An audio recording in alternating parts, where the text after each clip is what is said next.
to build a home. I feel this world coming over me. The pressure makes me fold.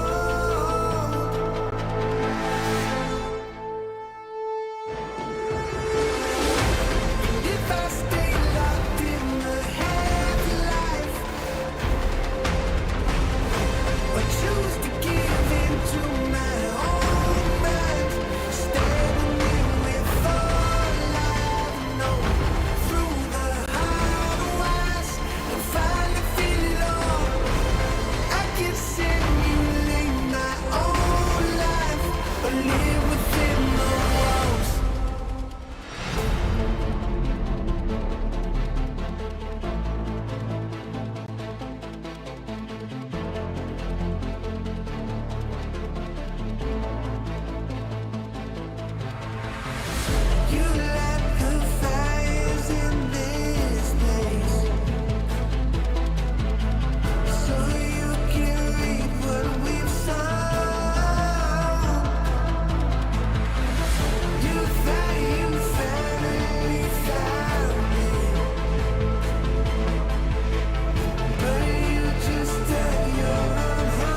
making history. Absolutely phenomenal. And Ace is the champion of the Intel Extreme Masters World Finals. Storm's still not quite done. MC is going to take this fight, though. 3 seconds left. Last 2 rounds of match, it's got to start it well for ESC. And this is a massive move for Zez, but he's not content with just a Nexus kill. He wants to jump out. And it's all done. And Strollin's winning. Unbelievable Rogue with a 4-0 victory over Classic. And they did it again in the grand finals. It's Storm! Give it up for your Intel Extreme Masters World Champion!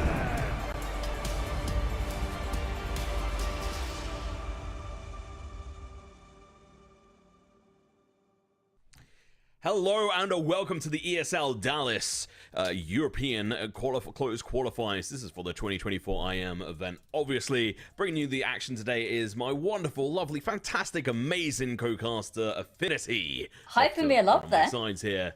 Hey, my name is Tom Pickering. I'll also be joining on the broadcast and shouting at some video games alongside Affinity. But how are you doing today? I'm doing pretty good, thanks. We've got an amazing matchup as well. A team that I'm very excited for, and a team that's also sort of been taking the CS world a little bit by storm over the past couple of weeks as well. Yeah. So we've got a killer match. I've got a killer co-caster as well. I couldn't be happier. Love it, and we'll dive more into that in a moment. But we'll take a little bit slower, and actually, you know, today we'll be seeing the first matches in this qualifier, and the teams are going to be battling out for position in the for the IEM Dallas event later this year rather. What do you make of the IEM Dallas event? Is it a big thing in your calendar each year? It's maybe not a massive thing. I have a lot of friends over in the US that go and visit each year, go and have a watch as well. So it's something that I always have a little bit of a watch party for. I enjoy it. It's a good event. Nice to see NA getting some love as well. I know that it's a region that's a little bit of a hot topic sometimes in CS. I'm personally a bit of an NA fan, maybe an NA apologist, if you will. So I love IEM Dallas. There's so many cool things going on this year. There alone, you know, DreamHack as well has got some crazy events. The ESL Impact Finals is going to be at Dallas as well. So, yeah, lots going on. Nice to see it happening.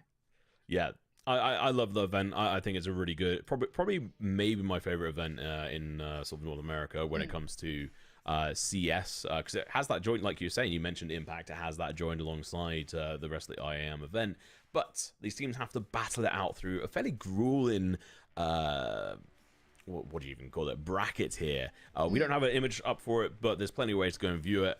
We're going to be focusing on a couple of matches today. We're going to be doing two best of threes. The first one is going to be ENCE versus Metasport. Metasport? Fairly unknown name, but from what I've heard, they're fairly good bird killers. They are indeed. They actually took down Falcons just a couple of days ago, actually, with Simple playing his return, his debut back to CS2. And unfortunately, it fell at the hands of Metasport, which I think took the CS world a little bit by storm there. But I'm super excited about this. It's a Swedish roster, actually. I believe HLTV ranking 45th in the world, but a little bit of a sleeper, maybe. It's just sort of crept out of nowhere. Yeah, I'm really interested by them. Like, Jack and Ho, one of the players, he's someone who I've seen in and around the sort of Swedish scene for a good number of years. If I'm right in saying he's probably the oldest on the team at 25. Otherwise, it's a fairly young roster here. And I think the fact that they've had a decent amount of momentum with beating a fairly hard set of opponents like Falcons and also Monty recently, I'm really excited to see what they're going to be able to do. They obviously lost versus Spirit recently as well, but with the fact that they beat out, obviously, Simple in his sort of debut back and also into CS2 is insane. I love to see it. And one of the things we discussed, the fact that we're not quite sure which one of these players is sort of IGLN here. Like, obviously, ZTR, Nilo, Adam B, or Susp. So, because they've all, like, most of them have got some kind of tenure within the IGLC, if I'm right in saying. Maybe it's sort of like a council. maybe it's a group decision that they have at the beginning of each round, or maybe they take turns, maybe they throw at a dartboard, who knows. I think it's quite interesting to have a group of IGLs playing together, or at least a couple of IGLs playing together, because you get the input of so many people. I imagine counter-stratting is going to be incredible for them as well, when you've got so many people able to bring ideas to the table. Makes them a little bit of a scary threat as well, and especially being a little bit unknown, as we said, coming out really of nowhere. It means it's quite difficult to predict what they're going to do, but they have worked really hard to get here. The open qualifiers, they went through open qualifier number 1, qualified first time as well. That was 7 rounds of best of ones, wow. And then a best of 3 straight. I think it was single elimination as well. It was flat out, and they came out on top. That is an insane storyline. I mean, any teams that make it through open qualifiers, like it's grueling. It's so grueling to go through that many matches.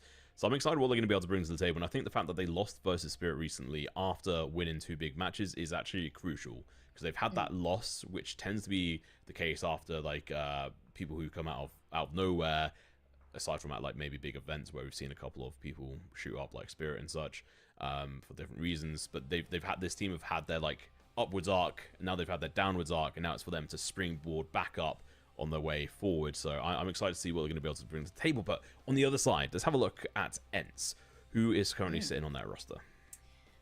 They've got, of course, they signed the old 9 roster. They brought Glaive on as well, a Dane amidst the sea of Polish. And he seems to be finding his place. They seem to be gelling really well. I think he's back up to a form. I know towards the end of Astralis, a lot of people had a little bit of worry about his performance, as well as maybe the calling with the mixed bag results. Put it nicely, maybe, but it seems to be going really well for them recently. They've had some pretty good results, of course, qualifying for the major a couple of weeks ago, only about 2 weeks ago, so fresh off the back of that. So emotions probably quite high, confidence equally high. It wasn't maybe the best performance from the middle of the pack, but they qualified. They're doing pretty good. They had a decent run at IEM Katowice as well. So I'm curious to see. They've had good results against big teams as well. Won a series against Vitality, lost a series against Vitality, beat Astralis, beat G2, lost to Mouse. It's very mixed bag from them. And I think sometimes it really depends, you know, how they show up on the day. But generally, I've been really impressed with ENCE recently. Yeah, it did upset me to my core seeing ENCE torn apart after their performance last year, and then obviously some players going over to Falcons, quite topical obviously on that front. But the fact that obviously this lineup has come together, I really hope it works with Glaive. He's someone who definitely deserves a team that is sort of ready and willing to go, and this roster is definitely one of those. It's just interesting to see what kind of hurdles they're going to have to come over and sort of beat. So let's move on. Let's talk about the veto. We've obviously got the results, but let's quickly go through. Actually, how do you want to do this? Do you want to go through what potential maps you expected them to see, or do you just want to run through it? So I love my little map veto matrices. I do them before every match, and so it lets me see, you know, who permabans what, who likes what, who floats what. And we came into this knowing very much that Metasport hard ban Anubis, ENCE hard ban sort of Inferno recently. They did have a little bit of tenure where they decided to ban Ancient first a couple of times off the back of a not great result versus Mouse, but we weren't expecting to see an Inferno, we weren't expecting to see Anubis, and correct me if I'm wrong, I don't think we're seeing either of those. No, yeah, so we saw Metasport ban out Anubis, like you said, and then ENCE banning out Inferno, and then the first pick for Metasport was Vertigo, which is interesting, but expected, and then ENCE onto Nuke, which is something you talked about that we may well see to try and take advantage of the fact that Metasport haven't got many official matches on Nuke. It's an interesting one because Metasport, they've banned Nuke 4 times over about the past 10 series. So it's something that they actively have been choosing to not play. They have played it once. They played it versus Spirit, 2 days ago, and they lost 8-13. But in their defense, Donk was on an absolute tear. He finished that series with a 1.72 rating, I think it was. And they actually put up 8 rounds on a map that they haven't really played at all.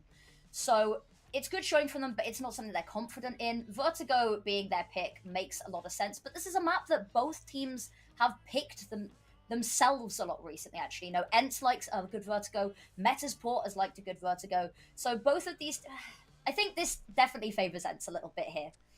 Yeah, I mean, I think I've even seen I know for sure I've seen multiple teams say this and sort of IGLs and such, but I know Glaive has sort of said in the past that, yeah, Vertigo, we can play it, but we'd rather not. Like, Yeah. can we have something else come back into the pool? Which I think there's like a big feeling of that across the pool for Vertigo. Is like, yeah, we can play it, but we'd rather not.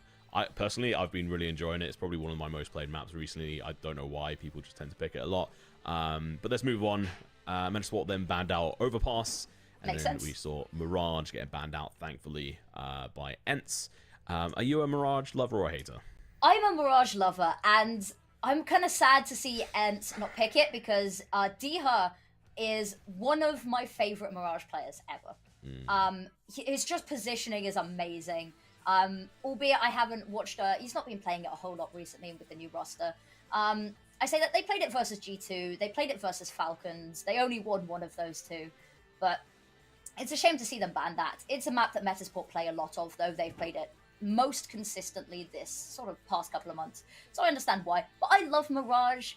It does beg the question, though, because as you said, Vertigo is one that people are like, do we take it out the map pool? Do we not? But then people also don't like Mirage. It's the same problem as Dust 2. Everyone's kind of sick of it. Inferno is in a really awful place in CS2 as well. So it's a juggle as to what's going to go.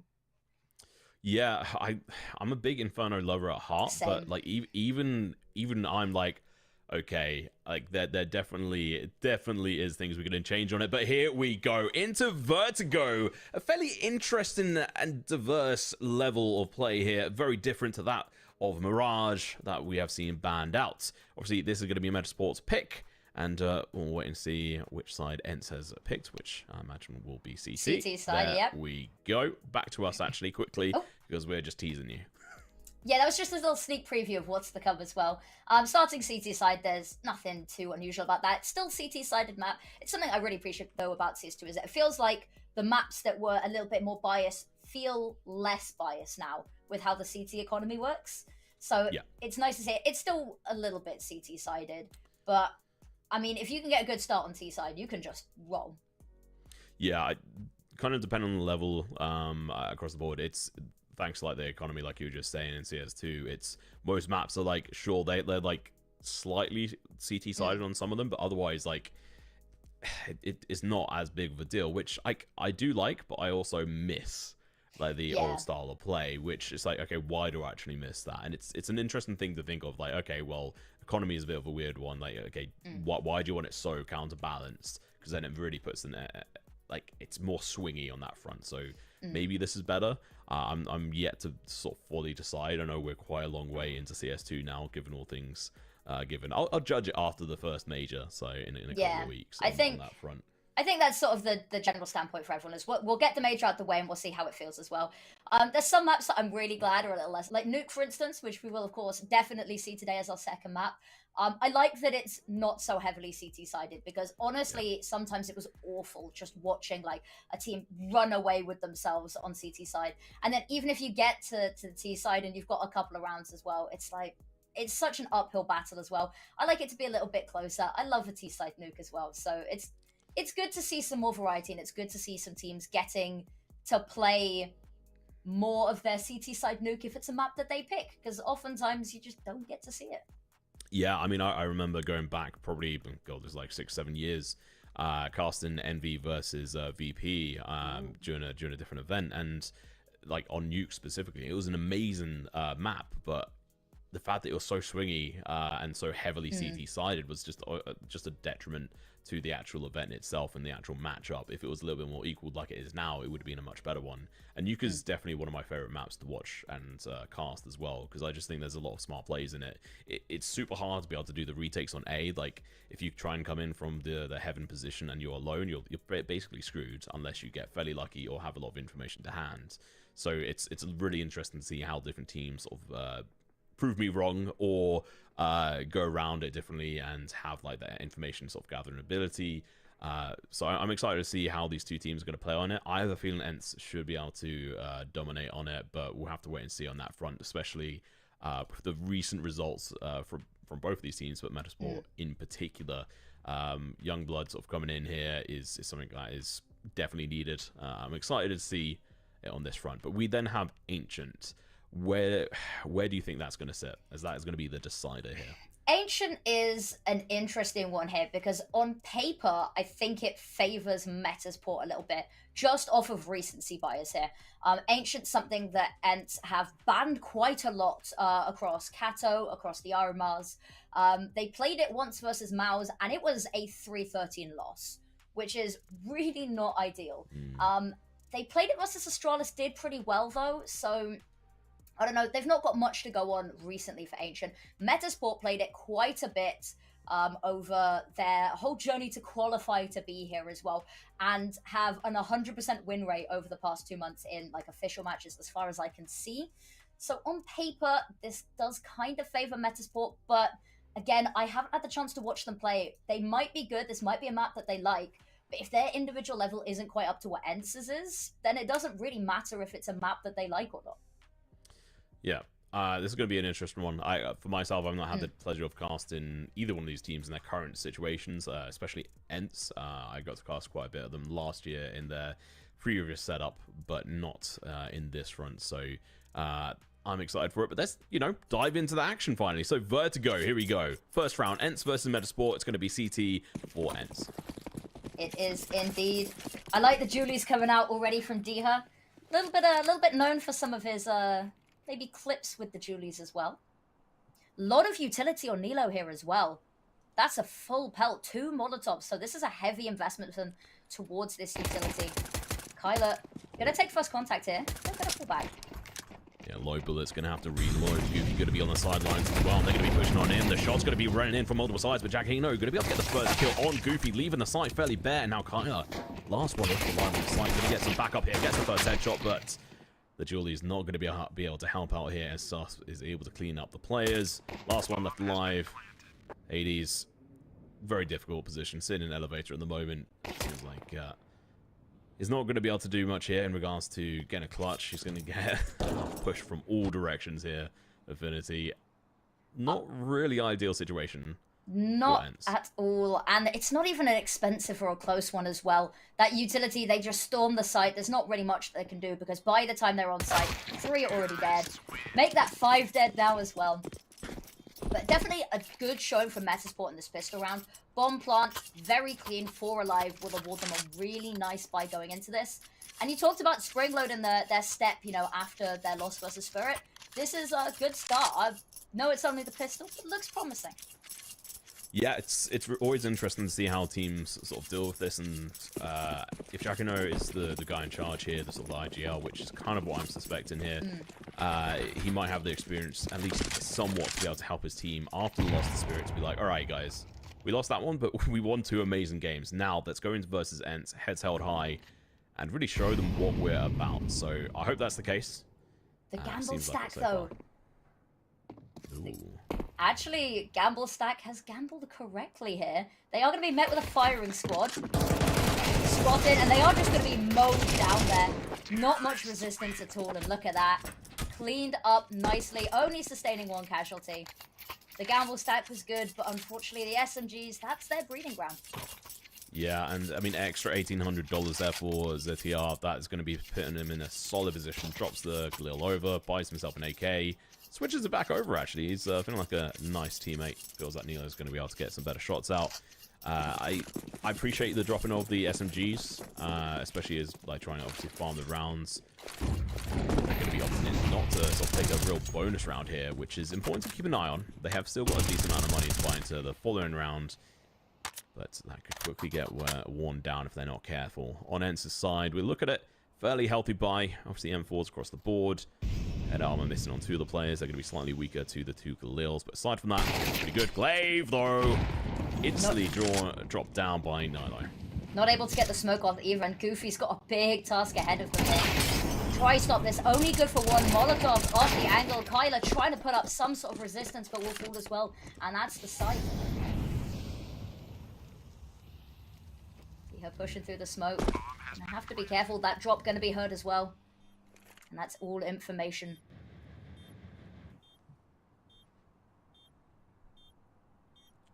I have a feeling Ents might just call this one quits. Quit whilst they're ahead. Try save those weapons, because of course we talked about the economy situation. Very difficult to manage on CT. So they will just be wanting to keep hold of these weapons and what little utility they have. really well played via Metasport there. Good aggressive position down mid. They position now in a position to be able to get that headshot. The swing around, taking advantage of the Pika's advantage that is wildly obviously scrutinized within CS2. And really just opens it up. Glaive unable to get his smoke out, unable to get any sort of kills there. The trades weren't able to be in sort of the position. Two players over towards obviously the B site, sort of sitting behind Gen. One kill whilst losing 3 players, which is just not good enough in that situation. So this is really going to be putting them on the back foot. The economy of Metasport starting to build up. Still very early doors though, mate. Absolutely. The winning the pistol round as well, you can secure yourself the first quarter of a map even pretty easily. Which is something I know is a big complaint of CS2. Tyler having a little peek over the top as utility rains down on Metasport. Goofy jumps down. Is good. The flash is good, but Goofy already holding the ankle. Yeah, that flash actually almost backfired, but Goofy held true to his shots. Potentially getting some feedback from Kyler there. But like, hey, I can hear your bullets. They're landing. Keep spraying. Now over towards A ramp. We're going to be seeing Hades in a difficult situation as he drops. He decides to play aggressive, holding that forward angle. Loses his life and now means Metasport have the man advantage. Leaving Glaive to try and pick up the pieces here. Goofy going to be coming in as a backup player as well. The MP9 hand of Glaive. Half HP on Goofy as well. One tappable here. And, well, talking of which, Adam East going to kick down at Glaive on deep on site. He's going to get the first kill from the bomb holder, but they're going to line up, swinging around. He's unable to contend with that. And now, kind of left in a 1v2. There's a smoker kit available. Much to do. Gets the first through the wall as well. Going to hop up. They know where he is now. That smoke gonna do him no favors. I say that. Manages to get one over the top. And now it's just ZTR. Holding background construction. Nice reposition. Kind of very focused on sandbags here. Maybe a little bit tunnel visioned. ZTR. Spots him on the jump up. Gets the kill. And that's a clean 4th round for them here. And that's a little bit of a difficult one for Ents. Is these players playing as packs of 3 has worked so well for them. You know, the 3 of them pushing Glaive on mid last round. The 3 of it's just working very well because it means that every fight Ents go into disadvantage. I think Metasport have just been playing really well to make sure that it's never just one person peeking for the most part. Obviously over towards B, we saw an early kill go in favor of Ents, but that was just due to the early aggressive sort of positioning from Ents over towards that B ramp, B stairs, and well, they were able to recover from it, obviously. Going forward, pistols and some MP9s inside of Ents. Economy struggling, but they're going to be able to buy next round thanks to the round loss bonus. I do question the CZ, but he is on a short at the moment, so that's probably the one position I would say it works at. But as soon as you get pushed out of that position, you're screwed. I've seen a lot of CZs over the past couple of weeks. Has there been like an update or a buff that I wasn't aware of, or just people like CZs now? I think it's more the fact that the change in CS2 where you can obviously have the 5.7 and the CZ, so if they feel that it might be advantageous to have it. Oh, okay, that Kylo's pushed up. He was able to get the AK. Jackinero is going to be walking straight into the crosshair. He jumps off the wrong timing, but he's still going to be able to spray down 2 of them. Almost 3, but couldn't quite count that high. But Goofy with MB9 should make easy work of ZTR if he pushes alone. We talked about these packs. Ooh, Nilo, nice little kill there onto Glaive. Does swing the balance a little bit back towards them. Diho with 1 in mid actually just missed on ZTR left, not for much longer. We talked about those swings together where there's always at least 2 people swinging, but it just doesn't happen. And it does allow them to get a nice little multi-kill to swing the early player advantage towards them. And that's a first round for Ents. Good one to win. And actually, Hades on the AWP off the back of it as well. Nice. First round on the board. Let's go. Let's have it. Keeping the CZ on the AWP player. I'd definitely say that is questionable. The long draw time is pretty difficult to contend with, but if anyone can deal with it, it's going to be Hades here. Absolutely fantastic player. Back on Ents again as well. Coming full circle, really. Yeah, all the way around. This time round with a with a team that I think just suit him better, to be honest. Took him a while to try and find his place, and I honestly think he's found it with a couple of these lads. I couldn't agree more. Good showing from him recently. I mean, back on Ent's first time around was also a good showing as well. Of course, the upgrade to Sun Pious was an easy choice, I think, for Ents to make. He's back and he's in good form. The flashbangs are perfect. Sight. Oh my god. The molly, the smoke's working fantastically. Going to be able to get multiple kills here. Adam, though, and ZDR are going to be able to chime in with a couple of their own, but they're going to have to back off with the bomb. Or maybe it was just bait. Might have been, actually. The drop down will have been heard, I think. All a bit of a ruse. And Adam B going to join back up with him. Push this side together. There is only one person sitting here waiting for them. They are quite far back, so it is going to have to be a little bit of a push for them.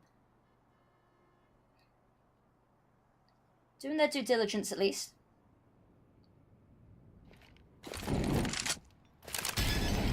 Molotovs come out, bomb plant as well. That puts a timer above the head of Ents. As we can see the rotates moving on forward.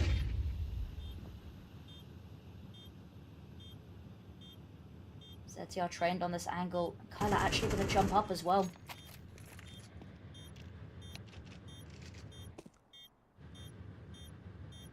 2v1, that bomb timer half gone as well. Drop down will have been heard. The two of them in a perfect position to play off of each other here. Turns out isn't needed. Kyla caught with utility out there. Perfect peek from ZTR. And that's a 5th round. Ents one and done. Nothing but a speed bump here for Metasport on their T side. We are getting a little bit of a match pause here. Yeah, it's tech pause. Someone crashed, it looks like. You see that there's currently 2 ZTRs. Ain't quite the case, so we'll just wait for Nilo to get back on the server. Quick look at the board there. But overall, really good performance from Metasport here.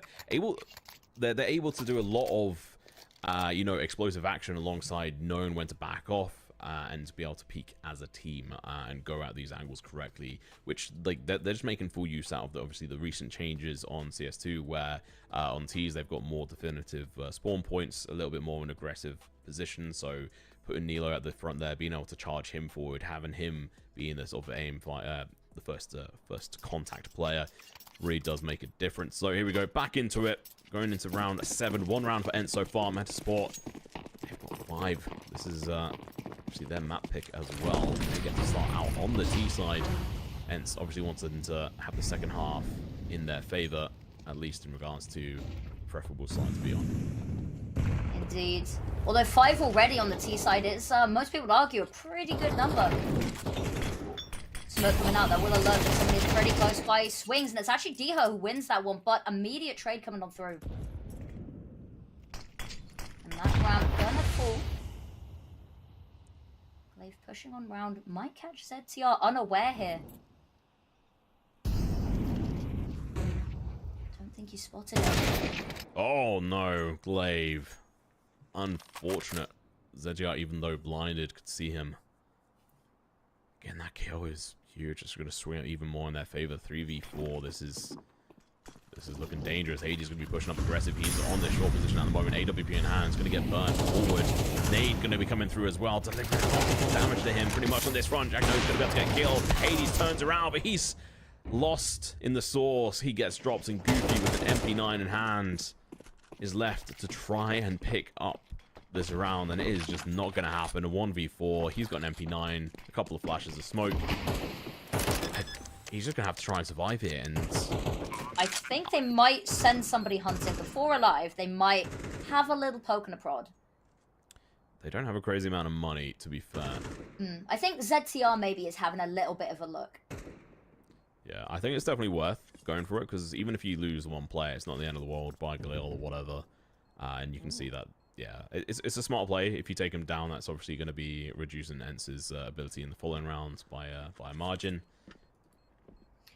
I can't help but feel that maybe Ents need to play a little bit more passively here, because we keep seeing them going for these sort of aggressive plays and just backfiring recently. Hades, you know, caught there in construction. We saw him playing out in the open on ramps a couple of rounds ago as well. And I'd like to see them maybe play a little bit further back and make Metasport play into them. Because they seem to be, unfortunately, giving away a couple of early kills off the back of these aggressive plays. Yeah, we saw in there where Glaive pushed through the smoke, tried to take an aggressive stance, which, like, I get it, I do, but when you've been losing so many rounds to when you've been trying to push forward, it's like, okay, well, maybe you actually need to play a little bit more reserved, like you're saying there, and hopefully that's what we're going to be seeing after this timeout. It's like, all right, let's reset, let's refocus, we're not buying this round, or at least I don't imagine they will. They could buy, like, you know, a couple of pieces here or there, but otherwise... A lot of utility. Definitely. Yeah, Most I of mean, that's the saved, smoke... but... Yeah, okay, so no? Molly There we is go. also sold, but he has actually No? gonna be buying Yes? into this. No? Maybe? Interesting decisions are made here. That is... Ah. And Glaive with the deagle. They're actually all buying up deagles here. I can't help but feel that this might not necessarily be the play. I think it's a bad play. Yeah. I think they are I'm trying to be nice. investing- I'm trying to be nice. I'm an arsehole, so it is what it is. They are, I think that's a bit of a mistake, but hey, they know better than me. I'm not pretending to be a better player or knowledge on that front. These are pro players. They know what they're doing, so let's see how it works out. So far, it hasn't, but they need to mix it up. They need to change it around. They are going to struggle on the floor up rounds here. But you know, hero rifle, it can save rounds. It So can let's see indeed. what he's able to achieve here. Sending him construction. Good choice here. No line of sight. Ooh. Got a little bit scared by the bullets, I think. If he died to a headshot right there, I honestly would just... I would laugh, but also kind of cry for them. That would have been absolutely brutal. I think you saw him as well. He saw the bullets coming towards Yeah. him. Nope. Nope. It's not your time yet, Diha. Well, over towards A, it seems they are going. There's going to be some setups here. Smoke's going to be... foot protection, barrier over towards construction. I'm going to be making sure to struck out Molly. He kind of scuffs it. Well, actually, no. Yeah, that's a scuff. I was going to say, I think that was not meant to bounce as far forward as it did. Unfortunate, but they've got plenty of utility to boot. Diha, nice little boost up position. Are they going to check him? Spots the gun. Manages to back away in Hades with a nice little headshot there. Kyler eating that HE, however. Adam peeking on up, AK in hand, looking for any easy shots over towards headshot, but it seems like they're not going to be paying too much attention over towards the ramp. They're playing more reserved now after this. Kyler's got the smoke angle. Said they are going for the pre-fire, but he's already made his round the corner. One shot through the smoke, he's dead. And another one onto the FDR as well. The rifle gone, and now they're going to have to try and defend it with a couple of Eagles and MP9, and through the smoke, Goofy's going to be able to find one. 3v3 situation continues. Make that a 2v3. The Deagles remain. ZCR, lovely angle here, because the moment they peek, gonna walk directly into him. Too focused on the players over towards Sandbag, and they just clean up. 7 rounds puts them, even if everything else goes horrifically this half, means they go into their CT side already at a huge advantage. So even if everything goes horrifically, and to win 4 rounds in a row, which the momentum that Metasport have right now, I don't think is likely, they have done themselves a huge service in the second half.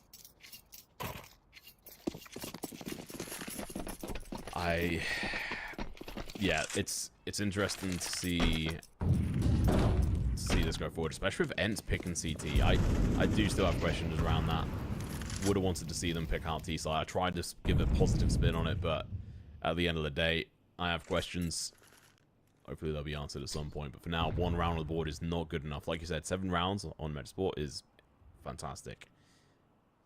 Now, as they push up over towards B, Nelo's going to be chucking that smoke towards mid. Molly followed up as well. He's going to be causing a bit of a distraction back on. This is what HGLs can do. Good work initially. Hades with the kill into the play on towards mid. This is a lot better than they've done in the past.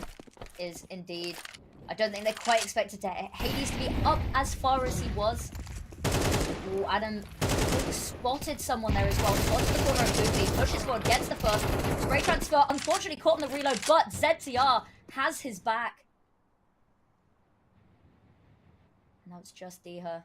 Low HP here for Adam B. And it's going to be up to him. Gets the kill. The trades are impeccable here from Metasport. And they secure themselves an 8th every round, just hammering the nail further into the coffin here. Oh, I had my hands on my face there, mate. Like, Adam his play was just so aggressive, but also able to do the flicks and transfers until we ran out of bullets, and then thankfully ZTR was able to save his life. It was down to the wire there. If ZTR hadn't shot that early, he definitely would have fallen, and I think that would have been around for DR. Definitely had a decent sort of push in towards that site. Well played. I mean, 8 rounds. God, they call a timeout as well. I think they just needed a moment to breathe after that, because Adam was popping off in that situation. So glad to see it, but hence they haven't quite found the answer. Obviously, playing aggressive with Hades last round worked fantastically. Taking out Nilo in towards that mid position really gave him a lot more room to breathe, but again, as soon as they find 1 kill, or even 2 kills, they're just sort of slapped back fairly immediately. Couldn't agree more. The buy here is they've got weaponry, albeit there's 2 Bamas, is never ideal, but the utility's so light on the ground here.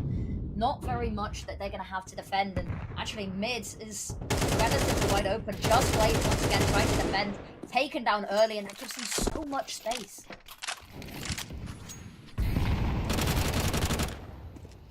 Trade coming through, but guns are not going to be recoverable down that end, so at least he's able to pick up the A1 here. Bit of an upgrade. Yeah, it's at least something. I mean, Nilo being on low HP is going to be pretty big as well. Yeah, do not lose your head. If he pushes aggressive, that could be the end of him, and he is going to be peeking on it, and he does find 1 kill. Low is another one, super low. Finishing. This could be the second round for Ents. This could be like the angles that Hades is holding here, not getting too aggressive. I say that as he moves forward a little bit. You can hear them jumping up, and this is the perfect breeding. Look at it. So low, easy shot there, but the trade's so good from Metasport. Oh, that has a little angle. Yeah, he's going to get burnt out on that spot, though. Goes into free fire. They now know he's there. They tag him. He does land a shot back, but it's only going to be onto his foot. Goofy going to be coming up the rear. Famas in hand. He has to hope his teammate stays alive long enough. If Kyler overextends, this could easily be over now. Shot to mate. He's going to be able to finally kill Nilo, but only just. He loses so much HP. Now going to be in a 1v1 here. The pressure is on. The nade comes out. That could land. Oh, just off the point, but it doesn't matter. The last few bullets in his AK are going to do the job. Finish off Goofy and bring them the 9th round. I don't know how Ents bring this back. I agree.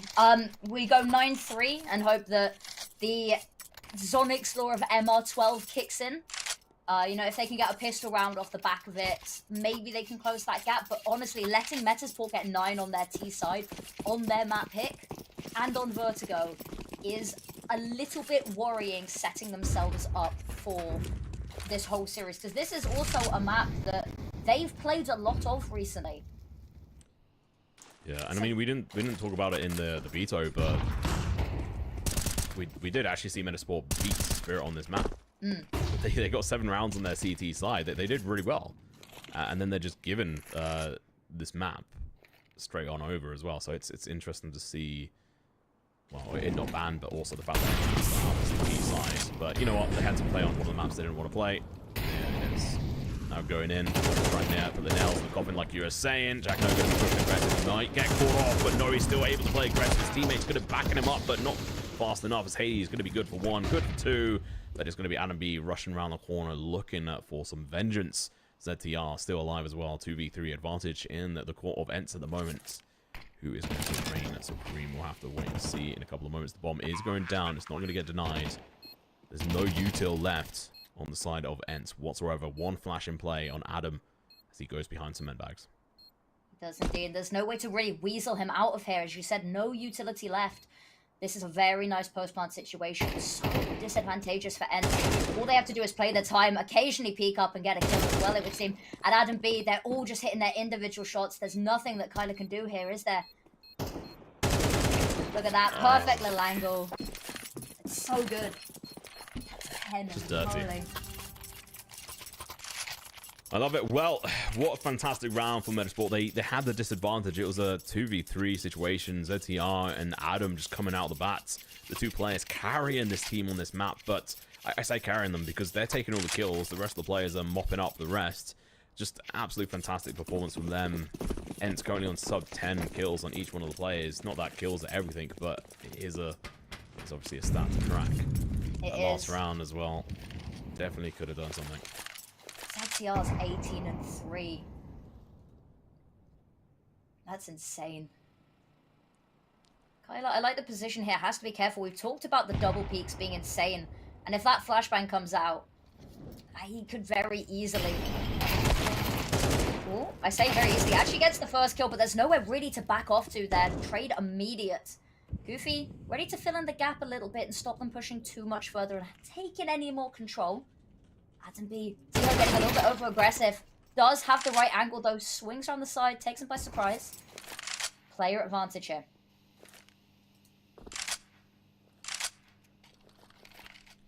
Unfortunately, not the gun advantage or armor advantage on this run, but AK's a glow, so armor doesn't really matter. Another headshot. Head armor anyway. Some util left, but the flash and Ada Molly on the other side of matchball, they've got enough to do a solid execution here, and we've seen what they can do with just 2 players. Oh, never mind, ZTL's gone. Now let's see what the IGL can do behind the camera. He's obviously now dead. Yeah, it's going to be construction position. Molly goes off. Muto going to be thrown out. Draken going to be doing an execution here, but the nade comes through, knocks him down. Now it's going to be Nilo left, and he is dropped. 2 rounds is all Ents get. We're going to go into a break. We'll be back very shortly. Make sure to go grab your popcorn, drinks, and we'll see you very soon.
Welcome back. Hopefully you've managed to catch your breath, because we're going to be diving straight into the action. It's going to be Ents getting absolutely destroyed. Glaive going to be good for one, but pulled apart across the ramp there, and now B-side Zetiar are going to be able to get multiple kills. Hades, last one left alive. I may end up casting the whole of this side because it's going to be so short-lived. Is indeed. I was going to say, during the break, we were talking about how if Metasport take the pistol round, we really might not get to see much of the half here. We may be done and dusted pretty quickly as well. No bomb plant for Ents means that they do not have the money realistically here to force. So they will just be conceding over map point here, more than likely. Well, they're going for it, though. They're going for the Tech 9s, and actually quite a fair bit of utility here. If they lose this, I can't help but feel that Nuke on the horizon already. Yeah. I think this is the play, buying into this one, but I wanted to see some explosive action, especially with the new positioning for it, but DR going down super early, and Sus going to be in such a key position.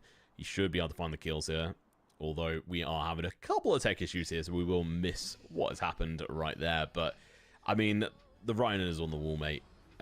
Ents have come into this underprepared for a team that have just shooting out of the... across the track like a greyhound there. Like Metasport were just doing absolutely fantastic. Don't say greyhound, it's too soon. It's too soon.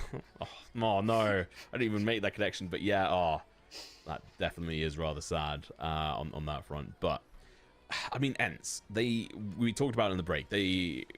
What were you saying about, like, what are they doing wrong here? I think they're going for some really aggressive plays, and it's just not working. And then they keep going for aggressive plays, and it keeps not working. And at some point, I really need to see them switch up the tempo a little bit. And they need to let Metasport play into them, I think, and try figure out what they're doing. Because they're standing out in the open. We've seen Hades, we've seen Glaive do it as well. Stand out in the open, take these really confident fights. And it's just not going their way. I think they need to fall back a little bit, understand that their shots just don't seem to be hitting today, and try play off that a little bit more. The trading also isn't as amazing as we'd like it to be. Metasport, we've praised them for these, these double swings, these triple swings as well, where they're constantly getting the trades, constantly in player advantages as well. So there's just lots of small bits and pieces that I don't think Ents are adapting to. Yeah. I couldn't put it any better myself, but let's jump back into the action. I'll let you take it away. And this may well be the final round, as Metasport are now on 12 rounds. They are, and there's not much left here for Ents to defend with. We can see ZTR having a little bit of a jump there. Utility raining on down. This ramp closed for business. They are taking a large chunk of damage already. Yeah, they've at least got some bits of utility here to try and pull a round out the bag, but they're going to have to get 10 rounds back to back to back to back to back to back to back to back to back to back. I think that was 10. Someone can check. Close enough. Close enough. But yeah, it's going to be a massive uphill battle. Some say impossible, but it's implausible. Considering Ents haven't been able to put back-to-back rounds together at all, the 2 rounds they've had have been completely separate from each other. It's a worrying prospect, and Diha here having a little wander, and is taken down there. Look at that, Giacchino, sorry, Nilo, and Nilo too actually here. And now it's just 2v4. And it's Diha with the pistol, Hades with the Galil, no utility. Neither of them with bomb as well here, so they've got to go retrieve that. And very solid positions here from Metasport. Well, let's get that bow tied on the present here. That is called Vertigo. Don't really see any way through this. Dio is the last one left alive. Galil in hand. He is knocked down a peg or two. 20 kills to 5 on ZTR at the end there. Absolutely insane, especially for what we're seeing as potentially the IGL of the squad. He absolutely dominated that half. Well, not half, the whole match. It was so fantastic. But any sort of specific players that are highlighted for you aside from ZTR? I was going to say ZTR, absolutely nuts. I think all of them really coming together here. I don't think there's anyone that I can single out specifically. ZTR, we've got to put at the top there just for the sheer fragging output there. But everyone else was very cohesive. Everyone doing exactly what they needed to. Very selfless a lot of the time of this team with playing with each other. And I don't think there's anybody else I could specifically highlight. It was just the cohesion as it gelled. Just beautiful. Yeah, I think Adam did a really good job a couple of times. He didn't really get many kills towards the last half of that, but Hades, the only player to reach 10 kills on his side, and even then, nothing fantastic across the board for them. So it's going to be really key that they start off the next map really well. But we're going to go into a break. We'll be back with the second map, which is going to be Nuke. Maybe even the final one of today as well for this matchup. So go grab your popcorn and any other drinks, and we'll see you there.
Welcome back, everyone. Hopefully you've managed to go grab a couple of snacks, bits and pieces. I grabbed myself a nice cup of tea, as it were. You know, I'm British, so I have to have that and a bottle of water. I feel like I'm letting the side down now.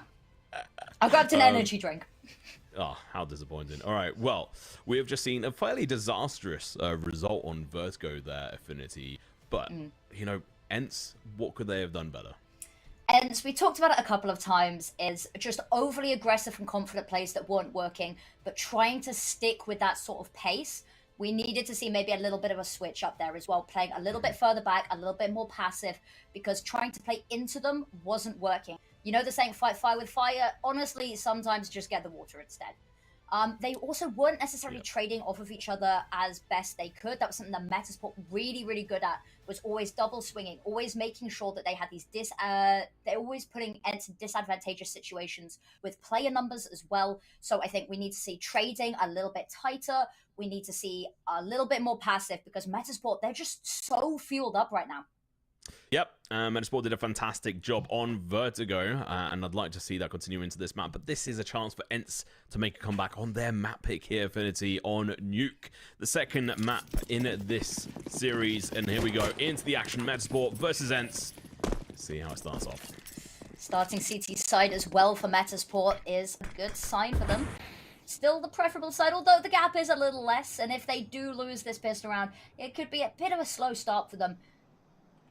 But still a little bit of an advantage, maybe. That one's a slightly go already, ENCE. It's going to give them a chance to get the bomb down. As soon as they do, that's going to enable the follow-up round to look to be in their side. And B is going to get back alive. No heaven access for sure. ZTR outside warehouse at the moment. He is tagged down to 13 HP. They know his position.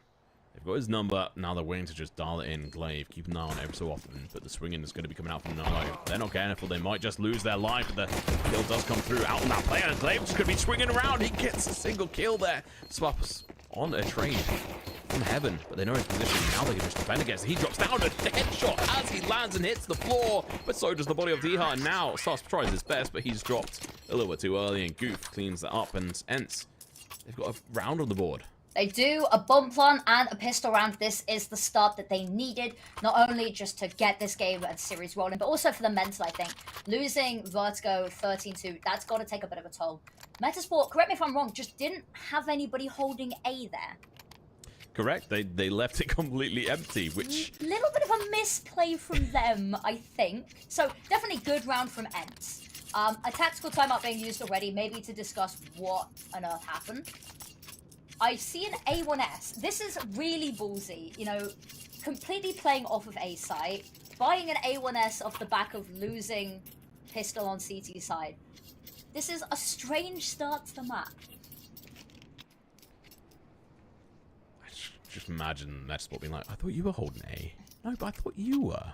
Oh, just completely forgetting, like, oh yeah, we actually do need to hold. Actually do need to hold A, yeah. Yeah, I mean, to be fair, even if it's between the choice of having one person up on A or having none, in some ways you're just better having no one. None, yeah. Because it's holding A alone is just such an impossible task versus that T round. But either way, second round, here we go. ENCE, let's see if they can beat their previous round score on Vertigo. I say yes.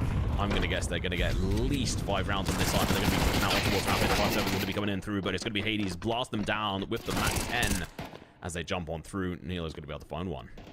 Yes, indeed, is going to go for a little bit more. Actually going to fall, and that's the A1S gone. Adam B going to have to be careful because Kyler holding for anyone potentially trying to rotate over towards ramp. But actually just going to be a drop down vent there. Adam B maybe might pull the reverse here and hold for vent. Door is open. Adam tries his best, but shot in the back. ZTR 5-7 in hand. Bomb goes down. There is a flash and a smoke, but there's no kit. Will probably just try and get out of here alive, I have a feeling. Oh, or not. Oh, shot fired off. Kyler just going to retreat onto site there. They know where the last is. There's no point losing anybody's needlessly over this. Is ZTR really going for this? I think he wants to try and make sure everyone dies, yeah. Because that would honestly be amazing for them. But it's not going to be successful. He might get... Nope. Nope. Everyone should survive this. ZTR is going to be the one in big question here. Actually, DR, he's on 15 HP. And bomb changes. He does survive it. The fact that ZTR takes that much damage from there is the bomb radius at the moment scares me. There's not many things in this world that scare me. The bomb radius in CS2 is like the top of that list. Yeah, I mean, if you're playing ancient and be like, oh yeah, I'm safe. Nope, you're still going to take 50 damage. You may well be half a mile away from the bomb You might be on site. the other site and you still take damage, and it's like, well, what? Yeah, if there was more consistency across all the maps, I think it'd be fine, but it's a little bit weird overall. But I do like the idea of the bomb being a little bit more dangerous. But either way, we move on. Hades going to be getting charged on by a bunch of guns, and he does fall a little bit short. Kyle's going to be in trouble, but gets killed through the smoke. Turns on over towards Ready Room, and he's going to get dropped like a sack of potatoes. Now, they are with the nade. Should get that kill. Never mind, ZTR is dropped by Goofy. That was a steal there. That would have been a beautiful nade kill, but somebody else trying to pad their stats. Nilo jump outside. Doesn't know that there's someone so close below them as well. Ships in the night. Susp. Not a clue here. They've so much power, so much information. Goes 1 for 1, however. 2v2 situation. Adiha on low health has picked up that Mac 10. No. Switched up to an A1S there. And Nilo, we talked about Glaive having such an amazing position there, having all of the information with all the sound as well, but doesn't quite matter. Jack might be able to spot this as well. Does indeed. Nowhere to hide, but still gets the kill anyway. He has the high ground. You know what that means? It's over. That nade could be the answer, though. Oh my god, Nilo drops down. They saw each other through the edge of the window. Nah. Oh my god. Glaive, there we go. Pulling it out at the last moment there. Glaive, I think, already has more kills this game than he did on Vertigo. Or at least very close. I can't remember what his exact scoreline was. But already off to a better start. Already beaten their round score on Vertigo. And we said, you know, starting CT side might be a nice little opportunity for Metasport. They haven't really had a proper full buy until now. It's been really sort of messy, scrappy half buys. Not quite ideal. Now they have the full weaponry, so this is where ENCE is really going to be tested. Yeah, just checked. 5 kills is what he got on Vertigo. So he's matched that. Wait, no. In 3 rounds. What am I saying? Yeah, matched it. So let's see how they do. If they gone higher than the previous had in the on Vertigo as well in regards to the round count. Elo, oh my gosh. Peeked around the corner. Glaive said you came to the wrong neighborhood. He backs away, supplies, but for how long? There is an AWP trained on his position. It's going to be Hades with that AWP.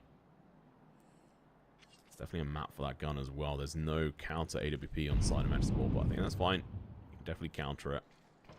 Outside, we see smokes being launched. The flashes as well. The nade's going to be coming out. It's going to allow ZTR to peek on through. He takes a bit of damage against them, but no kill initially. There's going to be a lot of bullets used, a lot of utility as well on both sides. And we're going to see a couple of crosses, but it's going to be Glaive in towards A main. He drops one, but gets dropped by Adam. Good trade-off on this one. Hades misses his shots. He gets punished, rightfully so. And now Kyler comes in favor, gets a kill on Jack. The hail of utility outside stopped them getting down the secret for so long as well. And that bomb still not quite gone down. I say that as it's being planted, does finally get put down. As Nilo puts down Kyler. 3v2 on the retake. There are kits available. There's a little bit of utility as well. They've got to try flush out Diha here. He just has to sit still. That's all he's got to do. If he peeks too early, he's going to get dropped. He has got some utility. They can hear them pushing down. He peeks on in. Nonetheless, he gets 2. Can he make it 3? He can! The 3-piece. Absolutely beautiful. 41 HP left and didn't even use his nade or flash. Not at all. Stellar scenes coming out here from ENCE. Complete night and day to what we watched in map number 1. We said maybe we want to see them going for a little bit more passive play because Metasport was also playing very aggressively and they just weren't winning this out. Instead of playing passively, they've dialed the confidence up to 11 instead and swung so far the other way that it is working. They're taking these aggressive fights and they're winning. They're hitting their shots this time. Yeah, it's a very different team here. They have the upper hand. It's like hiccup there. They can try and close this down. Kyler getting the first initial kill. That's important. ZTR has been a powerful foe, especially on Vertigo. Got Jack, Adam. Sitting in hot at the moment. A couple of kills. 9. CZ. Too long. Are they going to expect the second player? They do not, but it doesn't matter. That was just a distraction. They could recover the AK and save it, and I think that's going to be what Adam has to try and do. Yeah, save the armor, save the deagle, save the smoke in the AK as well. There's not much to go on. On the plus side, there is quite a bit of money on the side of Metasport, and the loss bonus is racked up for them, so they've got a nice sum to work with here. Nilo might be able to get a kill here. I don't know if they'll expect him to be boosted up there. Spots Hades' head. I don't think Hades knows that he's there. Just has to try hit the shot now. He'll just try to get away alive as well, because where he stood right now, he is very much in danger. Just Adam be left. He said about saving that AK, doesn't he? What? How much damage? Over 9,000, mate. Oh, God. But that's a nice 5th round for Ents. They themselves building up this momentum. The economy as well, pretty nice in the background for a couple of these players. You know, Deha sat on almost 7 grand spare, Glaive on 5 as well, which does mean that Metasport are going to have to find their own sequence of rounds here if they want to try break that. Ooh, miss Molotov. We see quite a few of these coming out from Metasport. Adam sitting on top of this hut may well be super beneficial for them. Oh, Jack with the first kill onto Goofy. That is a big start here. Having the man advantage so early on, but Dyer is just able to sneak on through into A main. We switch cameras at the worst time. ZTR finally gets the kill, but it's potentially over here. He's going to have to get so many kills. He's going to be able to get a second one, but has to run away as the molly burns bright. So their chances of this retake, but it's going to be an uphill battle. It is indeed. Hades already ready and waiting. ZTR awaiting the flashbang, dodges it, and now 3v1 there. Glaive gets a backstab there on Nilo, and ZTR just going to try stick and hold this defuse. There's nothing to stop him. Holding this angle, gets the tag, not quite able to finish off immediately, but tapped away, sparing his teammates, and that will be the first round this map to Metasport. Wow, that got there very we scary. have it, Affinity. What were you saying? I don't know. I think maybe we're waffling a little bit. We got a little bit apprehensive, Metasport. You know, ready to call them washed already. But no, good round there. Quite expensive, but you know, keeping 2 alive. They've got that AWP back out. Well, I say back out. Saved AWP as well, which has been really nice and has been put to good use. The rounds they have had it has been very impactful. Yeah, I mean, I said at the start here, I foresaw Ents getting at least 5 rounds, or maybe maximum 5 rounds. Is 5 all they get? Exactly what I said. I don't think it's going to be all they get, but I think that is sort of like the base level I expected. I'm fairly happy with that. Beyond that, I honestly had no idea, because 5 rounds of game 5 said, yeah, there's a dude there. Oh no, Kyler gets a free kill. In the smoke, they fade. Now, Adam, they need to bring this back. Metasport need to have a roll of rounds here. Don't push this, Adam. Just stick. Just hold it as well. Glaive is watching this angle like a hawk. And I unfortunately don't think you win that one out. I say that, Glaive actually going to back away. The patience game favouring Adam B here. Ooh, nice little angle with the AWP here. I don't know if they'll be suspecting this. Kyle, however, swings out the wrong second.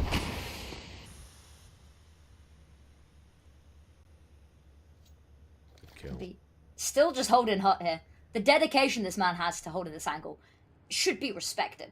Should be revered. You know what it's like. He's going to pull out a smoke to back away, or just and die, like, back away. He's going to get shot in the head. Towards that ramp position, Susp is going to be able to find one, but that is it. Getting dropped, that is unfortunate. This is going to open up that B site, and now the retake is going to be super tough. Jack and Adam both go over towards ramp. Their footsteps are heard, but it is a 2v2. They've got 2 smokes, couple flashes. This is pretty good, but Goofy deletes Adam off the face of the server there. Now the 1v2, Jack is going to be running away, realizing, I mean, the money is not there for their side, but keeping the AWP, is it worth it? Yeah, I mean, time was ticking down. He has got a kit, but they knew of his position. If he'd had the element of surprise, completely different story. But of course, once that first kill goes on ramp and once they realize he's there, they know exactly what to do. But they are hunting this weapon down. They almost lined up there. Did you see that? It was so in sync there at the end. The jumps, the peaks. Oh, that was beautiful. It looked like it was some kind of, I don't know, when you're seeing double, because it was flashed, it seemed like it was like a concussion nade instead of a flashbang. Imagine that. No. Concussion nades in CS. Ooh. Oh, who wants that?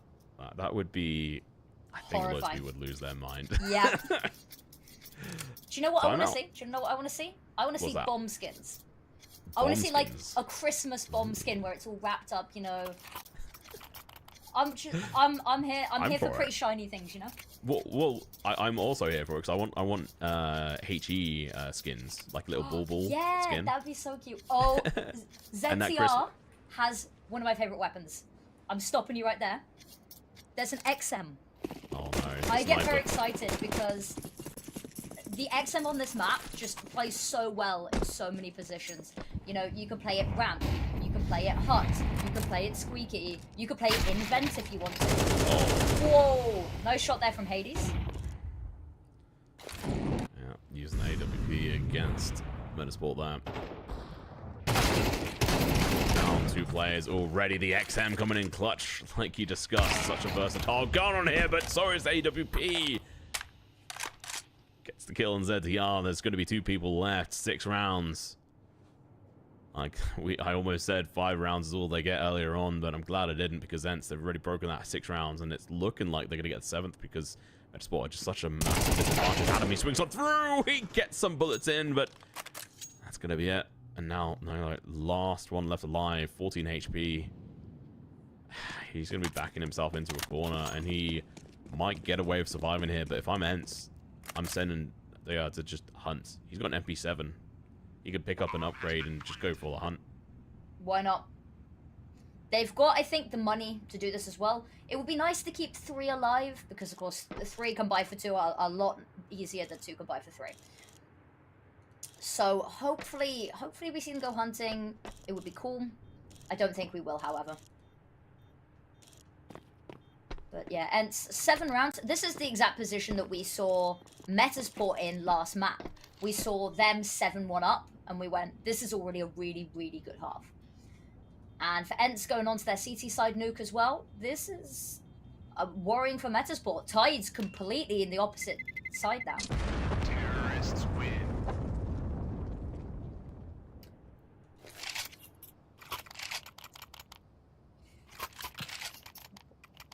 Do have a little bit of money here. Tactical timeout used. Ooh, they've got their final one to use here. They've burnt through them here. Means there's nothing for the second half, which may be a little bit worrying, because if this gets any further out of hand, maybe it feels like they're resigning themselves a little bit to the third map. Third map being ancient. How do you think that's going to go between these 2 teams? Metasport has played a lot of Ancient recently, and had really good results on Ancient. So it really could go either way. I don't know. Ents haven't played it a whole lot recently. They lost 3-13 to Maus. They did win 13-9 versus Astralis, which must have felt good for Glaive. So I don't know. It's really anyone's game. I think it'll depend on, blatantly, on the knife and the opening pistol. Because if a team can get a nice start, like we've seen both of these teams do on their respective maps. Yeah. Ooh. ZTR with another XM. Just burned to a crisp, though. Might be worth him just dropping that gun away. Although, you know what? Half HP, shotgun, still works. See how he does. A couple of eagles here as well. Boosted up player. That's going to be working out nicely as long as Jack causes a bit of a distraction. Force us to come out and slaughter a couple of these players. Good. On through. He gets the first one. The eagle shots raining out. Jack has to be careful. Does lose half his HP. It's going to be 3 of the players on Metasport very low.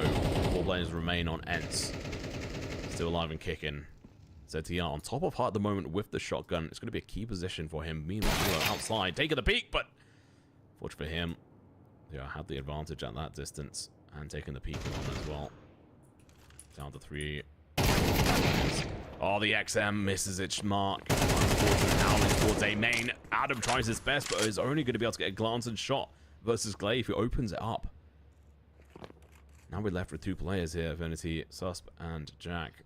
And I just don't think they can really do much in this situation. They could try to go for some hero plays, and I think at the end of the day, they have to. I think just going for damage here. The Deagle not got any sort of utility supporting it. That's a nice kill from Susp. Evens the tables a little bit, but you could see Susp already looking to save. Yeah, there is an extra gun around for me to pick up in the locker room there. There you go, M4 picked up. 40 HP though, they don't have time. No kits, no armor on Jack either. It's just not even worth thinking about at this point. You want to save these guns, but you can kind of tell what Jack was doing there. He was making a decent amount of footsteps under hell to make sure that they knew that at least someone was around there. So if they were going to go in for the hunt, they'd have to be a little bit more. Oh, Glaive dying outside radio room with, what was it, 33 HP, I think. I don't know what's going on. It hurts to watch as well, because it must be so frustrating to play as well. You know, you win these rounds, you win them convincingly, you've got plenty of time to get to a safe distance, but wait, it's not really safe. You are never safe. That is the takeaway from this lesson. You are never safe. You can always be further away from the bomb. Yeah, just never stop running away from it at this point. It's... Run away from your problems. That's... Yeah, if I've ever learned anything in life, never face them, just run away. Do you want a quick update on how the other games in the bracket are going, maybe? Yeah, go for it if you got it. So, Virtus Pro versus B8, Bait.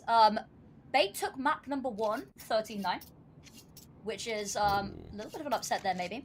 Koi versus Apex. Apex took map number 1. Heroic versus Preezy. Heroic took map number 1.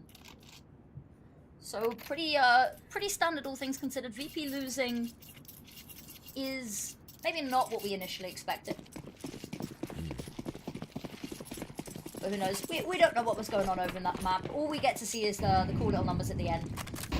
Might be in a really close game, you know. Sometimes the scoreline doesn't do a game justice. Indeed. Definitely worth going and checking out the VODs if you get a chance. But for now, stick on this stream. We've got an exciting rest of Nuke to go forward. We're on the 10th round. Jack with AWP on a ramp at the moment on the side of Metasport. On the back foot. Currently in the situation. Enswer on Vertigo. And looking to prove themselves worthwhile of a comeback here. But Goofy loses his head. Playing Dare over towards that ramp position. Bomb is currently left in safe zone. Out towards T-spawn behind radio room.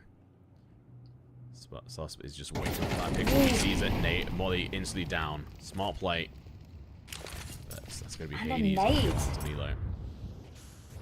The follow-up nade there as well. Really nice to see. That was. I was a little bit worried about that as well, because just had the pixel angle, so easily could have fallen there. Hades has a nice little line of sight and quite a lot of information here as well. Hasdi has back. Ooh, shots fired. It's Adam B going to be the one that wins that one out there. Hades not in a position where he's quite able to trade immediately, but does eventually come on through here. Look at that from Heaven as well. They pinch the site, and A site's going to fall to ends. There we go. It's pushing on through, and Susp tries his best, but... Gap in the smoke. Yeah, going up the vent is just so difficult. I will say at the moment there is a... How do I say this nicely? Some settings being used. Maybe add an extra A and B onto that word. Where you can see through smokes a lot easier currently. It's something that needs to be fixed or changed via Valve. Or Valvo. But at the moment it gives you a massive advantage against those who don't use it. There's been a couple recently, hasn't there? There was somebody that found that you could remove the tinnitus sound off of the flashbang, which meant that you get hearing back a lot quicker. I think that one was patched very, very quickly because I'd hope so, yeah. it rendered, not useless because you still couldn't see, but it made flashbangs a lot weaker. And, you know, That's not good. It was a massive advantage. I think that one was patched actually pretty quickly, but there was a whole list of sounds that they found that you could just remove.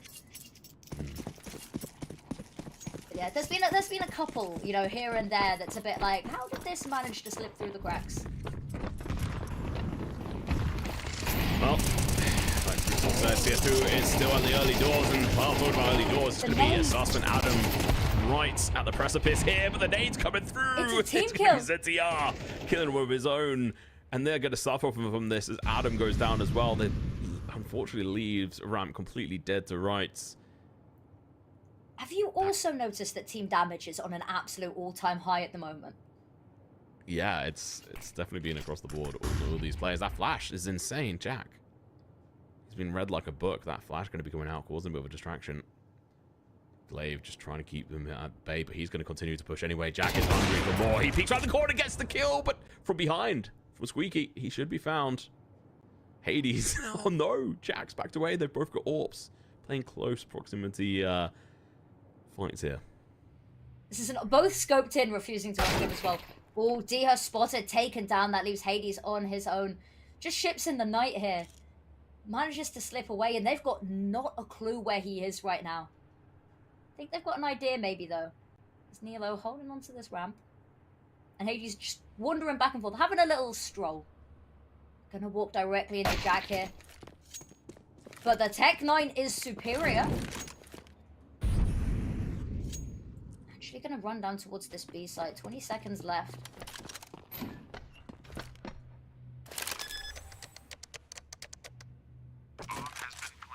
Alright, here we go. The 1v1 towards their side. The peak comes out. Hades! He's too busy jumping. He's caught off guard. Nilo, the timing god here, going to be coming through. Picks up the AWP if he so wishes. Realizes he can do it in a moment. Wants to get the bomb defuse. And then go for it. There we go. I'm not going to lie. That Asimov skin, ugly. Don't like it. But we go on through into the 12th round here. Never mind my That's a hot skin take. opinions. No one cares. We can't just glaze over that. That's one of the hottest CS takes I've ever heard. Really? Interesting. I feel like the the Asimov has like a place in a lot of people's hearts, you know. It was the skin that Monazy was using when, you know, he first came onto G2, you know, the orange flash, Kenny S and his magic stick. You know, I feel like it holds a lot of meaning to a lot of people, and you've just slandered its good name. Yeah, well, you know what? I'm not a sheep. You're not a sheep. Whoa. Fight and alright. talk here from Tom Pickering here. Just baiting in chat. Baiting them in to fling some hate. Either way, let's You get meant to back do in that and on cast some Twitter. CS. Yeah, I'll go do that as well after this. Alright, here. Affinity. Last round of this half. Metasport on 2 rounds. Okay, Jack's dead. See how they can do on this run. Trading it off through. It's going to be Adam, though. Upgraded the weapon as well. ZTR still on that. Gosh darn XM. I love it. It's not been able to make it work, though, to be fair. Oh, you did get aim. Ooh, back and forth, but ZTR. Look, I told you, it works, man. It just works. It What was works that? for one. It works for one kill, and that was the kill to put them in the advantage. But Glaive there, fed up of losing, wants to try get this map over and done with. Take us to Ancient. And Adam B take down Glaive 1v1. Hades on the AWP has an idea as to where he is. Adam B just got to play this now. Only 35 seconds left on the clock. And Hades does have the bomb, but does need to try plant it. Switches to the XM. Drop gonna be heard. That's so much information for Adam B. Bomb goes down. Hades. He's so Full advantage, hyper-focused yeah. on Ram. Oh, wait, yeah, no, you're right. Adam going to be coming up through, but take 9! Reign Supreme! Like you said, still going to do solid work here. We're going to go into a break. Going to go grab a cup of tea and some water because we're British, and we'll see you guys after the break.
Alrighty, welcome back, ladies and gentlemen, and everyone else. It's going to be Metasport versus Ents 10-2. This is Ents' map pick. They failed to secure more than 2 rounds on their on the Vertigo map. Now we're on their grounds. It is. This is the exact scoreline we saw on map number 1 as well, if I'm not mistaken. History repeating itself just in the other direction. And Glaive wants to try to close this out quickly. Gets the first. Doesn't quite spot the second. Is getting overrun a little bit here. Standing and fighting. Having to run away for the reload there. Still running. Goes for more. Taken down. But Diha to get a little bit of a kill of their own. It's 3v3 now. Hades going down towards the slide. Goofy already going to be down here at double doors. Going to be able to find one.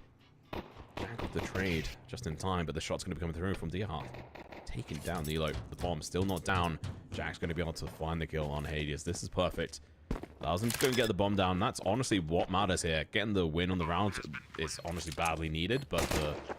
Oh my god, the headshot. Okay. Lines up perfectly, wins the 3rd round, and as good as that is, it's still going to be a massive uphill battle for them. But they are on the T side. They've got the bomb down. Ents, on the other hand, they did get 4 kills, so I'll give them that. And they are going to force into it. They are. The confidence, as we said, wasn't working for them on map number 1. Number 2 has been a lot better as well. And I think this might be a little bit nice by Hades, of course, on the scout, not quite able to afford the premium and luxury version of the weapon just yet. But I think it's a confident buy from them. Metasport, an you don't see those every day. Bit of an extinct breed.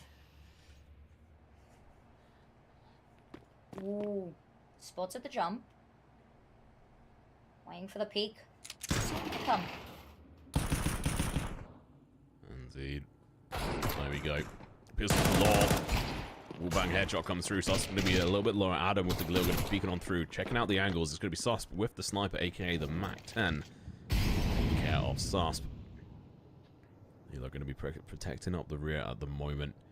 Kyle's going to be dropping down vent. We have to keep an eye on that. He's going to be getting into position fairly early on. See the numbers on the radar a little bit scuffed at the moment. Number 12. Never tend to see that, but that's going to be Goofy. He's already sort of positioned himself fairly counter-aggressive to Nilo in case he tries to swing on through. On towards the B site they go. Saying almost free plant here for them. I don't know if the retake's going to be coming through because I imagine Ents are going to take his guns for the next round, but Nilo, he has some other things to say about that, but yeah, coming up from behind. Easy back headshot comes in. Indeed. Not much that can be done here. Too far removed from the situation. No utility, no kit. They do just have to let this one go. Metasport start their half a little bit better. Already doubling their rounds here. Is the comeback on? Oh, I think it could be. There's a chance, but with getting that AK plus being able to take out Sus, maybe there's a chance that Ents could come back into it. I mean, we're still obviously early days. We're just a couple of rounds now into the T side. Ents, all they have to do is get 3 rounds on the board. Although we're saying maybe I've just cursed it. Who knows? We'll have to wait and see. But with how Ents have been playing this compared to that Vertigo game, it just makes a lot more sense for Ents to be able to pick this up. And we were saying in the break that if Ents could keep up the consistency like they did in the first half, there's definitely a chance for them to take it all the way through to Ancient. An Ancient, definitely a map they're looking a little bit more primed on. That nade, huge. You're talking about team damage earlier. Yeah. Not often we get to say that nade absolutely huge. That team ate the nade for a nade that they themselves threw. But a lot of missed utility here from Metasport. I think maybe that comes with the fact that a little less well-oiled of a machine here. Ooh, Kyler, nice little angle here. I have a feeling it might get cleared, however. I mean, you'd hope so. Oh, shot comes out the peak from Kyler at the worst possible time versus the UMP as well. Fairly easy headshot coming through. Now Glaive going to be trying to sneak a peek as well. Almost triple the kills he got on that first map. He did so well at the start of the first half as well. The whole team, honestly, on the T side just came alive. Now we need to see more of that on the CT side. And even last round that they lost, they still did so well with being able to get a couple of kills and saving that AK. But they're down a player.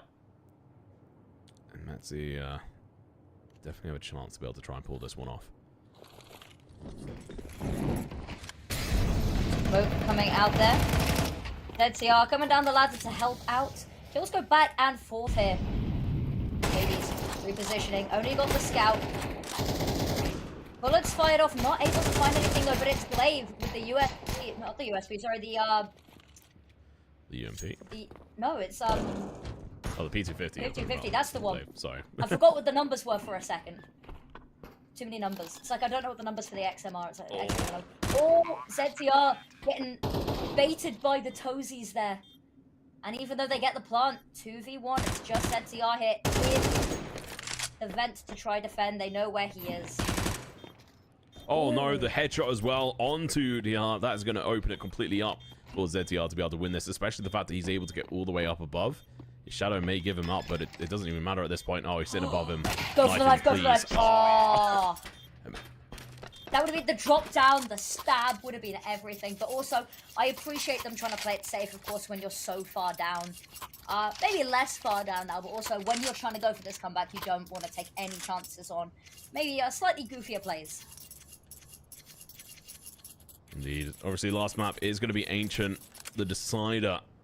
And I have a feeling we'll get there, but Motorsport look to try and prove me wrong on that front. Clutching it out in the last moments. You'd love to see it, and now hopefully Motorsport are going to stop doing continued damage. It's happened a couple of times. But it's going to be an AWP on Hades. It's proven that he can be versatile with that gun on this map. So is Jack. They both played fairly aggressive in towards Radio Room a couple of rounds ago. See outside, potentially some presence going to be coming through. Glaive going to go in for the nade, chucks it past the smoke, but it's going to bounce back and hit ZDR, delivering 43 points of damage. That is a lot. It means he's now open to being one tapped. By any of these, I mean, they're all anyway, but very squishy now. That HG grenade as well, the secondary one, looking particularly scary as well. Ziha pops their head out the perfect time, and the kills 2 for Ents. Suddenly 3v5, looking really good for them. They struggled to find their footing a little bit on this half so far. And look, trades, we talked about them needing to fix some of the trade spacing here, and that they do. Maybe it's by virtue of the fact that a little bit easier to organize that trade spacing sometimes on the CT side, but Glaive going for more. He is hungry. Adam B spotted, taken down, and finally break their curse here, get an 11th round. Put a halt to Metasport's little spree of rounds. And get themselves one step closer to Ancient, one step closer to taking this map. I'm putting that little tally next to their name. Money was a bit questionable for a couple of players here on Metasport, so they're going to have to buy into this. And keep in mind, they've got no pauses. They used all of them on their CT slide. Rightfully so, they needed to. They were falling apart, it seems. We've only got 5 rounds, keep in mind. Still 6 rounds behind at the moment. Need a lot more. Goofy gets the first kill. Sus goes down. This is not going to be a good look for them. And then he's going to be coming out, delivering some damage as well to ZTR. Once again, Molly denying this push, but never mind. They're still going to be pushing. They need to get some kind of position in. Down secret, however. Nice little bit of space. They've still got players outside trying to safely pass through. Spam just to assert dominance and presence, but they're going to rotate on over, knowing that this B site likely to be the final destination. And maybe resting place here for Metasport. Yeah, a little bit slow. Glaive going to be able to make his way down towards double doors with no sound given either. So he should have advantage here as they peek around the corner. Adam with the deagle going to be making his way around. He takes the shot, delivers some damage, but not the kill. But Jack does follow it up with the shot. Hades not going to have the angle here. They cross from position here with the bomb now being planted. They could definitely take this on. 4v3 advantage on Ents, but the bomb is ticking down. They have got utility. Only one smoke. Where are they going to throw that? Going to be over towards office. Nilo playing far too aggressive there. Gets dropped, and that is maybe the nail in the coffin now. Unless Jack could do something, but no! Nothing at all. ZTR, 72 HP, a nade, a flashbang. No hopes in hell as they push him aggressively. He's dropped by the AWP from Hades from distance through the side of the wall, and the bomb is defused. It is 1 round away from map number 3 here. And Metasport, as you said, had to force into that round, try to keep them from getting into this exact position. But now they have nothing left in the piggy bank, no money in the back pocket here to try to defend this, really. Utility is good, but back on Tech 9s for another round. Very similar sort of buy to what we saw last time, and we see how that went for them. And hence, all they've got to do is 1 more round. They've just got to do exactly what they've done so many rounds this map. Play it safe. Hades actually forced off the angle there, but look at that. Kills light up the feed, and it's just Sus left. Alright, well, a Deagle and a Dream, 14-16 in regards to his KD at the moment. I have a feeling that may well be close to where it rests. 14-17 in the moment, unless he can pick up some kills. But hence, they just want to clean this out. They want to take it to Ancient. They want to win this series. They want to continue on through towards the next level in this bracket for the IEM Dallas 2024 Europe close qualifiers. Sus, he's been heard, his number's been called, he's been shot, and now he has to run all the way around towards the bullets coming in from the smoke. Is going to get dissipated there by the nade, but he stays alive for a little bit longer than I thought. But he's now going to be spotted out and finished off there as Kyler is able to get the kill there. GG, well played on that map. That's going to be the second map there. Overall, Ents coming alive, because that was a completely different team. Just both of these teams are very different coming through onto Nuke compared to what we saw on Vertigo, right? Absolutely. It night and day, as we said at the beginning of this as well. Ents just not finding anything. Their aggressive plays backfiring on them so much in map number 1 over on Vertigo, to the point that we were like, please just fall back a little bit. They ramp it up, they notch it up on this one, and it works so beautifully for them. So that is them taking map number 2, a map that we were a little bit worried about until they had that massive spree. Feels like the mirror image of what happened on Vertigo, but we go to Ancient next, a map that we've already said we feel a little bit more comfortable putting some faith in Ents in as well, but it's definitely going to be a little bit of a showdown. I don't think there's a better way that we could end this series either. It has been all out. Indeed. I mean, Metasport did manage, you know, even with their backs up against the wall on Nuke, they were able to get more rounds in on that map than obviously we saw from the opposition from obviously Ents on Vertigo. But like you said, Ancient is going to be the final map here in this best of 3. We're going to go take a break, get some popcorn, get some drinks, and we'll be back very shortly for the final map.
Hello and welcome back. We've had two fairly one-sided maps, although maybe Nuke less so, as we saw one of the teams get 5 rounds instead of the 2 that we saw Ents get on Vertigo, which was an absolute, demolishment from the side of, obviously, Metasport. They came in and they dominated, and then we switched on over towards Nuke, and they kind of get slapped away, right? Absolutely. It was, blink and you miss it kind of map, Vertigo. So if you did miss it, can't blame you. It was a bit of a quickly done affair there.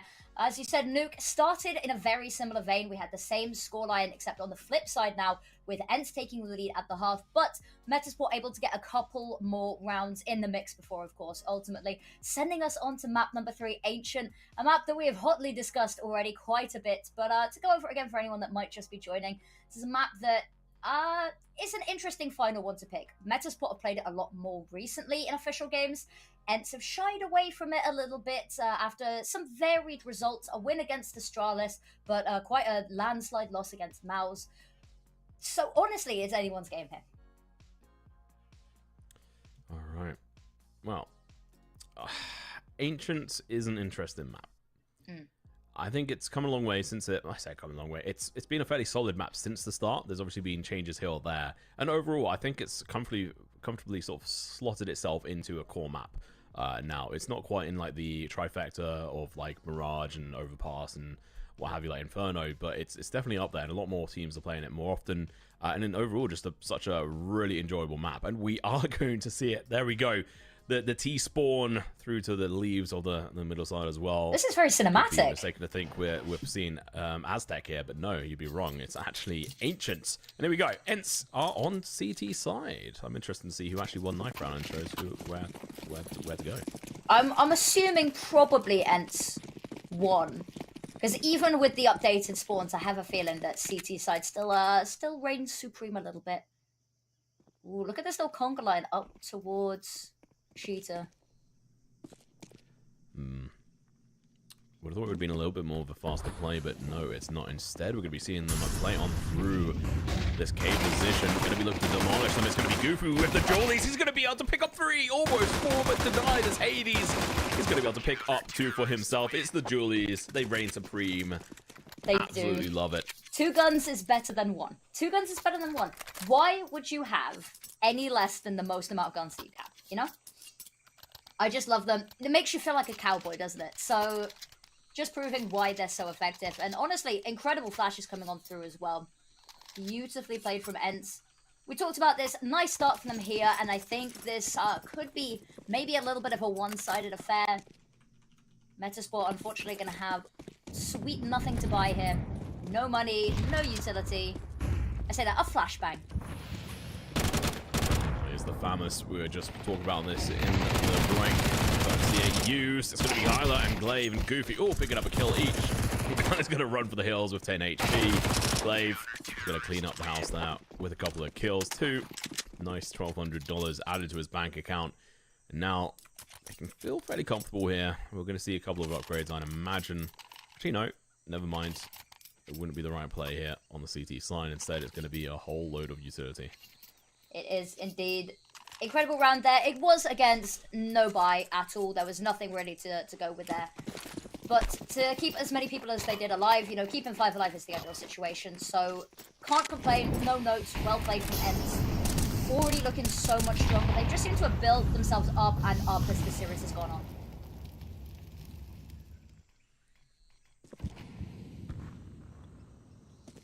Two rounds, Ents. This is as many as they got in the first map. See if they can tie more together. I know you were thinking that they may well have a strong chance of being able to take this map in hand, but I've got a little bit of belief for the Swedish boys here in Metaport. I know Get Right was checking them support on Twitter earlier on, saying that if they manage to actually qualify to IEM Dallas, he'll actually go and attend. Ooh. Which I think everyone would like. So bit of a long flight for him as well. Yeah. Decent length. I'd say that. Could be worse. It could be to like Miami or something that's like 12, like 11 hours or whatever. Oh, Glaive. Gonna be in a bit of trouble here.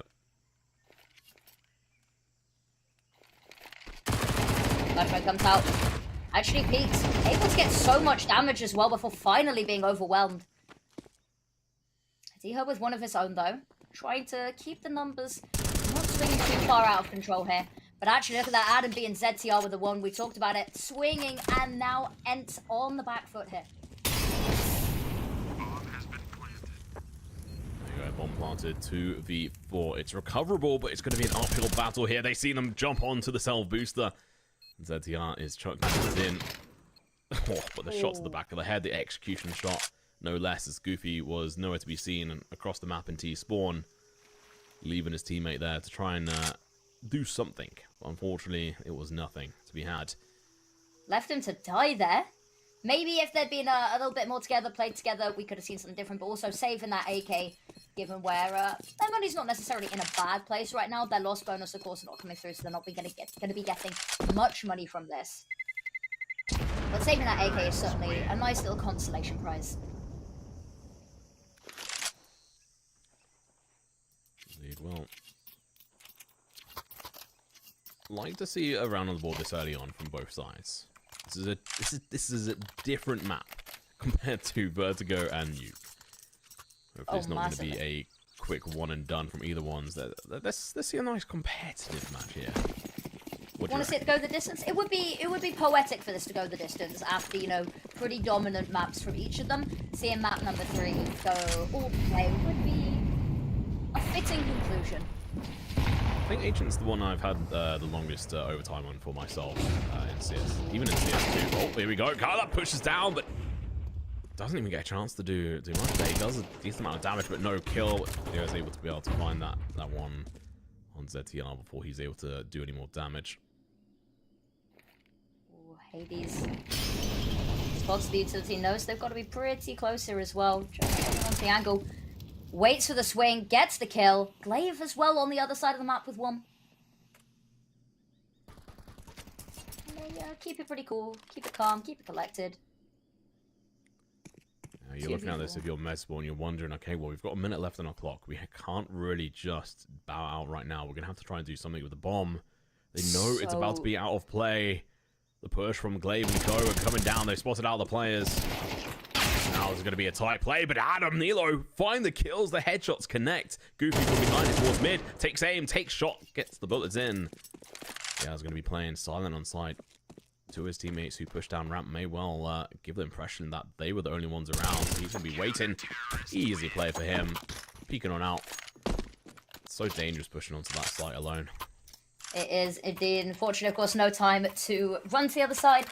When that bomb went down there with 3 CTs watching it, I was like, surely this is done and dusted. There's no business trying to even go for this round. But the kills just coming through, individual stepping up a little bit there as well. But yeah, when you're left alone in that situation, as you said, difficult bomb site to push onto. Beautifully played from Ent. We go on to round number 5 here. And there's not much of a buy from Meta support here to contest this round with. They do have that 1 AK and a little bit of utility. The Tech-9s can be a daunting prospect. We've seen them absolutely overwhelm a couple of times this series already. Whether we see that again, though, in a round like this, I'm a little bit doubtful. Yeah, economy's currently suffering, but you can see Medsport, you know, readying up to go forward into the following round. They've got a hero rifle on Nilo. Flash comes out. That's going to be Glaive. Perfectly flash, but not being able to take him down in that instance is actually going to be fairly damaging. Hades. Now I'm going to be waiting for Adam to potentially peek around the corner. There is 2 of them over towards this site as well, and they're playing rather reserved. You can see that they're not in donut. They've given up mid. Execution over towards B comes through. Glaive's going to be tagged down slightly, but he gets a kill. The process turns around, leaves it to his teammate Goofy, who takes care of business. Down to 4 HP, but he's done his job. He doesn't need to overextend. Flash comes in. It doesn't do anything as Sasp is dropped. That's AK out of play, unless ZTR can make a recoverable move here, which he is trying his best. Ooh, Adam B has the perfect angle as that unknown anomaly as well, just lurking in the background. Causing some problems, but now that that lurk is known, and with ZTR going down as well, not long left for this world, I think. Bomb unrecoverable here. 1v4. It would be miraculous to get something like this, so we've just got to try wait this out. Yeah, I mean, I have some questions in regards to... He could have picked up the bomb without being seen. I mean, he might have been spotted, but just going in for the aggressive play there, it's a little bit dangerous. Either way, gotta respect the hustle. Indeed. And 4 rounds. Taking the lead, consolidating it a little bit, our Ents. And the economy in the background pretty nice, giving themselves a bit of padding in case Metasport, you know, show up in a big way. We're being serenaded with peaceful music as well. I love the music on the different maps. I will It's say, quite nice. good job to Ent so far. They've obviously coming in hard on this one. Like you were saying, imagine they would have had to start it out on the CT side via winning the knife, but we've not had that confirmed, but it would make sense if that is the case. Lot of mid presence and a lot of space here. Ents fully in control of this map. Maybe a little bit of a weakness over towards this A site, but with so much information, you know, that knowledge is power, so Ents able to adjust accordingly. Kyler, mows them down! We talked about team damage, a little bit of an assist there for Nilo. And it's the perfect start to this round for Ents. We talked about the map control. They've got the opening pick as well. Now they're slowly just snuffing out where Metasport is and any chance at going for this round. I really wish we couldn't hear the sound of the knife being flicked out. All the guns. Either way we go. Peeking around on through. Glaive's going to have a counter angle. They peeking through. He takes initial bullets. Doesn't hit anything. This is going to save their life. But for how long?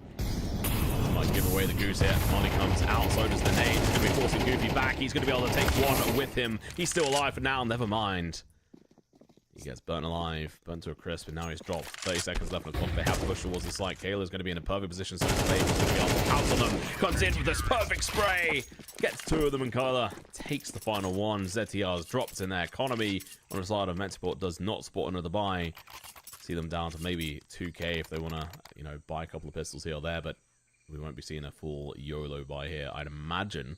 But maybe I'm wrong. They're using attack wars. They are. I like this. I don't think they will on the side of Metasport. I really don't think the money's there. But we have seen them go for some crazy rounds and actually have it work out for them.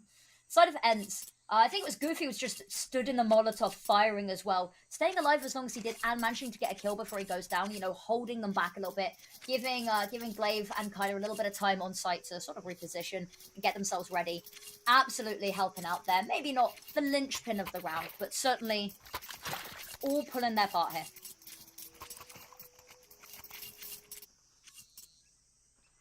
I wonder who recorded the panpipes for this. Imagine being... There's one person out there who recorded the little... You think it's Gaben himself? Just, you know... Yeah, play them himself.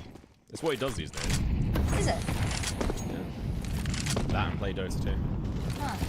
Yeah, fair enough. Actually, I don't even know if he plays Dota 2 anymore. Does anyone play Dota 2 anymore? I say that, it's got a thriving esports scene at the moment, I think. Ooh. Yeah, it's doing alright.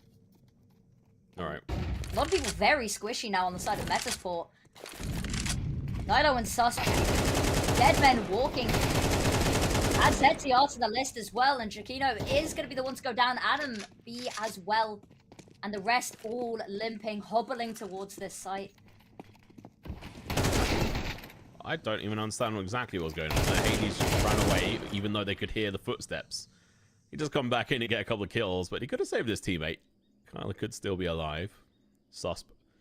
0 to 6 in the moment. He's very close to that 007. Never mind. He's got an assist, so he can't go full 007.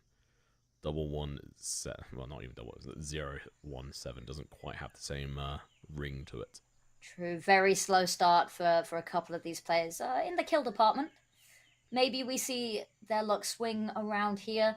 I don't think it's going to be a round win. Be nice to see a kill. Maybe a picked up weapon. I'm willing to huff a lot of Kokio. Not that much, though. And there's Susp going down there. Still not quite able to put a kill in the kill feed just yet. I want to say early days, but we are getting towards the middle end echelons of this half.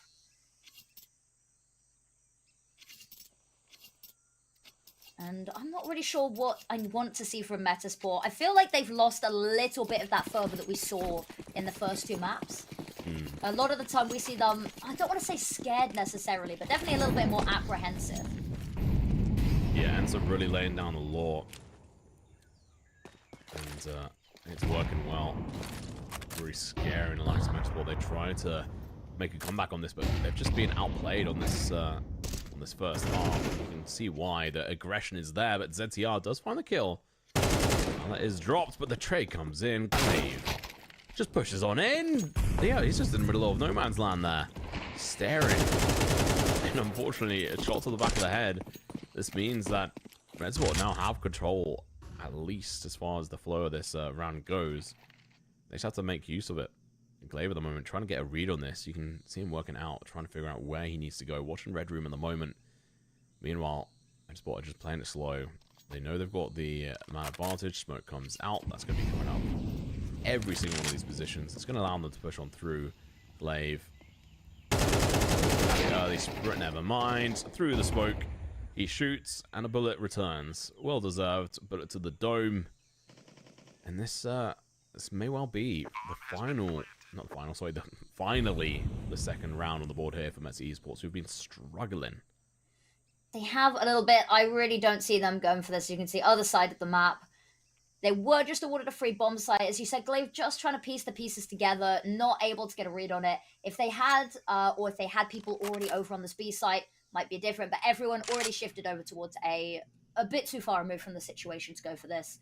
And they've got a lot of utility, a lot of weaponry that they really don't want to have to rebuy. Even if the money looks pretty good on them, it's better safe than sorry just to keep hold of it. Yeah, I don't think they have anything to lose by just giving up this round. There's no players to try and bring back. They got outplayed there. They went in for the gamble of rotation over towards A pretty hard, and then looked to go for the counter and go for the retake. But with Glaive getting shot through the smoke, just wasn't going to be. Now, going into the 9th round, we have 6 rounds on Ents, 2 on Metsport. Just a reminder, Vertigo came in. We saw Metsport win it with only losing 2 rounds to Ents. They absolutely dominated it. They're a very young team. I mean, Jack's the oldest one, if I'm right in saying, at 25. And then on Ents managed to dominate Nuke, not quite as badly as Metsport did, but Vertigo, that is. Oh, ZTR, he's getting tagged down heavy pretty much every round here. Down to 31 HP. Glaive unable to confirm that into a kill, though. ZTR has been so dominant on the first couple of maps as well. To see them being shut down so early and, you know, softened up really early as well has meant they haven't necessarily had the same impact or ability to go for some of the plays that sort of awarded them so many rounds in the first sort of maps of the series. Jack has a nice little angle on this as well. Goofy holding position. If they decide to overextend and have a little cheeky look, will be met with aggression and violence. Just waiting for someone to make the first move here over towards this ramp position, and I don't think it's going to happen until Metsport do at least something else elsewhere. Never mind. Jack's going to make the first move. Adam going to be peeking around the corner. Never mind. He makes himself known, but the spray comes through. Jack gets the trade, but at what cost? 12 HP. They didn't even really gain too much of a position out of it yet. Glaive going to be here supporting Hades, who has the AWP up close and personal on site. The Dragon Lore. Now that's a skin I can get behind. 30 seconds on the clock. It has to be B here. Doesn't have to be, but I'm feeling it will, yeah. He's out in the open, gets one. Unfortunately, no cover to hide behind. Nilo and Sus with kills of their own. And suddenly the side falls. Pilot trying to stop that bomb going down. The spray just not going to connect, however. Diha through the smoke. Decides it's his turn to step up. 2v2 on the retake. ZTR, as we said, limping already. It's difficult, but the first kill makes it work. Sus. He's going to be able to find one, but he's going to get traded. No, Kyla denies it. Gets denied rather as Sus comes in clutch. ZTR doesn't pick up the AWP. I think that's the right choice. They've been, I think when they have had one of these rounds, it didn't really quite work for them. So sticking with the AKs, I think, is their best choice. Also, Nilo, his kill he got in that moment was actually versus Jack. He killed his own teammate. The team damage reigns supreme across all these maps, mate. Yes, there has been a team kill in every map, as far as I'm aware. Or at least Nuke, we had a couple. And that absolutely spectacular HE grenade that did, what, a quarter health to the entire team was something to be marveled at. But now they've got it out of their system. Diha and Adam with kills of their own. Glaive pops out. The flashbang absolutely perfect from Kyla there. and Meta's falls apart at the seams. That was just mass deletion. That flash, just so perfectly It's so placed. good. You have to appreciate good utility usage and just good placement overall. Hades on the MP9. He's looking to try and farm up some cash to get his AWP back. Unfortunately, no one on Medsport had an AWP in that round, so he wasn't able to pick that gun back up. Early smoke over towards Red Room. Highway going to get smoked as well, but we're going to be seeing the push from Ents through the smoke. Double mollies in towards that T area. It's good aggression coming out from Ents. They've been doing this pretty much every other round. ZTR may lose his life if he's not careful. Talking of which, it does, and no trade comes out. Loses a lot of his life, but he's still alive. Flash going to be blinding both of them. And he's able to get out of dodge. There was a clear commit to that as well. He was going to go for that. That flash, of course, ruining their plans a little bit. I like this angle from Hades. It's a very ratty one, very difficult to clear out as well. And with the MP9 in close range, whoever walks through that doors, I do feel a little bit sorry for them. Although I don't think anyone will be. It does look like this this B site maybe going to be their port of call here. Indeed, starts with the first kill. He gets knocked. He's going to be in a good counter. Drops down, gets the headshot, gets the kill, pushes on through, gets a second AK as well, and now in his hands. And Jack, Adam, left on the opposite, very much opposite sides of the map. And Glaive, I'm not sure if they traded shots already, but knows that Adam's over towards the A site as well. Maybe it was a piece of utility. It might have been a smoke going out from Adam, actually, because he's missing that piece of utility. Diha there as well, going to be at the angle behind his, the footsteps. Going to try stop that bomb ever reaching site. Unable to confirm the kill just yet.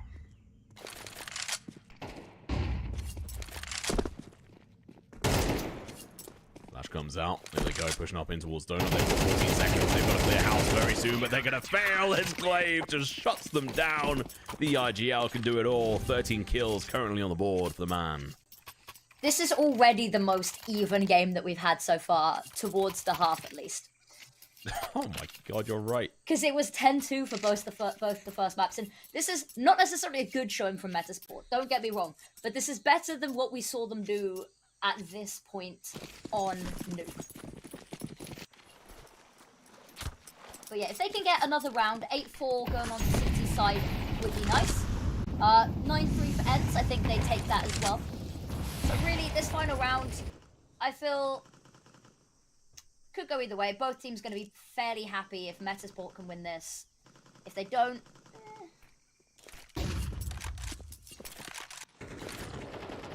Hades is going to get flashed out. He peeks back on, misses the shot, flicks up, hits it on Elo. Now going back in for more. Bakana's going to be there to support him. Diaz going to go down fairly early. Peeking on in. Hades takes Jack down. That's going to be the bomb. Out of play. 2v4 even. ZTR going to be on site at the moment. Lil in hand. Utility, but he's got the most out of the two of them. He comes out, doesn't quite delete the smoke, but allows him to be deleted anyway. that smoke all dissipated except that one tiny corner he was stood in. Shots wide off, Kyler. A little bit worse for wear here. Hades as well. Although on the AWP, doesn't matter. Nice tap from Glaive. That'll be a 9-3 half. And we will have to see how this game continues on the second half. We're going to go to a short break, however. See you guys all very soon.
hello, and welcome back, wonderful people. As you can see, the scoreline is 9-3, and we are on map number 3, the decider of the ENT's Metasport game. Map number 1, a little bit of a wipe. Map number 2, slightly less of a wipe, but still pretty big differential in the score. This, the most even we have seen it at the halfway mark, which isn't saying much. Now, Tom, how are you feeling about this? I am not feeling confident for Metasport, but they broke the situation where we had 10-2 as the scoreline for both of the first maps. So who knows? Maybe they can turn this around. They got 5 rounds on Nuke. Let's see if they can do better than that. Have another look. They have been awarded a relatively empty A site here. Reinforcements close on hand, but no resistance really being met here. Kyler just so much space to work with. Too slow, not confident enough, means that they are going to be in a lot of trouble now because they took far too long to secure this site and to push on through. The bomb is going to get on site, is going to get planted. That's the most important thing here, but they needed this round on the board, and unfortunately, unless actually no, they should be able to get it on. I think Hens really wanted to try and win this round, but getting the money in the bank is important. Metasport, like I was saying, really needed this round. They managed to pull out of the bag, thanks to Hens playing a little bit weirdly there. Was it weird, or am I overthinking that? I think it was a little bit weird. Kyler had so much space, and they took a little bit of time getting themselves up mid there. Maybe there's some master plan that we're not privy to, but for my opinion, a little bit slow, as you said, getting to the site. And by the time that bomb went down, Metasport already hot on their heels, guns are blazing. But as you said, bomb plant, money in the bag, will afford them a really snazzy buy here to try contest this conversion round. And this will be a really horrific one for Metasport to lose. Losing that second round after winning the pistol on CT really hurts the bank. Yeah, getting the bomb down in this economy just gives you such a step up if you can play it off correctly. Let's see if they can do that, though. It's going to be the push off towards map at the moment. Smoke's going to be coming through. Jack's going to get absolutely destroyed. But Sus is on the other side of the smoke. Gets a kill for free on the good old trade coming through. They're going to be able to pick up the AK as well, dropping over to one of his teammates. He's more than happy to take the Tech 9. We saw what he could do with it earlier. Him and Hades. Actually, Glaive the front runner in terms of kills on this entire map as well, leading the charge 14-5 there, which is nice. We've seen him have a little bit of a quieter game. Nuke stepped up a little bit. Vertigo, I think, finished with only 5 kills in the whole map as well. But good to see him front running and being selfless nonetheless. Hades killed with ZTR as well, slowly whittling them away, but Sus trying to keep the numbers even here. He's going to have to be careful because Glaive is pushing. He wants to trade off Nilo down this position. May well spot them out. He's going to find Goofy. Knows there's more going over towards the site as well. Now he can come in and back them up. He can actually go in just the wall bang if he so wishes, but they're going to go in for the plant. Sus, he's got the ankle, gets an easy kill, gets both of them. That's going to be 4 kills for Sus. I will say, Jack played over-aggressive, but it ended up working out in the end. Sometimes those confident players, you know, they can work really well. You can get a sneaky kill when they're not expecting you. It's always getting away is the issue, though. Because if you get 1 kill and die, you've gone 1 for 1. And, you know, on the CT side, going 1 for 1 isn't great. Because suddenly you have so many less people to keep this map control. You make it so much harder for your team. Losing someone on the CT side, a lot more damaging than 1 person on the C side. But, as you said, works out for them. They secure the round. 9-5. Definitely the most contentious map that we've had so far. Pushing on down, he may well find himself on the wrong end of a gun. Well, that's going to be Nilo getting dropped by the P250. ZTR. The Deagle to the dome. That's going to quickly send you to the grave. Yeah, I was able to pick up gun as well. Drop over towards someone else. Never mind. He gets it chucked back at him. He says, don't worry, I've got this. I've got a P250. Speaker on the low HP taking it as well, which is interesting. Now, there we go. Hades has got it back now. Hades has got it back. Glaive was like, stop it. Just take the weapon. Take it down. Ram! Oh, he gets the killed. But Sus is able to go for the trade. And unironically, a really, really good round from here. A lot of these players very squishy, which against the A1S, very concerning prospect, but also they just have the, you know, power in numbers. Sus gonna take down Kyler. Continuing on forward, that bomb hasn't gone down yet. He's going to try stop it going down. And with all of these surfaces being pretty thin as well, they've got a bit of a round on their hand here. So, very few bullets left at the moment. He's getting tagged down, pulls out the Julies. He has time to reload. Glaive, left in a 1v2. There's This no is smoke. not a player you want to go up against right now. He is on a 5, ready to go. Takes a couple of shots, gets the first kill. Susp. No, he's got the difficult situation to try and pull this off. 3 kills on the board at the moment. He's trying to go in for the 4K once again. He's going to be playing aggressive. Glaive going to be looking to counter out him. Just wait for time, playing around the pillar at the moment, dancing around it. Back and forth they go. Susp realize that's going to be the round over. He's going to run, make sure that Glaive is going to drop, but gets the kill himself to confirm another 4 kills for himself. Glaive just playing with his food towards the end there. Knew that all he had to do was whittle down that timer a little bit more. There was a kit available, but of course no smoke for Donut at the end there. Was just able to run away with himself on that one. 10 rounds for Ents, double digits. And 10-5, we saw of course 13-5 last map. Are we going to see a closer game? Do you see another couple of rounds for Metasport before this is over? No? You think 5 is all they get? Are you willing to say it, word for word? 5 is all they get. 6 or 7 maybe. But Ents are just playing so confident. And you look at Jack, he's all over the place. ZTR, he's fallen off the face of the earth as well. He carried them in that first map. And he's just been nowhere to be seen. But next gun. It is, and unfortunately it's not going to find anything, but they really do have a little bit of a liking towards this weapon. I'm not complaining, I like to see it. Sadly, not going to see it in too much action. But at least they are a bit of a canary, a warning sign for Nilo that danger is imminent. Yeah, I think Ents have just got them read like a book at the moment. Glaive just helping direct and run the script of this match, as the chat would like to put it. Nilo, he might have a chance to deny the message. Swapped into his position at the wrong time. Flicks out, gets some damage, but no kill, no dice. Jack left hanging by himself here. Never mind, he's got 2 other players with him. B-site's been given up, and they know this on Ents. So they have time to chill. The Eye's going to be peeking up behind them, locking down this position at the moment. They know that at least 2 people over towards A at the moment. He doesn't even have to overextend. He can just hold this position, which he is doing. But he's able to get off guard. If he's not careful, never mind. He's too sharp. Too much on points. Diha is such an underrated player, in my opinion. I have been following him closely for a couple of years now. Absolutely incredible. Just king of positioning, really. And Hades is near the footsteps. He's not going to let there be any survivors. Caught with utility, so not quite able to get the second. Can't help but feel that if he'd just gone for that fight, might have won that one out. And I think they are going hunting for this weapon. They've completely abandoned that bomb in favor of trying to take this AK out of Jack's hands.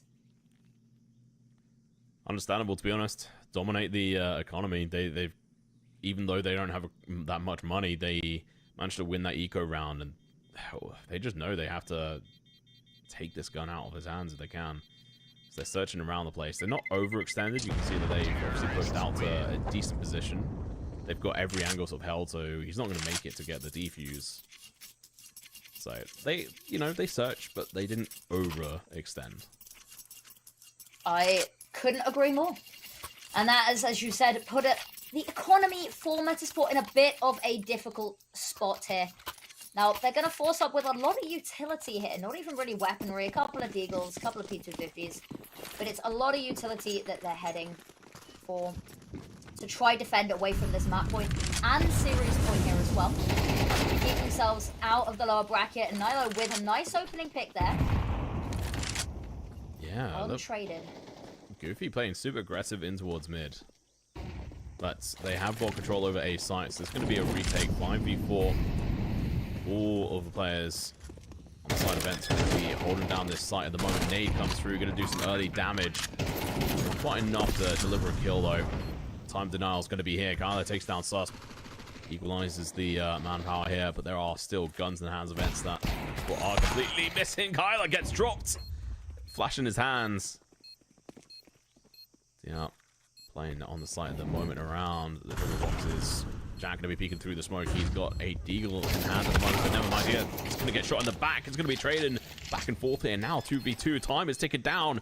They have very little time here to be able to play with, but they're going for the spray. They're going to get the kills, but not the win. on that round because they have no kits. And that bomb is going to deliver a big blow to get out. Not quite as big as I thought it was going to be, but still, that's a lot. Don't be a loser, buy a diffuser. It's rounds like that where it would have still been close, even with a kit there. But Ents, absolutely incredible, as we can see there. At the top, series point for them. It's definitely been a little bit of a hard-fought sort of map. And Metasport definitely giving them a run for their money. Maybe you should have said 5 is all they get. You would have been sitting pretty now if you had. Yeah, I just didn't want to see such a... Didn't want to jinx it. Didn't want to jinx it. Didn't want to jinx it. Didn't want to have it actually happen. I wanted to see this team come back, but it's been a little bit all over the place from them. Sus is going to be playing aggressive. Spots out Hades through the smoke, gets the first initial kill, but I think, yeah, spray comes out fairly quickly. It's FTR going for the spray, but they're just all over the place. Way overconfident on this front, so I think that's going to be it. They're signing their own death warrant. Adam, Nilo, they still have a chance, but it's a tiny one. The bomb still needs to make its way over. Which they are still going for. There we go. Who knows, they might be able to eliminate these remaining Metasport players before that bomb even goes down. The smoke's buying them a little bit of cover here as well. The flash is impeccable.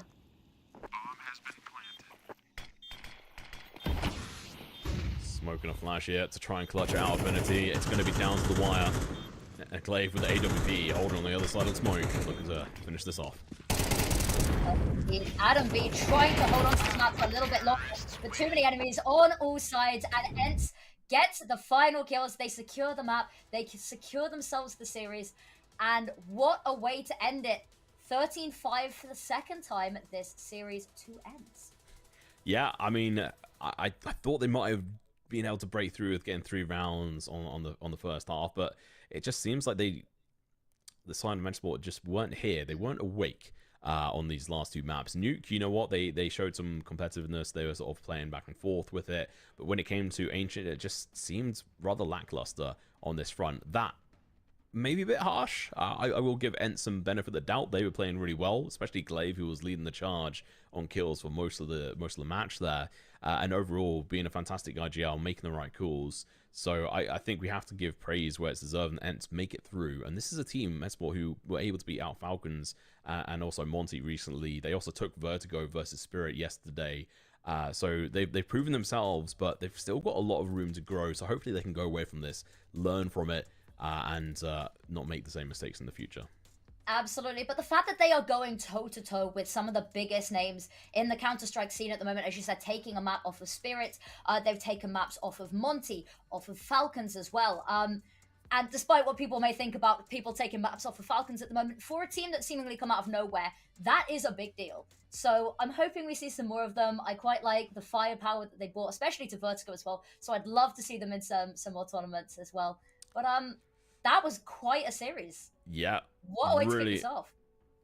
Yeah, really enjoyable when it comes down to it, especially that Vertigo one. Seeing that Metasport coming in here, dominate, we're like, okay, this is going to be it. This is going to be an exciting series, and maybe Ents are falling apart because Ents were just not there whatsoever. But they came back, the more experienced players, a little bit of a higher level play across the board, just throughout the last 2 maps there, and if you are wondering, guys, Metasport not out of the count yet. They're going to go down to the lower bracket. They'll be getting shown on the D stream, if I'm right in saying, and they'll be playing up against the loser of Heroic versus Preezy, which is still ongoing at the moment on the D stream, if I'm right in saying.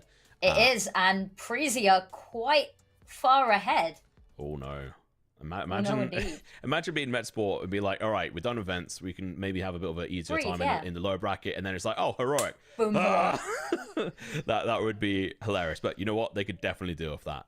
For us, we're going to be going down to lower bracket as well, but we'll be covering the game between either Virtus Pro or B8 versus Koi or Apex. Those matches are still going on because, as we were discussing before, every single series has gone through to a 3-mapper. Yeah, absolutely crazy way to kick off this tournament as well. But I don't think there's much more for us to say. In the meantime, whilst you're waiting, there are other streams. ASL A, B, and D still got matches going at the moment. So if you want a little break from us whilst we wait for the next match to be ready, there's loads of other Counter-Strike ready and waiting for you. But that is it for now. Any closing remarks before we go, Tom? No, just GG well played to Ents. Absolutely. Anyway, we will see you guys very shortly. Have a nice afternoon.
sitz auf meiner Fensterbank, die Nacht zieht vorbei.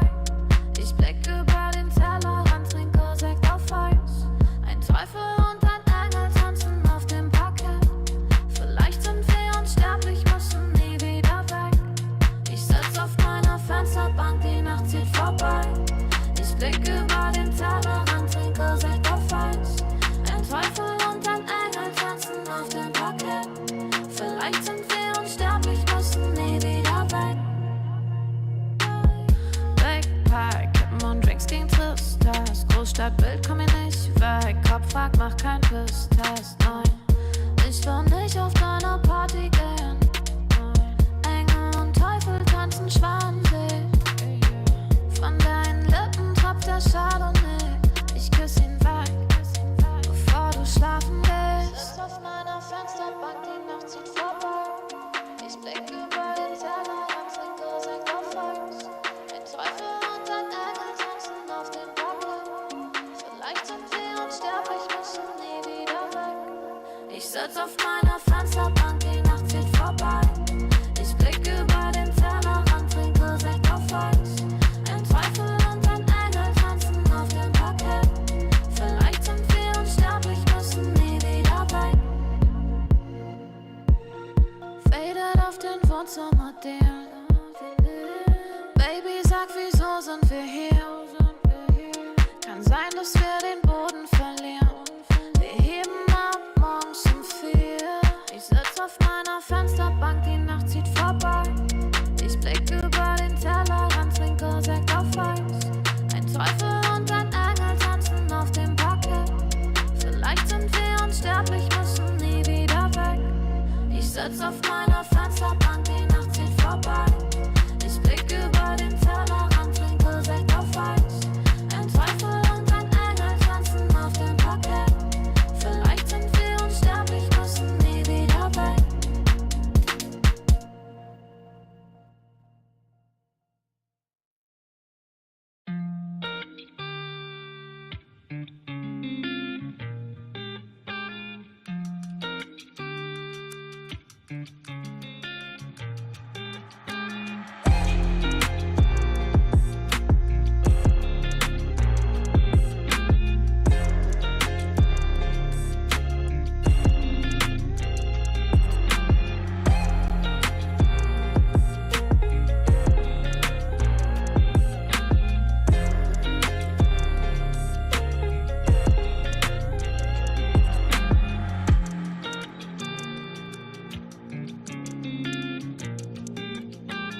I can't explain. I can't explain it. I go insane when we get naked. Hold me down, never let me go. Take me in, I want you to show. Hold me down, never let me go. Take me in, I want you to show me love.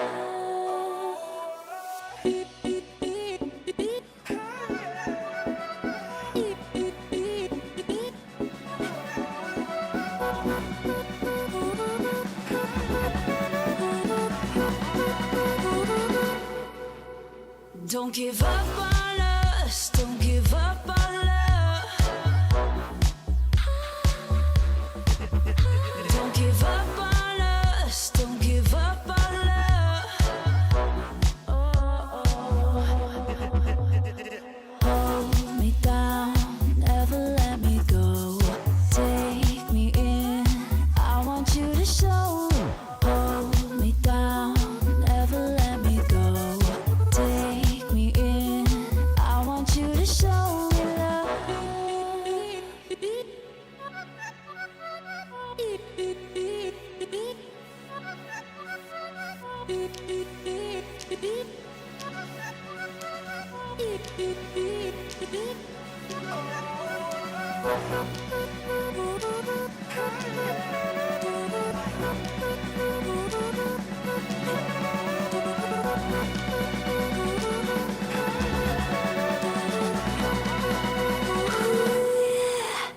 Don't give up on us, don't give up on us, don't give up on love. Don't give up on us, don't give up on us, don't give up on love. Hold me down, never let me go.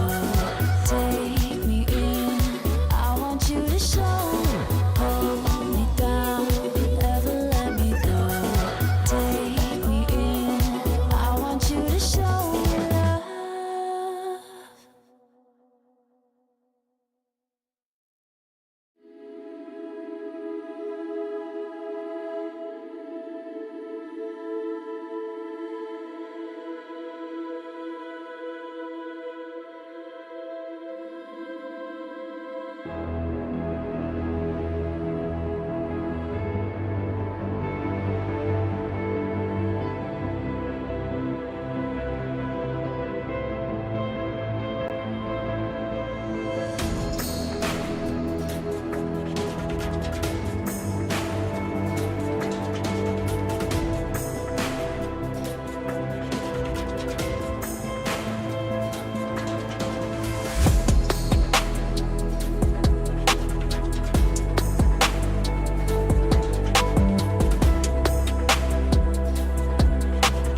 can I fight it?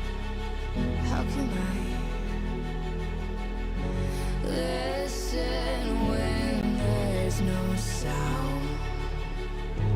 Oh, the wolves are out. Yes, the wolves are out.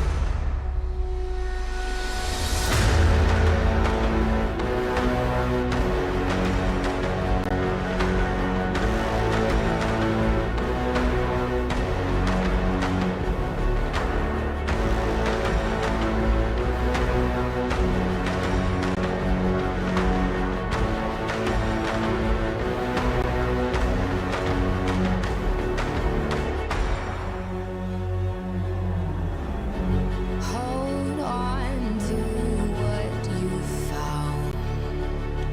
Days are deceiving. My head is spinning round. Oh, I hear you now.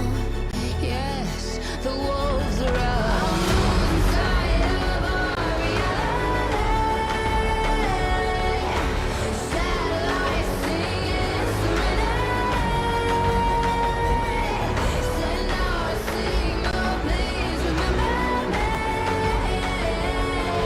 Send out a signal, promise me free.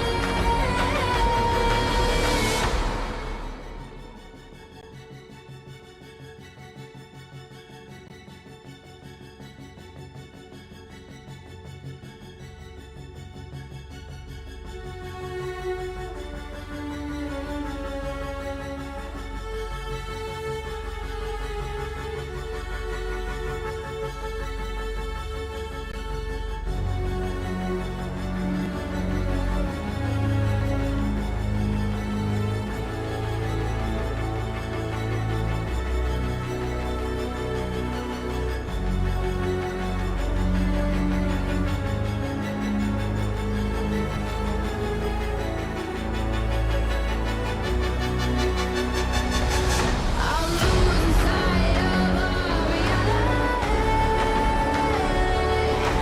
Satellites singing serenade. Send out a signal, please remember me. Send out a signal, promise me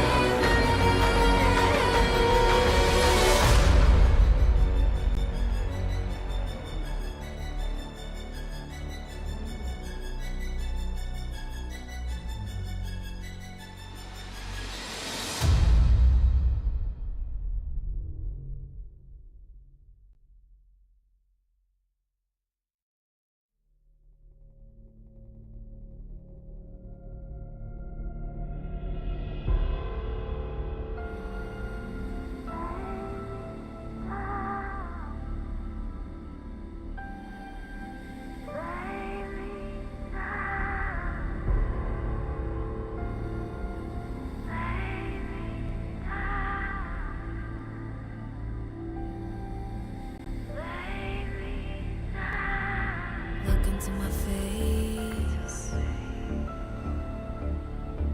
Tell me now why you want to wait. Running out of words you wanna say. I've been looking for you, looking for you, looking for you.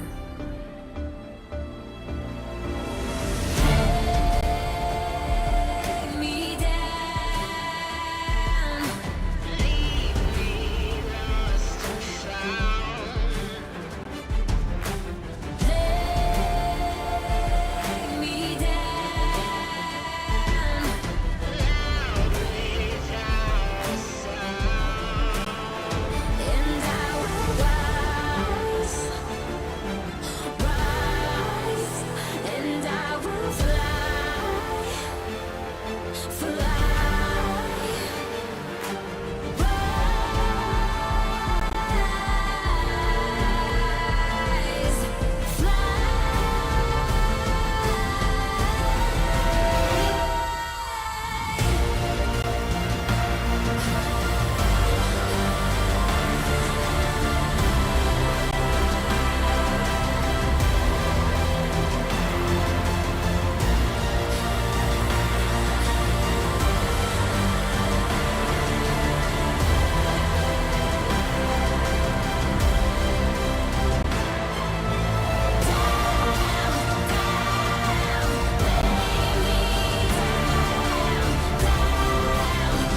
Hello and welcome back to the ESL Dallas 2024 close qualifiers for Europe.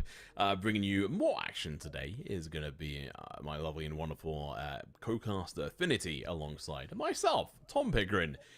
We had a fairly interesting first series early on today, but Affinity, how was your break between these matches? It was quite a nice little break. We had a nice little chat about all sorts of things in the world, you know, a little bit of D&D, a little bit of CS as well, the wider world at heart as well. But yeah, nice little break. Had a bit of food, had a drink as well. So yeah, getting ready to go, feeling all refreshed because of course, nice long 3-map series we had earlier in the day.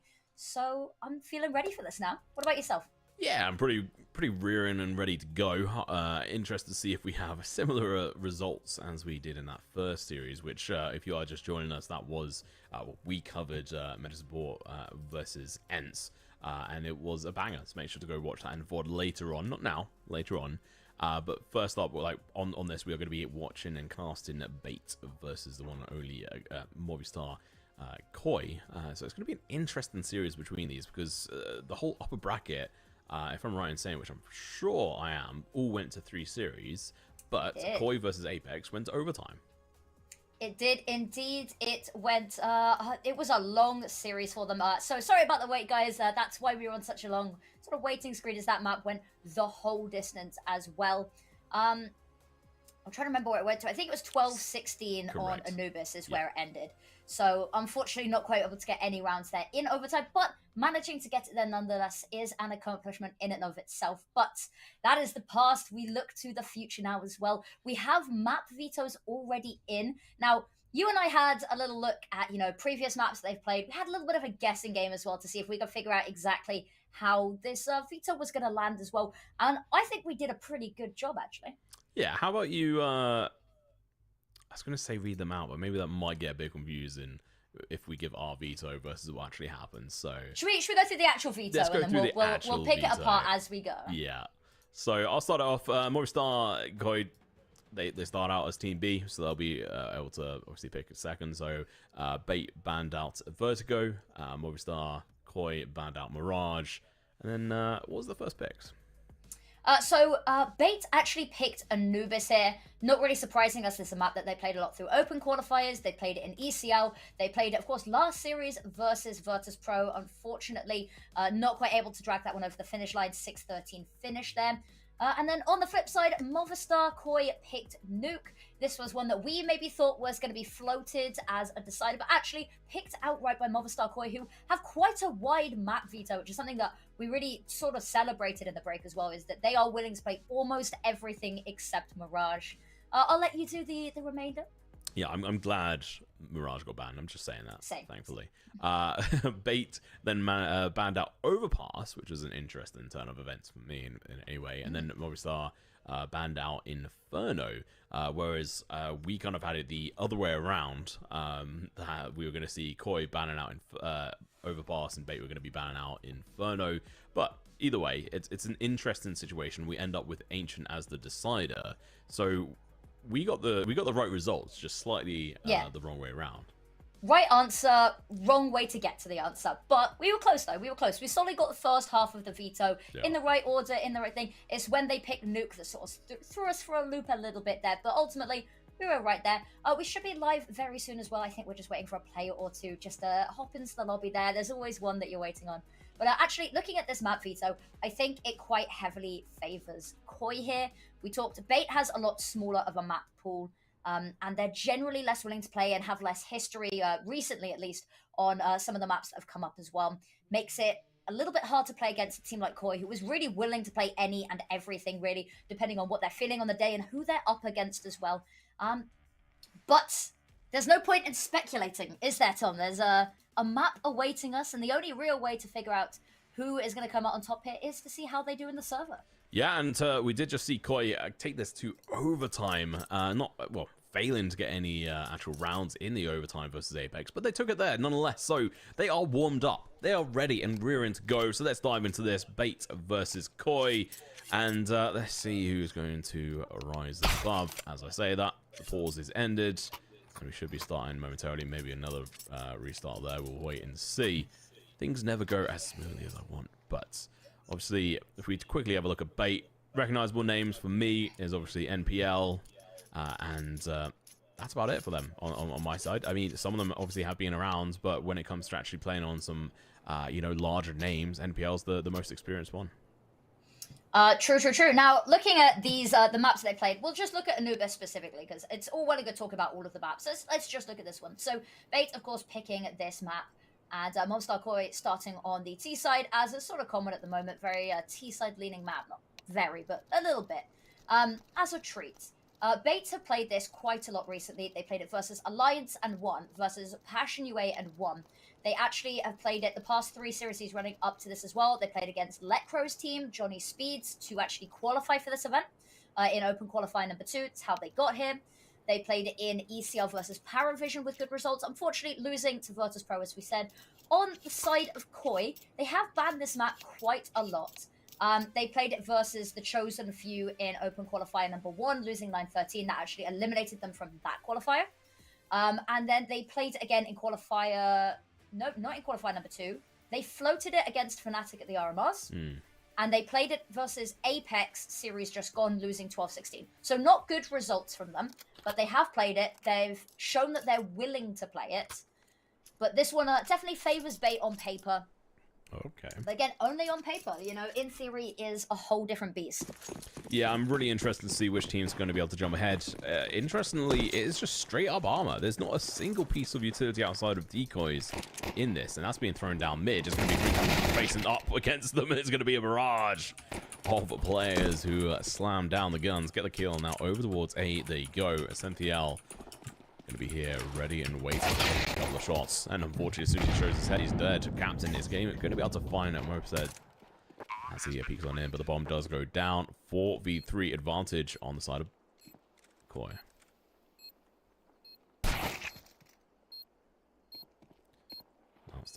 Not standing a chance there.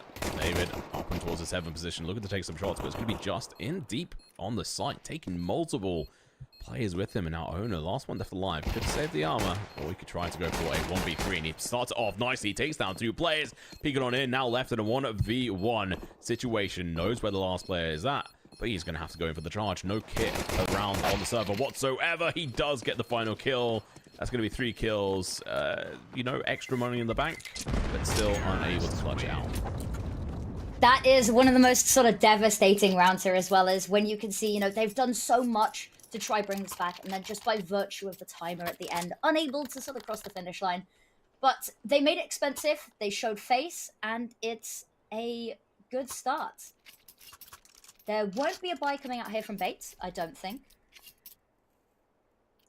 Yes, there's no money really here to do anything. So it should be a pretty quiet round here from MOVISTAR Koi. Yeah, it's just a deagle. Side of Owner, which makes sense. He had the cash to splash. Might have been better to keep it, but at the same time, if you can do some damage to the opposition, it's good, but hopefully it's not just wasted. It does look like we're going to be seeing the players head on over towards A. And it should be a fairly clean round for them. Although I say that, you know, getting out of the bomb site might be another thing, especially with the bigger explosion range. Yeah, the bomb sites and the bomb radius on this map are a little bit funky as well. Oh, bad molly from Mopez there. Embarrassing. It's even funnier because there's just no one there. There's no one there. I appreciate the usage of the molly, but, you know. They're doing their due diligence, but it's, you know, 600 quid down the drain. And it stopped them getting onto site, albeit not going to cause any issues. As you said, there's nobody home. The Bait players all stacked over on that B bomb site. And not even going to go for this. There's no point. There's nothing really to save. Just going to huddle together. Yeah, and I mean, ideally for Adams and Co here, they want to try and get the kills on these players, and that is going to be Owner dropped. More farming some of this extra cash is exactly what this gun is about. Runs out of bullets, but 2 kills. That's pretty good, solid. You just need to make sure that that gun is not recovered, and there we go. Solid round in the end. Losing Adams kind of sucks, but it doesn't matter because he got those 2 kills. Means he's going to be good into this round. Indeed, indeed. And, you know, can't really complain to that. It's just an anti-eco, going through the motions, really. There's not so much that we can really analyze or psychoanalyze with this one, is there? No, not complex. This is the first round where things actually start to get interesting, and they have the utility, they've got the weaponry out as well. So this is the first round that we can really point at and say, this is where we need to see Bait showing good signs of life.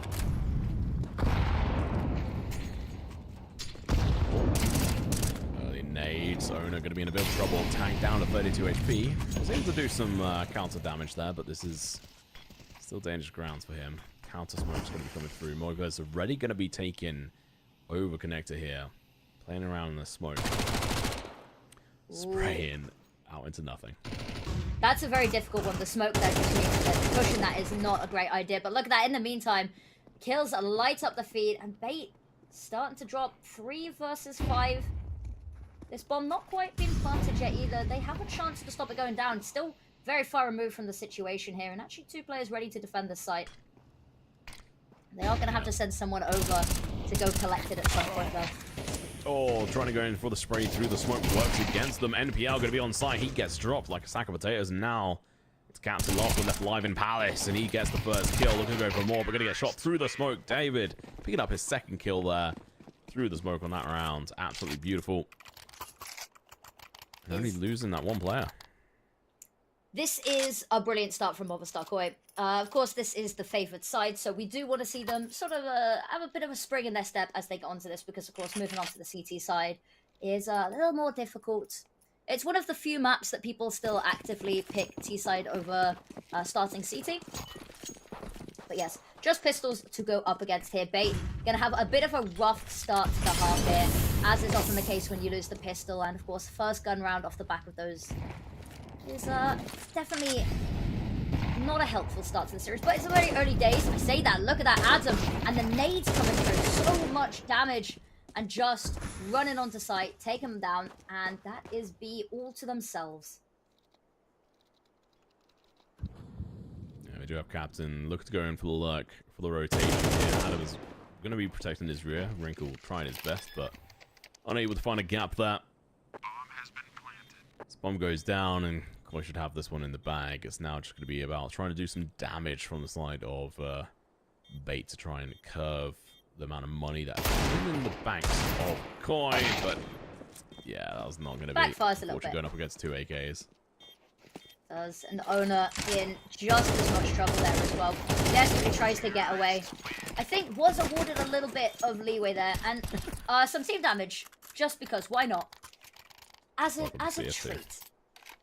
Yeah, usually we're talking about, you know, accidental team damage, a missed nade, you know, HE's doing loads of team damage when you're trying to part the smoke to allow teammates through, maybe. But no, that was personal. That. Shot him in the foot. It's like, give me my gun back. I think he wanted an AK. As he Either way, should. we move on. As he should. Wrinkle has that all power. Actually, it's the Dodo on the other side as well. So it's going to be a little bit of a battle of the sniper rifles here. I love it. Honestly, Anubis, after a couple of changes that came through, it was, especially after, like, how, I'm not going to lie, how bad the first version was a few years ago. When this came out, it was like, oh, wow, okay, this is interesting. It's different, but also similar to others. It's obviously a 3-laner. And honestly, it's been nice having this map in.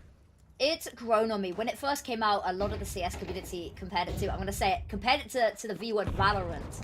It felt like a Valorant map is the criticism I heard a lot when it came out.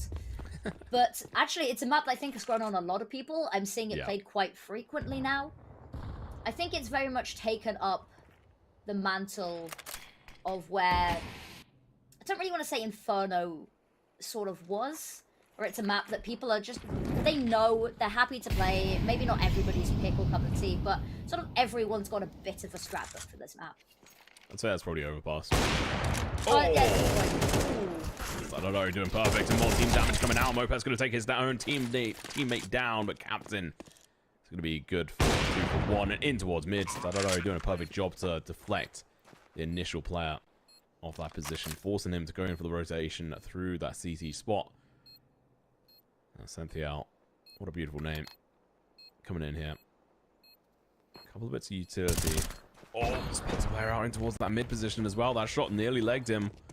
That might have been him out for the count. So He much is in to do here. trouble. No matter where he goes for this, I think he's just going to try stick it. Unfortunately, forced off. Actually, tagged a little bit by the nade. Just going to try run and get out of there, but I don't think, no matter how fast he runs, he is safe here. 23 HP. Oh, no, he's not got far enough. Oh, wait. Oh, yeah, I forgot. It's a Nuba, so the bomb range is slightly different compared to others. Ah, true. But See, yes, if this was ancient, he could have run all the way back to spawn. He'd be dead. and he'd be dead. Yep. Though maybe we see that later on in the evening as well. Of course, Ancient is going to be on the side map, as you can see in the right-hand corner there. Timeout being used here from Bait. I like this because this is where it starts to get a little scary for them. Because they've had a couple of gun rounds, they've had the opportunities, and they've just not really been able to find anything. The economy is massively building up. Like, look at Davy G, for instance. 11 grand just casually in the background. And they've not been having to rebuy, because as you've said, they've not even really been making most of these rounds expensive. MOVISTAR have just sort of been getting away with a lot, and with a lot of people still alive at the end. Bomb plants on every round. So, Bait financially struggling a little bit. MOVISTAR sat on fat stacks. MPL's invested quite into this, to be honest. I would like to see him drop the pistol instead of buying it, but it doesn't really matter too much, I guess. See how it goes. See if these deagles can make a difference. They've not really done much with their pistols so far on Bait. No, I think Koi... Yeah, they're playing the smart. Playing a little bit more defensively, a little bit more slow-paced. Which gives them a chance here, but Sentiel with the ADO versus AWP is not going to win that fight. NPL recovers that gun, and he might just be able to hit a headshot, and he does. Makes it away with 20 HP as well. Around the corner, goes, gets the first initial headshot, stays alive now, and picks up a second. Owner. NPL, last two left alive. Lovely little combo there from Adam and Mopos there. Playing together. They take sight. They have to get that bomb over as well. A little bit concerning considering that there are some CTs hot on Davy G's heels here. He has heard these though. Connects the bullets, but he is going to be low, and NPL is going to be holding his hand, waiting. Peeking on in though, takes the kill on Adam S. That is a solid shot. The bomb unable to transfer on over, just coming up from behind. They have to play this patiently. If they overextend, they're going to be doomed. There we go. Just sends on in. Davy G doesn't quite realize the player's there, and that's going to be an expensive round, but a round it is, nonetheless. That got a little bit scary for a second, as you said. You know, NPL very much had a little bit of an opportunity to work with there, but hiding, making sure they don't let him isolate these 1v1s.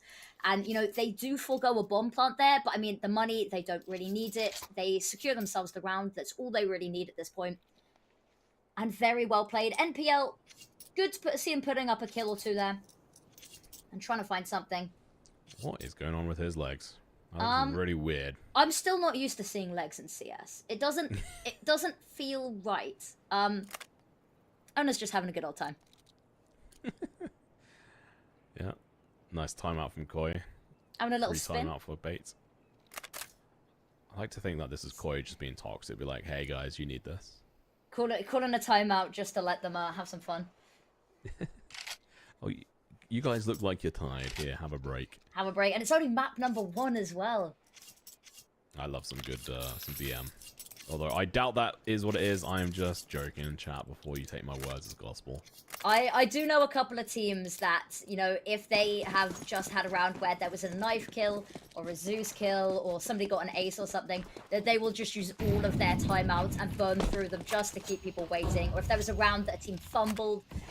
It's very toxic, but, you know, the ESEA season, there's some more people. Oh. Lovely opening take there. Immediate good trade counter. there. Yeah, and the fact that they were so far out in water, that's going to be some good information for Koi. If they actually fully purchased onto this, this would have been another situation. NPL is going to get burned alive, but it's going to be Davy G coming in with the kill, but the trades are back and forth. Wrinkle in this position, locking them down, but Davy G is fearless. Gets the initial push in, nade follows it up, does half damage to Wrinkle, takes him down to 49 HP, and now they get the bomb down. They can now just sit in towards this side, but they have to wait while the flash comes through, but SMG doesn't realize Mopus is there. He collects 2 for the price of 0. He stays alive. As Wrinkle has to try and run away. They know where it's at. Should have an idea that he is slightly damaged as well. Do they go in for the hunt? I think they are. You can see them sprinting towards spawn there. Who is it? David G. I think he wants this. He's definitely having a look. He's being careful. He's checking all his angles as he goes, but whether he gets it is another one. Wrinkle very much trained on this angle, and I don't think there's time for them to go him anywhere else. Might actually pick up an extra kill. Yeah. There we go. Nice little round from them. Beautifully played there, of course, when they spotted the AWP outside, of course, connector. Hiding in the canals a little bit.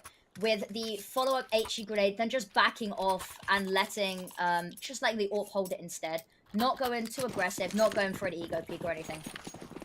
And playing off of each other really nicely in the post plant there, actually. Yeah.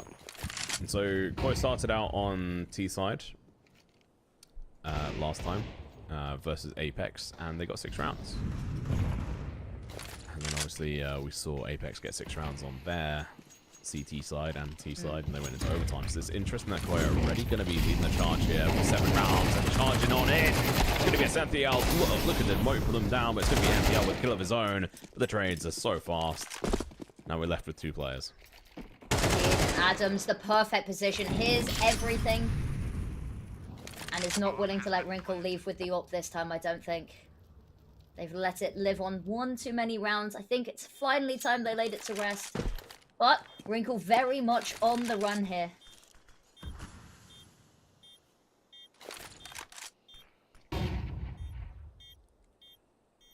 Yeah, at the same time, Koi have now lost 2 players. Keep in mind that, you know, Adams is on 2200, David G is on 3900. Yeah. Like, they've got more than enough money, but chasing down ideal. The AWP is on their situation. They know that they lost a couple players last time. The fact that it's already 8 rounds for MOVISTAR Koi here is absolutely crazy. We've seen some landslide starts today, haven't we? One from really both sides of the teams that we were casting earlier. Mesoport and Ents. Both having very dominant maps of their own. And this is how it started. It started with a nice little round lead. Bait. It is their CT side on Anubis. Also, we do need to see more than this. Trying to be nice about it. Trying to sort of step on eggshells a little bit. But we do need to see at least 3 rounds if they want to try and make this competitive, I think. Well, you know what? That's the start. This is the round, if any. They get the opener kill. They've got everyone still alive, mostly undamaged. I mean, Captain, you know, he's slightly damaged. He's taken 27 points of damage. It's not the end of the world. It's now just about not overextending, not overgreeding, waiting for them to come to you, being ready to be reactive. Well, that's a contradiction within its statement, or... But, oh, Sado playing aggressive. Headshot as well. Getting the kill. They're clearing this out. Molotov. Unknowingly unnecessary, but it's good to use it. Make sure you clean out those angles. Better safe than sorry. Oh, definitely. Especially in that position. Ooh, Adams here has such an opportunity. They do clear him, however. Oh, they've been caught out by these lurks a couple of times, but Davi G going down. Wrinkle also getting a kill here.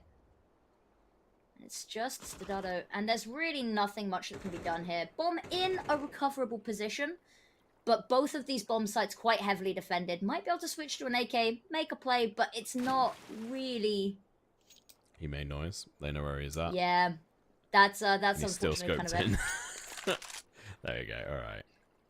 It's difficult because like, if he switches out to an AK, he's kind of already deciding that he's going to go in for the clutch. Whereas I think he's like, well, there's just no time. No time yet. At least not now. There isn't. But yeah, Bait get their first round on the board. They keep 4 alive as well, which is definitely the round that they needed to get. I want to say a comeback. Go in 8-0. I think you can now call it a bit of a comeback. This is where it starts. Is a round like that. Owner still doesn't have a great amount of money, so he's going to be dropped a weapon by a teammate. That is one of the benefits as well of keeping so many alive, is that your teammates can help out a little bit here and there. Timeout being used from Koi. Yeah, overall, really good round from Bait. We saw the early kill coming out. Captain, he backed off. He retreated, forced them to come into the aggressive sort of position. Stadolo answered back with a kill, but unfortunately it just wasn't enough. They couldn't find anything else, and then they got slaughtered. And obviously NPL getting that kill onto, was it Daviji or Adam? I think it was Adam, think it was as he was lurking over towards A main. And getting that kill on him whilst he was lurking was just pretty much the nail in the coffin. Yeah, I think it was Adam. Yes. If he'd been able to get one there, even potentially two, and sort of got the drop on them, whole different round there. But not how the cookie crumbled. They were very diligent as they moved on over and checked their angles. But immediate buyback here from MOVISTAR Koi, which means Bait absolutely no room to breathe, no ecos. Ooh, what a pick. He got punished for that aggressive peek. Marcus is going to be in a dangerous position here as well. Already needed down to 53 HP. Just already on platform at the moment. They're going to be sandwiching this guy, but Owner, he takes the player on head on here. Nate comes through, tags the player down in towards that palace position. Is the player, but nonetheless, just tries to push too aggressive. The players are spread out and unfortunately not quite playing close enough as a team. Not quite. Ooh, missed shot. Molotov to try force the fight here as well. Both of them standing and burning alive. Oh my god. 1 HP. Hobbling away from that. What happened there? He fell back instead of pushing in after he chucked the molly in towards on site, but he got countered just automatically by Captain there, and Captain was able to smoke himself off immediately. That is well played. Because he stood trying to take the fight, and as he tried to escape, it looked like he got stuck on something. It was just really slow.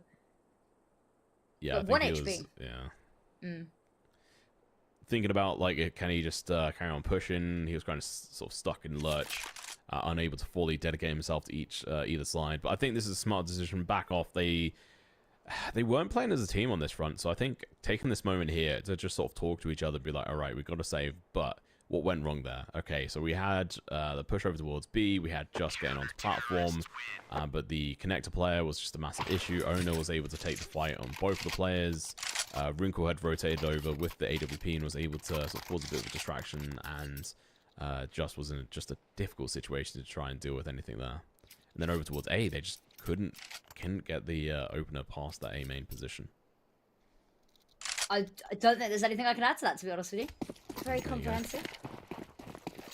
Money, however, starting to wear a little bit thin, even though MOVISTAR had sort of 8-round win streak here, and off the back of a timeout as well. They're starting to find something. We said we wanted to see them maybe get 4 in this half. Oh, okay. More balls. Maybe an accidental jump there? Yeah, for some reason I had it in my head that the player on the bridge was not his teammate. Like, that kind of went brain dead. That could have been really bad if it was one of the bait players. It's because I've seen it in that exact position before, when someone's jumped and given away their position and lost them the game. So I just kind of had PTSD. Adams, no, not like this. Oh! That is pretty lucky that he was able to get away in that spot there. They are. Hopscotch is back into sight as well. Both of them have a little bit of a moment there. Peaks gets flashed, and then just jumps back into smoke. Adams, so much to do here. The double peak coming through. It's going to be a tough one. Spots the shoulder at the first. Not able to take either of them, though. Captain. Going to get the opening kill and player advantage here. They also have the bomb holder. So I don't know, just pushing on over. And Sentinel, you looked at a player. There we go. Gets the kill. Falling out over towards that main position. He's going to be peeking on in towards connector spot. He's going to get tagged a little bit, but he's got teammates to try and help him out here. But Daviji is going to be the first one coming in towards this. Owner going to be looking to go in for the peek in towards that connector spot, but no. Sentinel waits for them to come to him. The shot's coming back and forth. NPL going to be joining in with 2 kills to clean it up. Very well played. Pick it up an AK to boot. Very, very nicely done there from Bait, making sure to fall back when they knew wasn't maybe the best situation. Not being too risky with this, playing together as well. Just that lovely hold on the site towards the end. And just a lot more cohesion than we've seen from MOVISTAR in the past couple of rounds, actually. And feels a bit light switchy, doesn't it? The beginning of the game, it felt a little bit disjointed. Maybe it's starting to gel a little bit now as they settle into it. There's a sort of a joke that, you know, the first map of the best of 3 is just a warm-up game. So, but final round of the half coming out here. And unfortunately, maybe not the greatest buy. A little bit of utility missing from a couple of these MOVISTAR Koi players as well. Nades going to deter them. NPL was pushing up behind them. Good Molly going to be coming out as well. Adam unable to now push in towards connector. This means there's a delay. The utility's already been used. Wrinkle takes the first kill. Ascenthiel onto the second one as well. Ona just absolutely holding on to that connector position solidly. And now Stadado, last one left alive, but not for long because Ona takes him down and takes us to the break.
All right, here we go. Bait versus Koi. We're going into the second half. 8-4. And Bait made a comeback at the end of that first half, Affinity.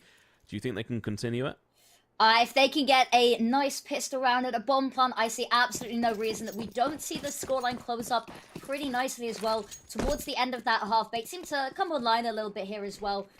We talked about it. Ascenthiel getting some nice picks. Captain and Owner as well. Some lovely openers. And honestly, the cohesion just started to come together. And look at that. We talked about Captain with the openers. A pick onto Adam to crack open this pistol round. Yeah, funnily enough, Koi got baited into thinking it was a mid-push there. They had the players over towards A, and now it's a retake over towards that B site. No diffuse kit whatsoever, but there is a smoke and a flash in play. Oh, there's not a smoke anymore. No, okay, that's round. I think that's going to be them giving up. Maybe a couple of kills here or there, but after messing up that smoke, you've got to be tilted. There's going to be a conversation about that as well. I am sure there's a couple of unhappy teammates. Ooh, Mopos, however, popping off a little bit, getting a couple of kills. All just consolation prizes, however. And as we said, bomb plant and a pistol round victory for Bait, exactly what they need to try bring this map maybe back under control even more than they started to do towards the end of the first half.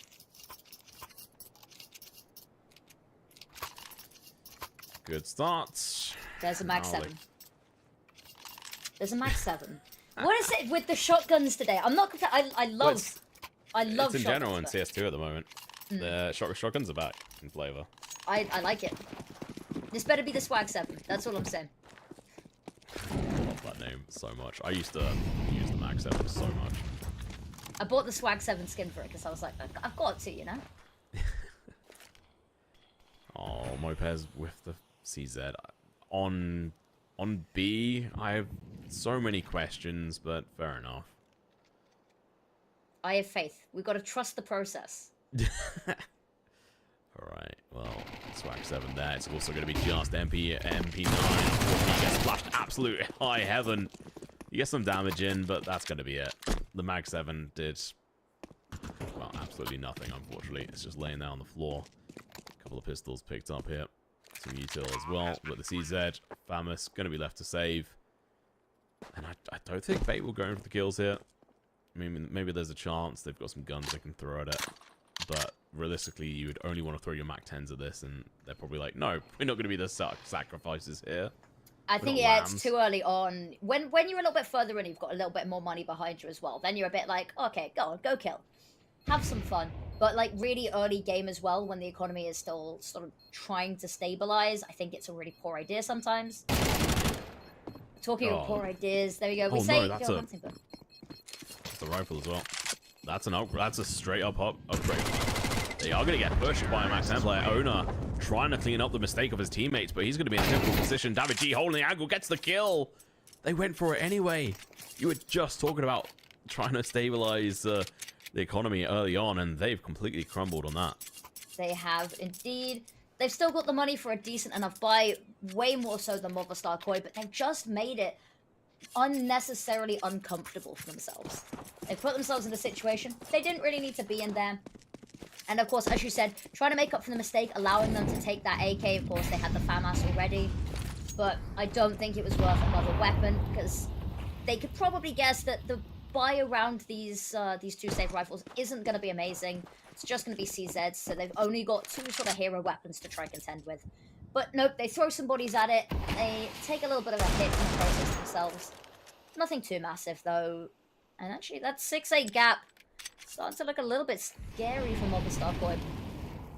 It's interesting that they've decided to go for the AK hero rifle over towards B, but you know what? It's a fairly well done thing. Let's see how he does as they push on in. AK in hand, flashes galore.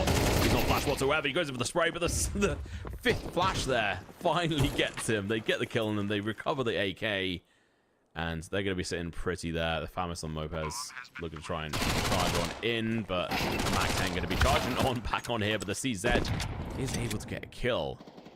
So that's at least something here. Coming back in, denying the kill onto Mopez.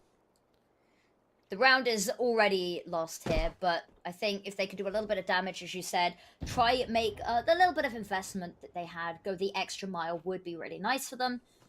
They're probably a little bit worried because, of course, we talked about that 8-0 lead that they had, then 8-1, ending on 8-4, a little bit uncomfortable, and suddenly it's only a round difference. But, of course, T-side Anubis is an entirely different beast. It's a little bit nicer of a beast. Actually, no additional casualties going to be found in this half. 8 alive at the end of the round. Not something you get to see every day. There's going to be another overtime on Anubis for Koi. I will laugh, but Bait are looking pretty good. I'm not gonna lie. I mean, I had my doubts in their ability to be able to take on Koi on this one, just because the map pool was really looking on the side of Koi. But you know what? They've impressed me. They've pleasantly surprised me here.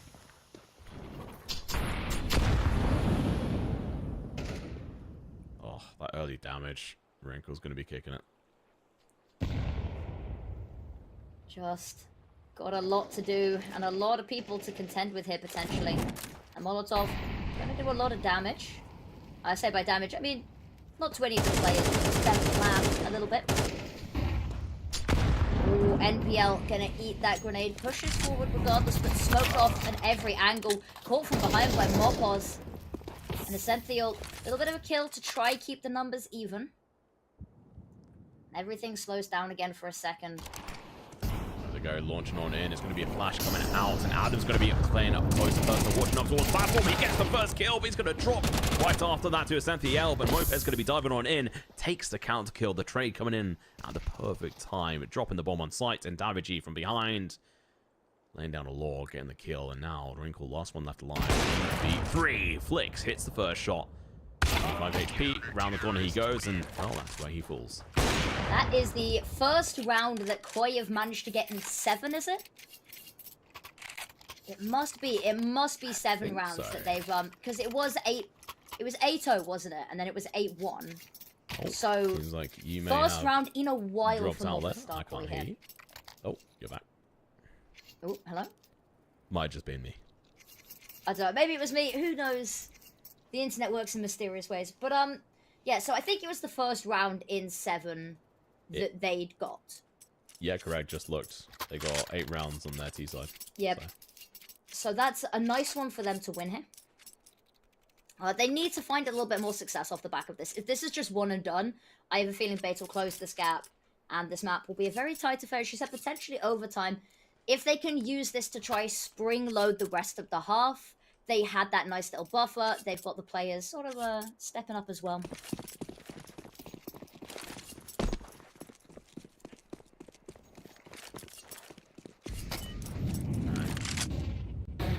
Got high expectations for Koi here. Let's see how they do. This might just be the comeback round that they needed to start the Avalanche. They've been trying to get to double digits for a while. Maybe this is it. It was a good round. Just really clean from them. Snappy plays on the back of each other's plays, and that's what we missed for the last 7 rounds. Well, it was the fact that they were just not playing as a team off the back of each other as cleanly as we may wish. And also, it's not even just on them. Bait were just playing very well and able to play fluidly, especially that first round on the pistol. They just had a fantastic sort of execution. I couldn't agree more. And it was something that we saw MOVISTAR Koi very good at the start of this. That's why they got the round lead that they did. Sort of fell apart, lost a little bit of momentum as Bait managed to start putting themselves together. Cynthia, lovely opening kill. That Molotov not really going to slow them down much. Yeah, that's kind of where you want to chuck the molly down, chuck a flash to follow up, and then take the peak. An aggressive stance. Oh no. Owner just lurking in the middle of nowhere. Able to pick up a fairly easy kill for themselves. Yeah, there's nothing they can do but save here. Their money's not in a place that they're willing to give over 2 rifles and an AWP. The money for Just and Davigi is going to be pretty abysmal. They are not going to be on anything spectacular weapon-wise. But, you know, 3 weapons of varying levels of destruction going into the next round can put something together. But we said we wanted to see them get more than 1 round in a row. We wanted to see momentum coming back from MOVISTAR Koi. And Bait, it's not but a speed bump for them, really. Yeah, this is going to be spicy to say none the least. I think they force into this. They've got enough money to do so. In some situations, I'd say you're better off just keeping the economy and buying into the next and having a bit of a weaker buy in this one. Across the 2 players and keep it sort of stable, but sitting on that 9th round, they want to try and keep that lead rather than letting it equalize.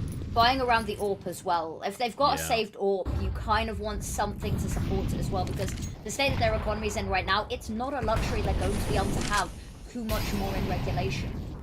Oh, and saying that, right away. that one hurts a little bit if you're MOVISTAR Koi. No! Oh. The over-aggression with no supported utility is just questionable here. It is. A lot of dry peaks and a lot of fights that they shouldn't really be going for. Would you say they should have gone in for a moist peak instead? Ooh, maybe. I would never word it like that. I I don't like the word. I don't like the word. A wet peek. Please stop. Oh, Adam. Oh no, he gets dropped and so no, it's just he picks up multiple kills, but not the third. I'll stop making you cringe and I'll allow you to carry on the end of this. Please never call it a wet peek ever again. Oh, that's Well, I mean, it's the opposite of a dry peek, you know. It's a peak supported by good utility. I don't know if I'm allowed to just make violent retching noises, but that was what's on the inside of my mouth. Moist peak. No, get out of here with that one. No, you know what? It's like Arsenal movie. Sam's heard that a couple of times. Oh God, are you paying for Sam's therapy? Nah. No, that's what Freddy's doing now. Aren't the two of them have been casting a little bit together as well. Oh yeah. I have a feeling that you and Fred are in cohorts, and Sam's just gone from one awful name for a peak to another. But no. Oh. Nice round from Bait here, equalising on the scoreboard. There's been a lot of disrespecting smokes over the past half as well, from both sides really. Yeah, it's Bait are just comfortable with swinging around and taking a lot of daring shots, and it's been working, to be honest. It almost got humbled in the middle there by Just, but able to hold it together. Indeed, and a lot of money in the pockets of quite a few of these players as well. Economy is something that we talk so much about, but very, very important. And to see them Salton so much means that MOVISTAR Boy have a difficult rest of the half ahead of them. And with that opening kill going the way of Bait, it's about to get even harder. Just so much to do, and immediately taken down here. Adams with nothing but a pistol, trying to defend his side. Good for one, but that's all he wrote. And MOVISTAR Boy locked out of this bomb site and locked out this round as well.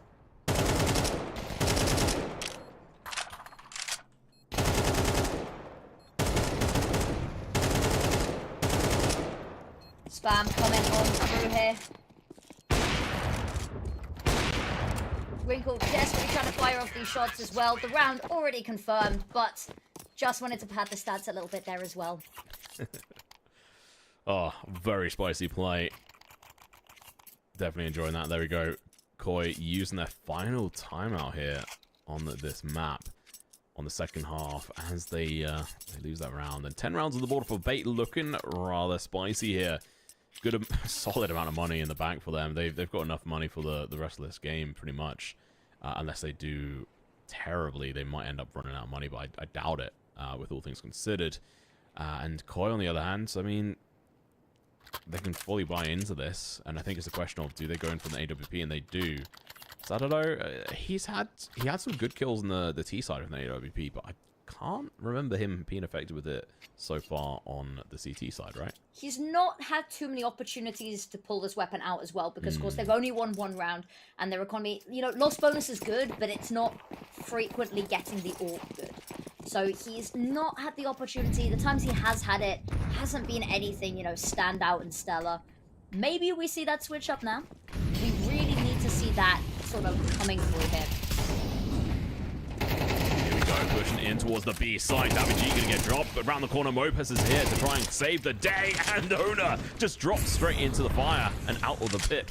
And now Mopez smoking once again. Wrinkle unable to find him. Mopez just gonna wait. Knows the player backed away. And off they go, back through A main. B main, rather. They're trying to work out now how to recover from the situation. They had a good explosive move there, but unfortunately Mopez was just answer back. Up two of those kills. Kurt trying to do his best, but they're going to have to go in for the boost spot. I don't know if they're going to be able to get enough kills in this single position. No, those smokes really just ruining their day. They had sight, they lost it. And at this point, not really worth the rotate, because the moment they go for this, it is just going to be MOVISTAR Boy running on over and stopping anything happening. You can already see that Stadodo double checking that there's no funny business going on over at A. Can confirm nobody in sight. A lot of information here from MOVISTAR Boy. They do have the bomb on their back, and they do have 20 seconds, but unfortunately, I just don't think there's enough time to go for this. Nice pick. But that is going to be the call to activate here. Oh, so close, but unable to take that shot. The bomb's going to be going down. There's only 8 seconds left on the clock as the bomb is touching the ground. But they've done it.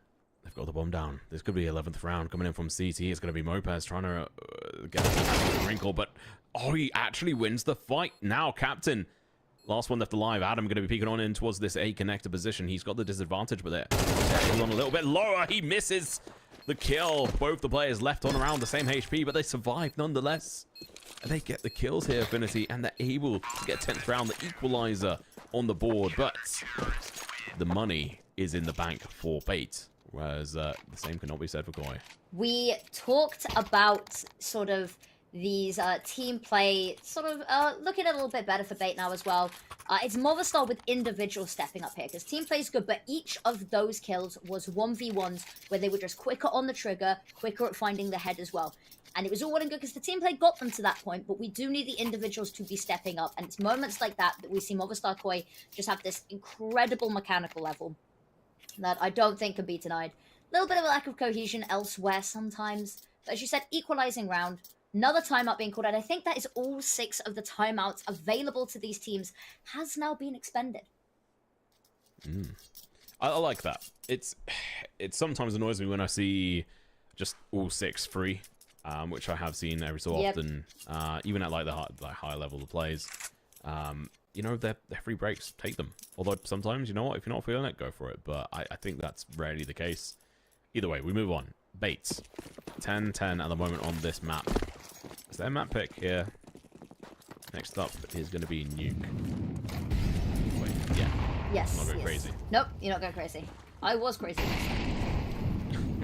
No, not doing that. Although I have heard some good memes on it. Either way, it's NTL. Waiting for this. Owner's going to get naded. There's been a lot of utility damage in this game.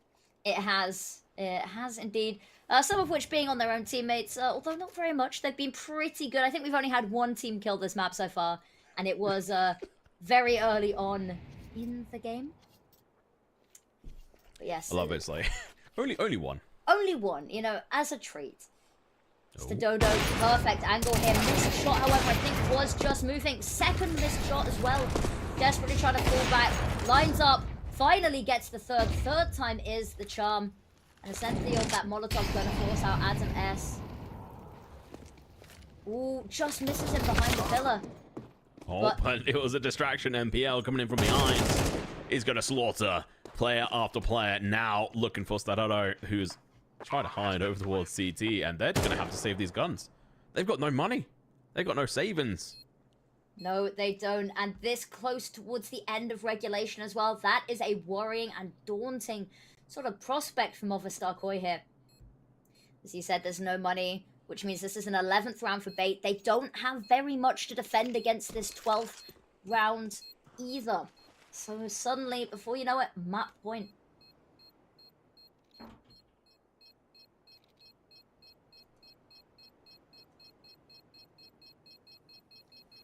They're just going to take down. I never really know what to say in these moments as well. Just watching everything slowly fall apart a little bit here for MOVISTAR Koi. Lots of damage done from the bomb there. But no casualties taken. Yeah, I mean, it's just unfortunate because, I mean, Koi had this in the bag.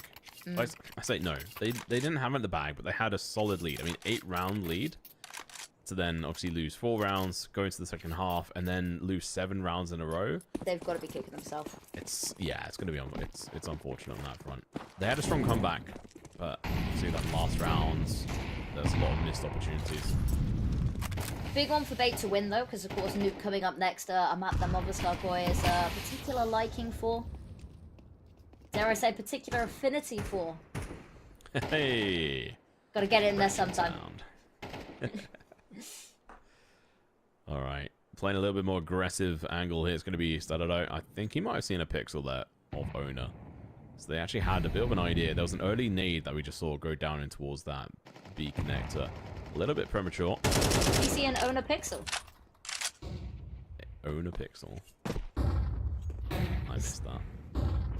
Awful pun time. It started, thus it has begun. I appreciate a good pun when I catch them. Walked right into that one. Just as they are about to walk right into Mopos here. He was their kryptonite last time they tried this. Let's see if they can fix it this time round. NPL is going to have a good idea where it's at, but it's going to be Mopes taking a bit of damage. NPL does manage to find one. Mopes going to be on 2 lower HP as he gets tagged through the monument into the head, and now it's going to be a 3v3. Adam's going to be able to find 1 kill, but it's not going to be quite good enough. They have to find more here. Sadaro with AWP. Flashes on in, just coming in from Palace. Unfortunate positioning for them as it's going to be defended fairly efficiently by NPL. And this may well just be the round called because he's going to have to wait for that fire to burn out. So we may be seeing, yeah. There you go. Shot off into the ocean just to get some of that anger out as well. But yes, that is map point here for Bait. Of course, their map pick, only map number 1. So there's still plenty more to come. In fact, MOVISTAR, there's still a chance for him to take this to overtime. It's only 2 rounds, but they haven't been able to piece together 2 rounds this entire half, which is a little bit of a worrying prospect. And they don't really have all of the money that they want to get all of the utility that they need to try to defend this. It's okay. Lacking a couple of pieces on a couple of these players. Not awful. But certainly not ideal.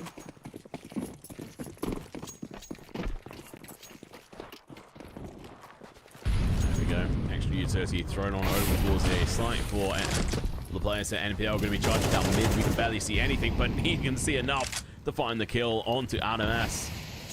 Santiago going to be lurking. Dropping that nade down, looking to take the fight. Just should have the advantage here, but he misses the chance to get the kill. He gets the headshot, but not the kill. Mopes falls. This is looking like the ending. Sadado, Daviji, last 2 left alive, and there's still so much utility on the opposite side. I just don't see this happening. Wrinkle on the other side of the smoke. Daviji goes down. 1v4. Sadado gets burned alive. They know where he's at. They've got his number. They now have to try and dial it in.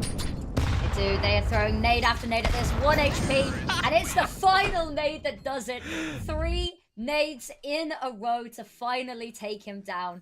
What a way to end the map, and what a start from Bait there. You know, 8-1 down, 8-0 down even, sorry. And to come back and win the map in regulation. You did say overtime, only 2 rounds away from it. We got very close, but unfortunately not quite there. But map number 2 does await us. What are your thoughts on this after seeing this? All over the place. I mean, Bait really surprised me. They came through fairly strong as a team. They were able to play more fluid into the second half. But their CT side was all over the place for, yeah, the first 8 rounds. And even then, some of their, you know, the 4 rounds they were able to win, some of it was on mistakes from the side of MOVISTAR Koi. So it's interesting to see that they followed that through all the way towards the very end. And it was close, you know. There were moments in which they were falling apart and unable to grip onto it. But overall, an impressive comeback on that front to be able to get so many rounds in a row. Keep their head held high. So Nuke is going to be one hell of a spicy one. Absolutely, and I don't think there's much point in us speculating. We could talk about Nuke in a little bit as well. This is a map, of course, that both of these teams have had a little bit of a dabble on. Of course, one team more so than the other, hence why it is their map pick. But I think we are going to go to a break so that you guys can go replenish your drinks and snacks. So can we, and we will see you very shortly over on Nuke.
I can't explain. I can't explain it. I go insane when we get naked. Hold me down, never let me go. Take me in, I want you to show. Hold me down, never let me go. Take me in, I want you to show me love.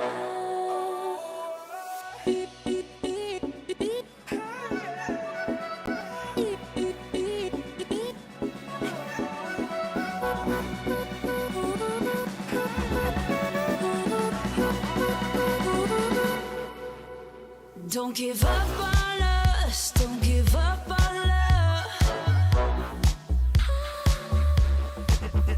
Don't give up on us, don't give up on love.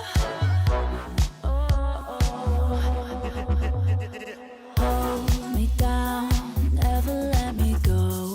Take me in, I want you to show. Hold me down, never let me go.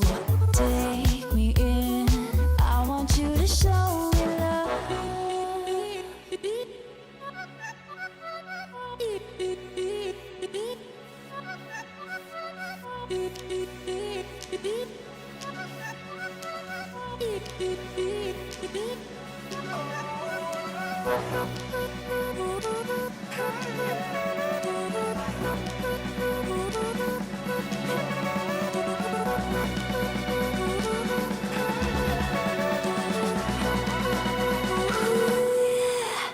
Don't give up on us, don't give up on us, don't give up on love. Don't give up on us, don't give up on us, don't give up on love. Hold me down, never let me go. Take me in, I want you to show.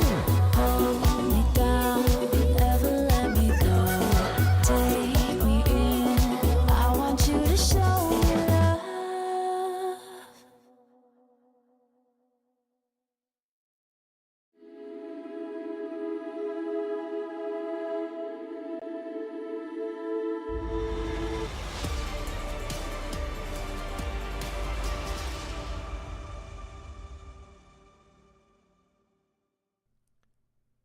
Alrighty, hopefully you had a refreshing break, because I know I did. We had a nice chat, some banter, talking about memes, and also some of the updates with CS2. Right, well, we've just had an interesting game, Anubis. Didn't really go the way we were expecting, did it, Affinity? Well, it did at the start of the map, and then it sort of derailed very, very quickly. So it went 8-0 up, which maybe I wasn't quite expecting. I was expecting MOVISTAR Koi to take the lead, maybe not quite that far.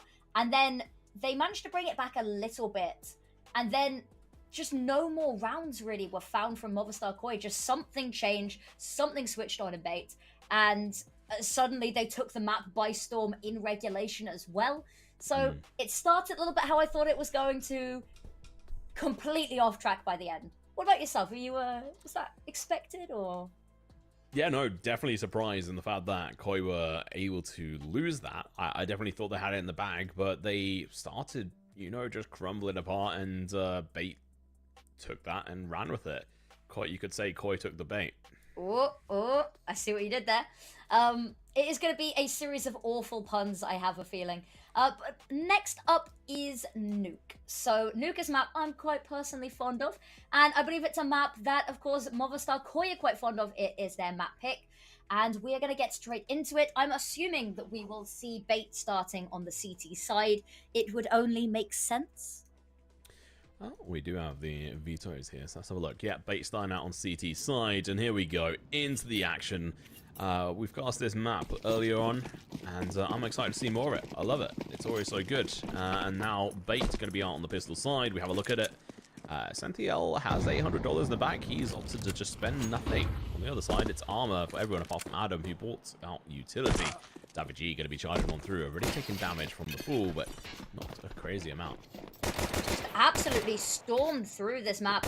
Lot of damage. but not able to find the kill just yet. NPL dancing around these bullets. But down on the B bomb site, a massacre is occurring. Adames and Davy G with one apiece. Wrinkle to try to find something, but player advantage solidly on the side of MOVISTAR Boy here. This is hilarious. They're taking it back up to A. They're just dancing around here. Cats are going to be charging on in, but it's going to be Salero going to be able to get a kill as well as Mopez, and they're going to be dancing down. Essential, last one to stay alive. He gets dropped. And you know what? Saving that $800 may well be pretty, useful in the future, I guess. It's us. I would like to see him some armor, but... Oh, what? It's us. CS. Huh? We're back. We Hello. are back for now, yeah. Yep, We have couple of just a issues. small tech thing going on, and we'll be back in the game in a moment. There we go. There we go. That was a very quick one. Very quick one.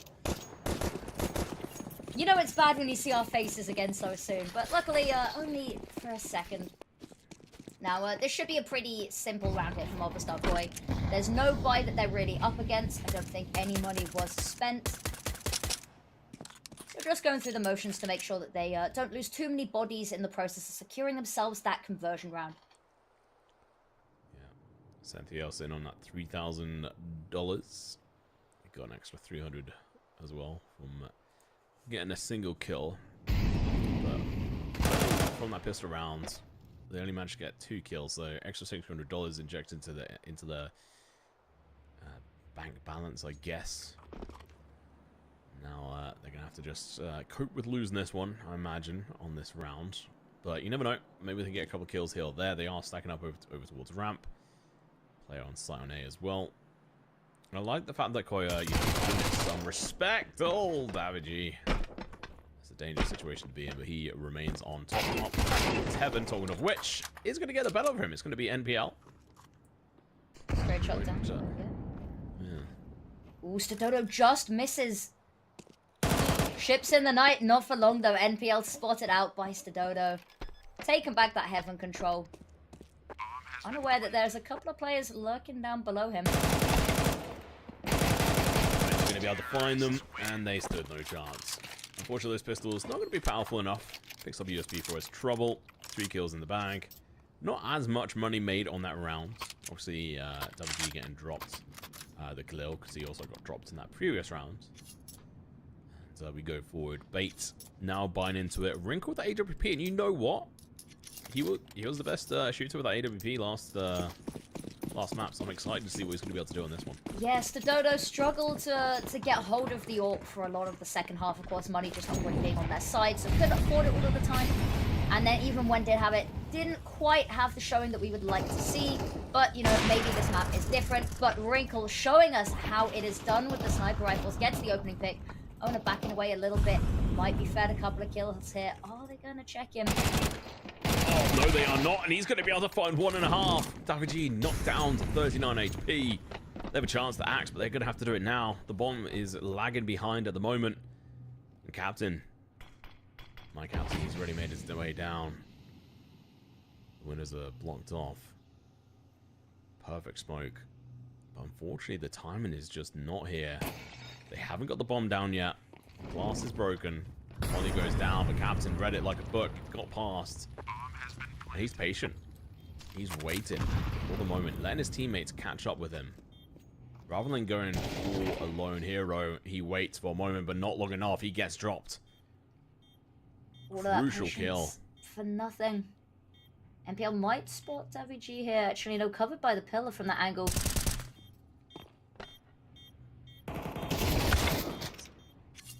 Lovely kills, yeah. Yeah, Wrinkle, last one left alive. Nothing he can do but try and get away. But the sniper going to be coming handy. He's going to be able to find 1 kill.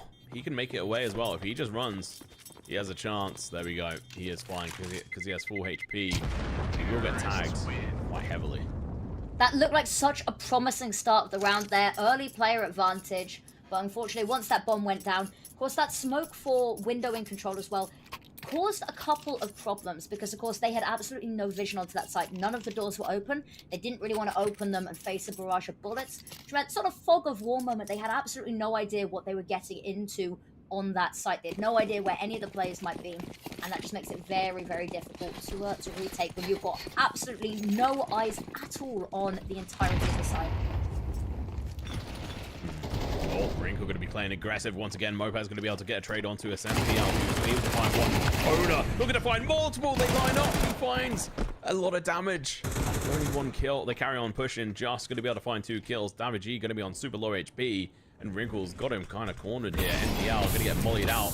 Unfortunate for him, he has to dive around the corner.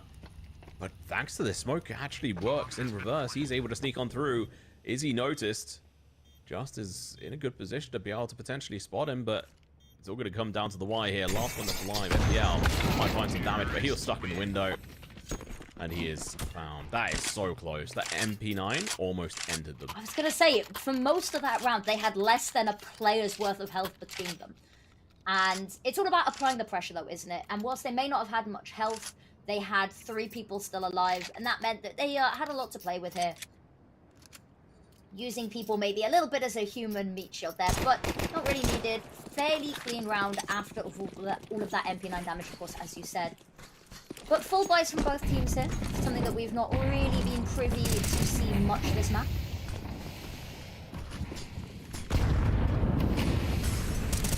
Yeah, might be in some trouble here. Taking that early fire, he's going to have to back away through the smokes. Lopez goes out in towards A and MPL, going to be right next to him and doesn't realize Mopus is right there. He gets dropped and Mopus is able to walk away. He is tagged down to 18 HP, but alive he remains.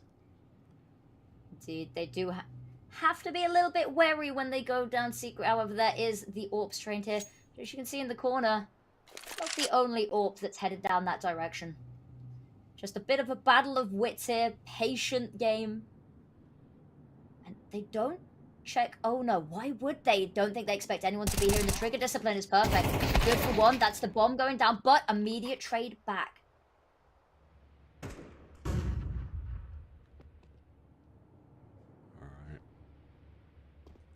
Two players, just don't really see this working out for them, but it really comes down to Koi's decision making here.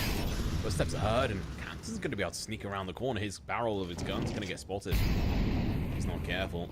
He's going to be in a decent position though. His teammate's going to get burned alive. He's not careful, but on the side, he's going to be able to find 1 kill, and that is all he is good for. 5 rounds already. Nice little lead started here on the T side of Nuke, which is, as we know, is a T-sided affair, albeit nowhere near as much as in our beloved CSGO days.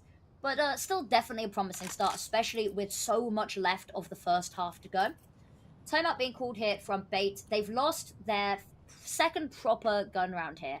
So this is where the questions start to creep in a little bit. The money situation is, even with max loss bonus constantly, doesn't afford you a buy every round. It doesn't afford you a buy every 2 rounds that's ideal either, you know, sometimes lacking a little bit of utility as well. So, needs to have a discussion here about how to break this vicious cycle. I mean, I'm going to say we saw 8 rounds in a row from Koi on Anubis. After that, we saw 4 rounds in a row from Bait. Technically, we actually saw 11 rounds in a row from Bait. Across the heart, yeah.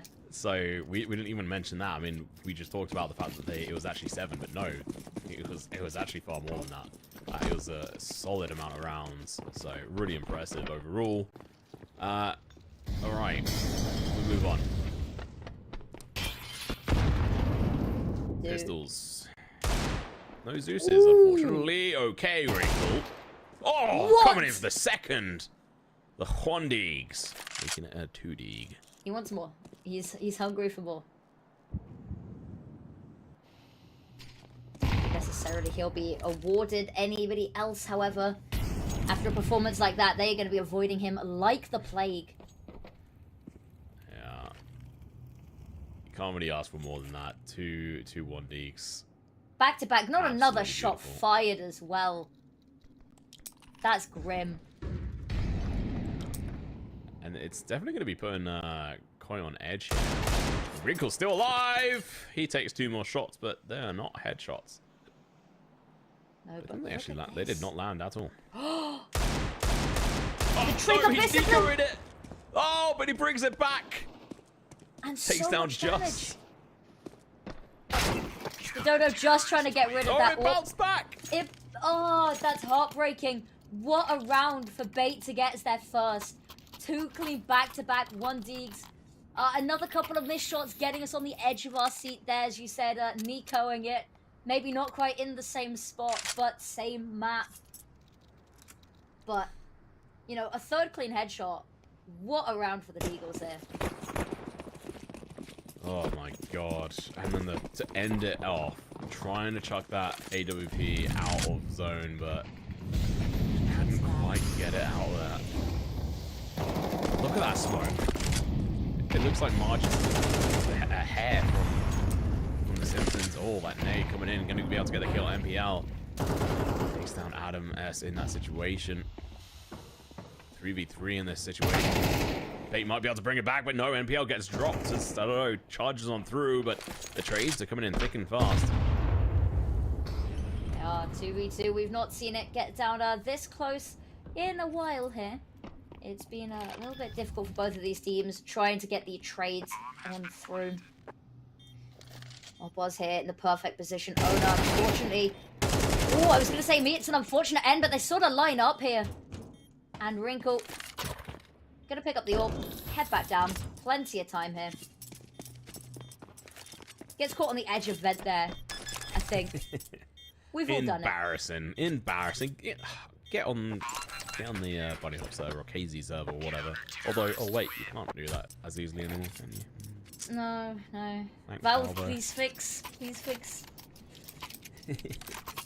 Ah, good round though. Amongst I mean, other good things. comeback. Yes. Very close. Good to see them put 2 rounds together, something that they struggled with, as we said, 8-1. Actually, I say they didn't really struggle with it. Once they got their momentum going, it was all sort of a bit over for MOVISTAR Boy. But 2 rounds back-to-back, a little bit earlier this time as well, promising signs.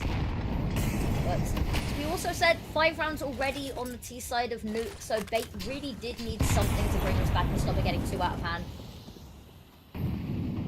Play so far, and NPL is in a bit of a dangerous situation, but Stadado is not over peaking yet. It's going to be down to Adam S and Co. That nade does give away the position though. Although maybe NPL didn't hear that, but he does hear the footsteps. He's going to be peeking on through. Maybe even going for the charge. But no. Adam lined it up. Headshot him as he tried to charge on down. Owner has rotated down towards the B side. Indeed, indeed. Come on, shoot. Shoot. Come on, just do it. Just shoot through the wall. You know you want to.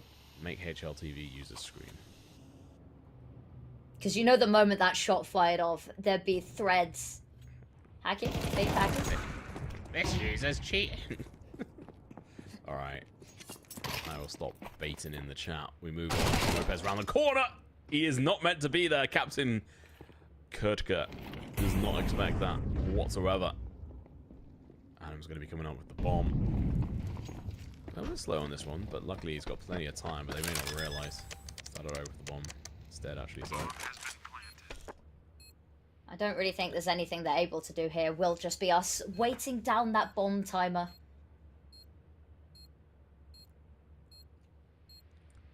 Just need some elevator music right now. Yeah, I think maybe I should have that up on my phone that I could play through my microphone as well. Just yeah, that's sort of a soundtrack for my life, really. That's what's going on in my head constantly. It's just all elevator music. The lights are on, but no one's home.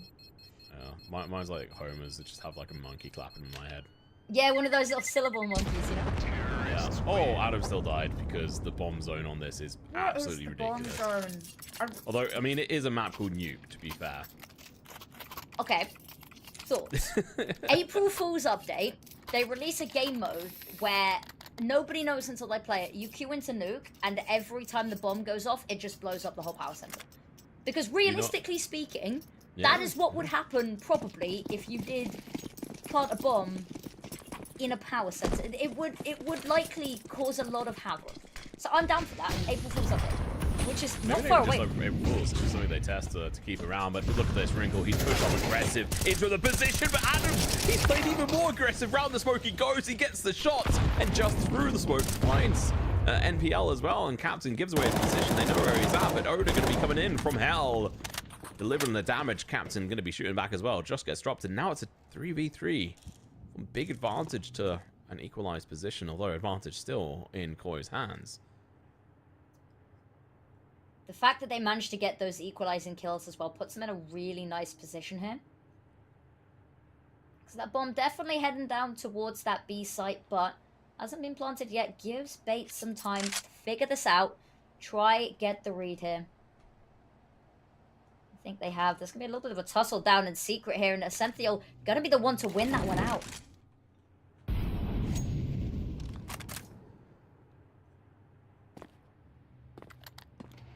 Bit of utility there for him. Koi just trying to collect themselves together after that unfortunate series of events.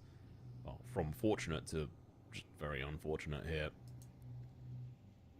Man, disadvantage as well is going to be really putting the pressure on, and they know what can happen if Bait start collecting some momentum behind them. And obviously that last round is good to get in the bag. Doesn't mean you've got it overall. Smoke's going to be coming out. Adam gives away his position. Captain is going to be here ready to receive the player on this position. Looks and finds the kill. And it's going to be Adam. Last one left alive. 8 seconds on the clock. He has not got time to do this. Maybe he's going to get killed. He has to make a run for it to try and survive. Are they going to go for the hunt? Doesn't matter. He's out. He's out. He's safe. He's got that AVP.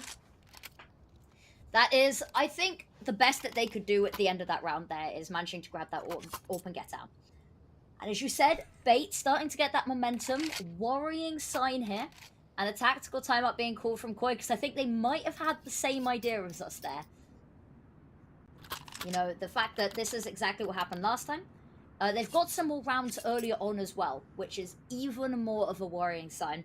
A couple of individuals just stepping up as well at key moments, equalizing kills. And the synergy just really nice from Bait today. Yeah, have to appreciate it. Not a team I'm overly familiar with.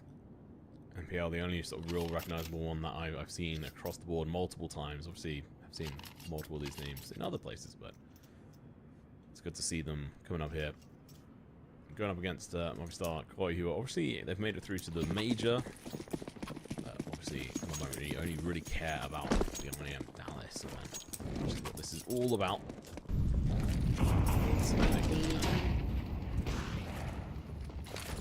Oh, 1 HP left. Stododo has no HP left. I was about to say, Stododo and low HP, name a more iconic combo. And please don't say Stododo and fences. He does love those fences. The fences don't love him, however. Alright, Smoke's down, but Captain takes down Mopaz, denying him that chance. That is a... I just see Koi starting to crumble here. I say that actually, it's more that Bait have come alive.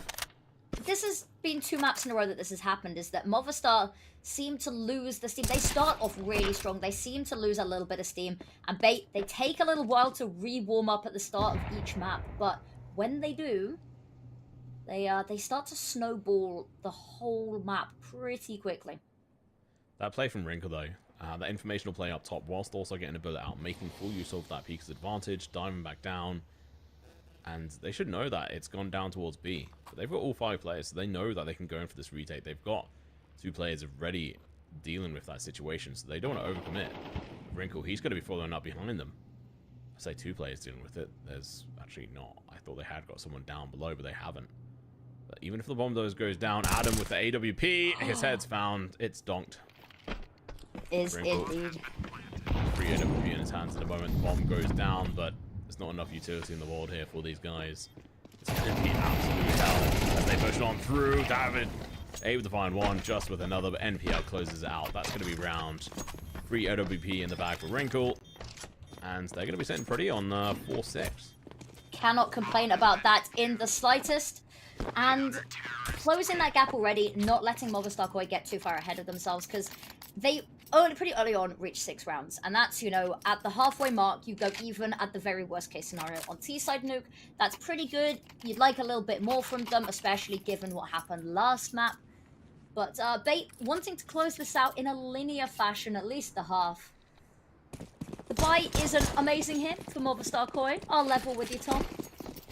A little bit of utility, couple of brought-up pistols. But I think they might just be going for damage here, playing for the next round.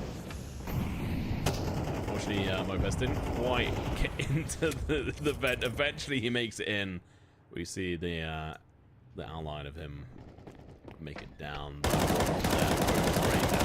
And look at it, just clocked him in the head. As we said, just go through the motions. Savagey, there's not really much to be done or count here. They have picked up a rifle, albeit not in their hands for very long at all. And here we go, last round of the half. And Bait, you know, definitely showing up in a big fashion now.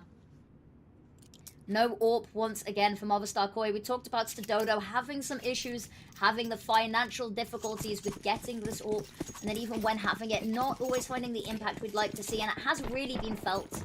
Maybe less so on the T side of Nuke, but if we don't see him showing up on the CT side with the AWP, might cause them some difficulties.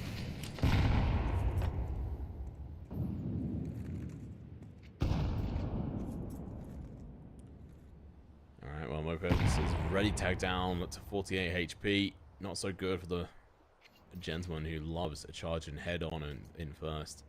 Gadsden has another nade, and he knows where he has to deliver it.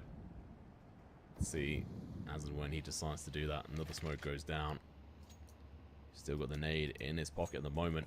Decent chance for him to do something here. They could be building up the pressure at the moment. The bullet goes out. He has to move. No nade initially. He's going to get defended, but Mopez going to be able to get the trade-off. He peeks around the corner. He's going to be able to find the spray down, but he is going to get tagged through the side of Huts. But Esenthiel and his teammates are here to back him up. He's not afraid. He's not alone. Sadaro doing his best, but unable to perform, and that is going to be a break time. We'll see you guys back in a couple of moments.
Alrighty, here we go into the second half. 6-6 currently on the leaderboard. Koi dropped the bag a little bit, and B8 doing a fantastic job of performing on the CT side and getting 6 rounds in the bag after getting dominated by Koi in the first part of that half. Now we go into the second half. This is a big one for both teams to win as well, because it really will set them apart and set them up for a nice little start of the half. Adams, a lot to do and a lot of bodies coming his way, whether they expect him, they do indeed. Able to fire off a lot of bullets and get a little bit of damage here. No kills found, however. Adam saying let the bodies hit the floor, but unfortunately the only body hitting the floor is his own in that moment. Wrinkle going to be pushing on through. Easy time with the P250. Being able to find that kill, and now they can carry on over towards that slice. Dodo going to be coming up from behind them a little bit late in the day. Misses far too many shots. Oh no, not like this. Winkle with 3. Is he going to go for the ace? Let him go for the ace. Let this man go wild. I hope someone steals it. Oh, no. go on, go on. Just here we go. Left. He's in the position. He's outside. As long as he doesn't leave outside. MPL's going to go for it. But I just have a feeling that Mobiles is going to be able to stay alive here. Either through just through time or through getting the kills here. Has a nice angle close up with these Julies as well, so it really is just the perfect proving ground for them. Aw, poor Wrinkle. Get this man an ace. Are you an ace stealer? No, God no. I will throw games and throw swing rounds to let my teammates get the ace if they want it. However, I'd say I'm the one who gets the aces stolen. Me getting a 4K is about as rare as pigs flying. So, you know. But no. I'm very much I will put my life, body, mind, and soul on the line to let my teammates get the ace, because you gotta do it for the highlight reel, you know? Yeah, usually I am, unless it's certain people who I want to troll, then I'm like, oh, there's the last guy. Oh yeah, if we all have that one friend who we will all steal the ace from, that friend will never be allowed an ace. Yeah, he lost his mind. He was not so happy about it. Stay toxic, guys. Stay toxic. Steal the ace from your friends. All right, here we go. Good first round here. Bait is going to be able to pick up the first one. It's going to be a buy round now from Koi. They're going to be charging on through. It's going to be the first kill coming in from just the 5-7. The almighty gun finds one, but that's going to be all it's able to get. Dropping down on the full fight. It's going to be the MP9 player, Adam S, but he gets dropped to the floor. So with the SEZ going to be able to find a kill and a second one as well. It's now going to be left in a 1v2 NPL. Backing away. Looking to drop down. Hits the headshot as David G, unfortunately, throws away the chance there. Honestly, I'm starting to get a bit worried, because this is looking like bait from Anubis. It is just a little bit. As he said, slow start, but once they got rolling, even across the halves, we have that little bit of break as well, but even across the halves, that momentum stays up, the energy stays high as well. And another miserable buy here from MOVISTAR Koi. A couple of bought up weapons, a couple of bits of utility, but really absolutely nothing to stop bait from just steamrolling them this round. But, I mean, it is a, CT map. Koi have every chance to be able to bring this back, but we saw Anubis them crumbling, so history sort of goes to show that maybe they're not going to be able to do it. We thought base was going to be a little bit weaker on this one. Took me a moment to kind of realize that Mobiles was not on his team. Luckily for him, he had better reactions and knowledge than me. I think it took Mobiles a second to realize that somebody was not on that team. There's a Zeus here. Zeus. Oh. And he's even got the skin. Oh, go on. Come on, let's see. Go on. Oh, no! It misses. Oh, they're so temperamental. But Ona just cleaning house there. 3 left alive. Maybe a little bit more expensive. And no Zeus kill for us. I feel like we were the ones that were robbed there, actually. Us, of course, and we can't. Was robbed of this. But you as the audience as well should be outraged by that. The Zeus needs fixing. I think it should be able to hit more consistently. It was a little bit long range, but I don't know. I think its range should be doubled. I think it should be a cross-map laser beam. 100%. It should be a railgun from, like, Quake. There you go. Exactly. That would be such a good rechargeable one. Alright, anyway, stop the banter. If we got a railgun here, it's the AWP. So I don't know, doing a fantastic job to throw it off. Finds the first kill. Davigi doesn't find any damage in that situation. Oh, drop it down. Captain stays alive. The molly going to be burning out that hell position as well. So they're going to be able to make it all the way down on towards this site. The bomb is going to get planted. It was down the molly. Isn't going to kill the player? No. Unfortunately, not quite positioned correctly. Smoke's going to go out. It's going to allow him to try and get a position. But it is going to be a counter smoke, forcing him back. Owner, meanwhile, smoked off as well. I think they just got to save for this at this point. I think it's already a bit too far gone. They really need to keep hold of these weapons. Which is a bit of a shame to see it over and done so early. The 10th round, double digits for Bait. That jump down onto ramp, though.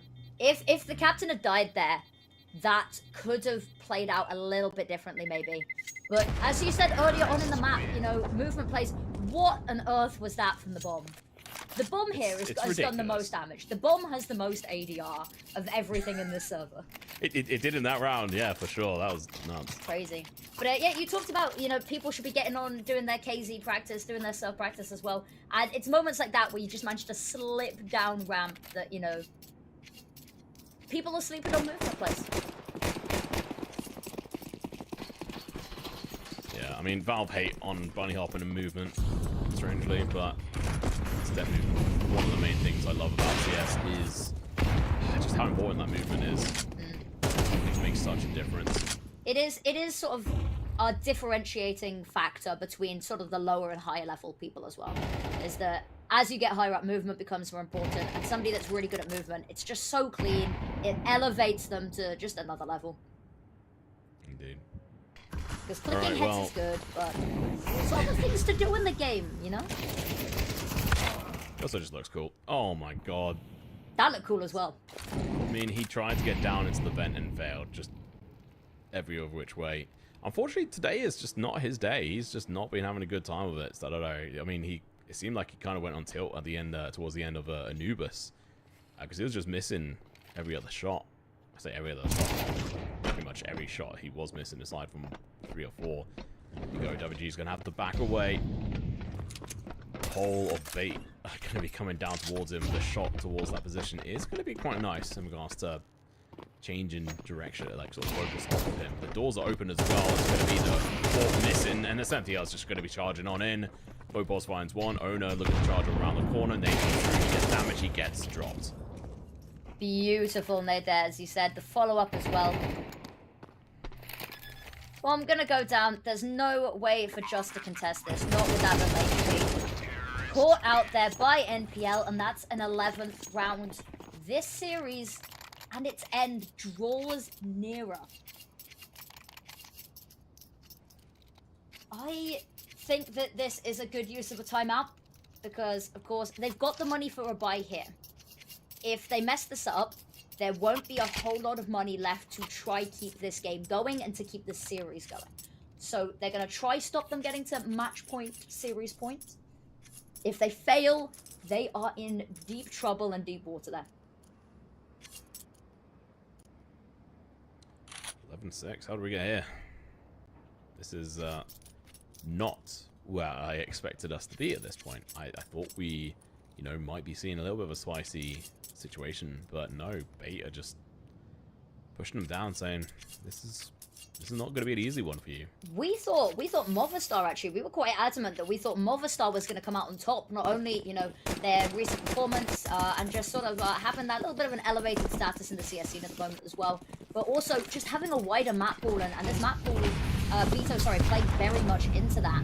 But actually, Bait coming out all guns blazing. Mobile's trying to stay alive there. A lot of danger. I mean, I will say this is now potentially going to be a lot of rounds. We're going to be able to come on through. We're going to be able to get the backstab. Does a lot of damage, but NPR stays alive for some time. Not long enough to find another kill there. Wrinkle still alive and kicking with the AWP. Owner going to be charging on towards site, making a lot of footsteps here. Was it Bait? Maybe just a little bit. Maybe to put a little bit of the fear of God in them as well. Ooh, beautiful adjustment there from Captain. Take on to Mothboss, 3v3 now. Wrinkle's a sharp one as well, just stays alive. This is so crucial that he doesn't die, but he charges. But the versus the clock, he ends up dropped. But Wrinkle is killed by Davy, and they hold on in. They stay alive, but the money is barely there on their side. If Davy G had been just a second later there, he would have had time to pull out the AWP and very well could have got that. But nicely played from MOVISTAR there. Definitely a little bit closer than they would have liked that round to be, but a round nonetheless. As you said, they've struggled to get around in a while because it was a 5-0 lead, 6-0 lead, and then once again they just getting ahead of themselves, running away with this.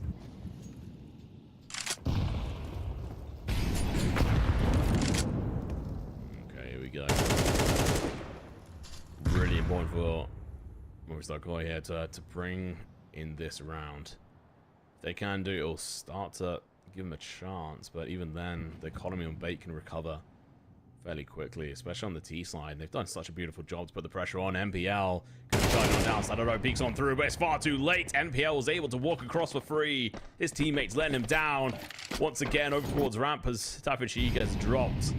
Owner holding this position, lining up the shot as Mobuz is able to slaughter him with the MP9. 3v4. If they go for this, they've got no money, no guns for the following rounds. And with this knowledge, we see them save. Exactly, there's nothing else really to do in this situation. Way too risky. But then they have to play for overtime, and it's 5 in a row, and we haven't seen them able to do that since the beginning where they had that 5-round lead at the start. We've not been able to see them put anything together. Couple of rounds here and there, but nothing to write home about, nothing special. And Bates, absolutely magnificent showing today.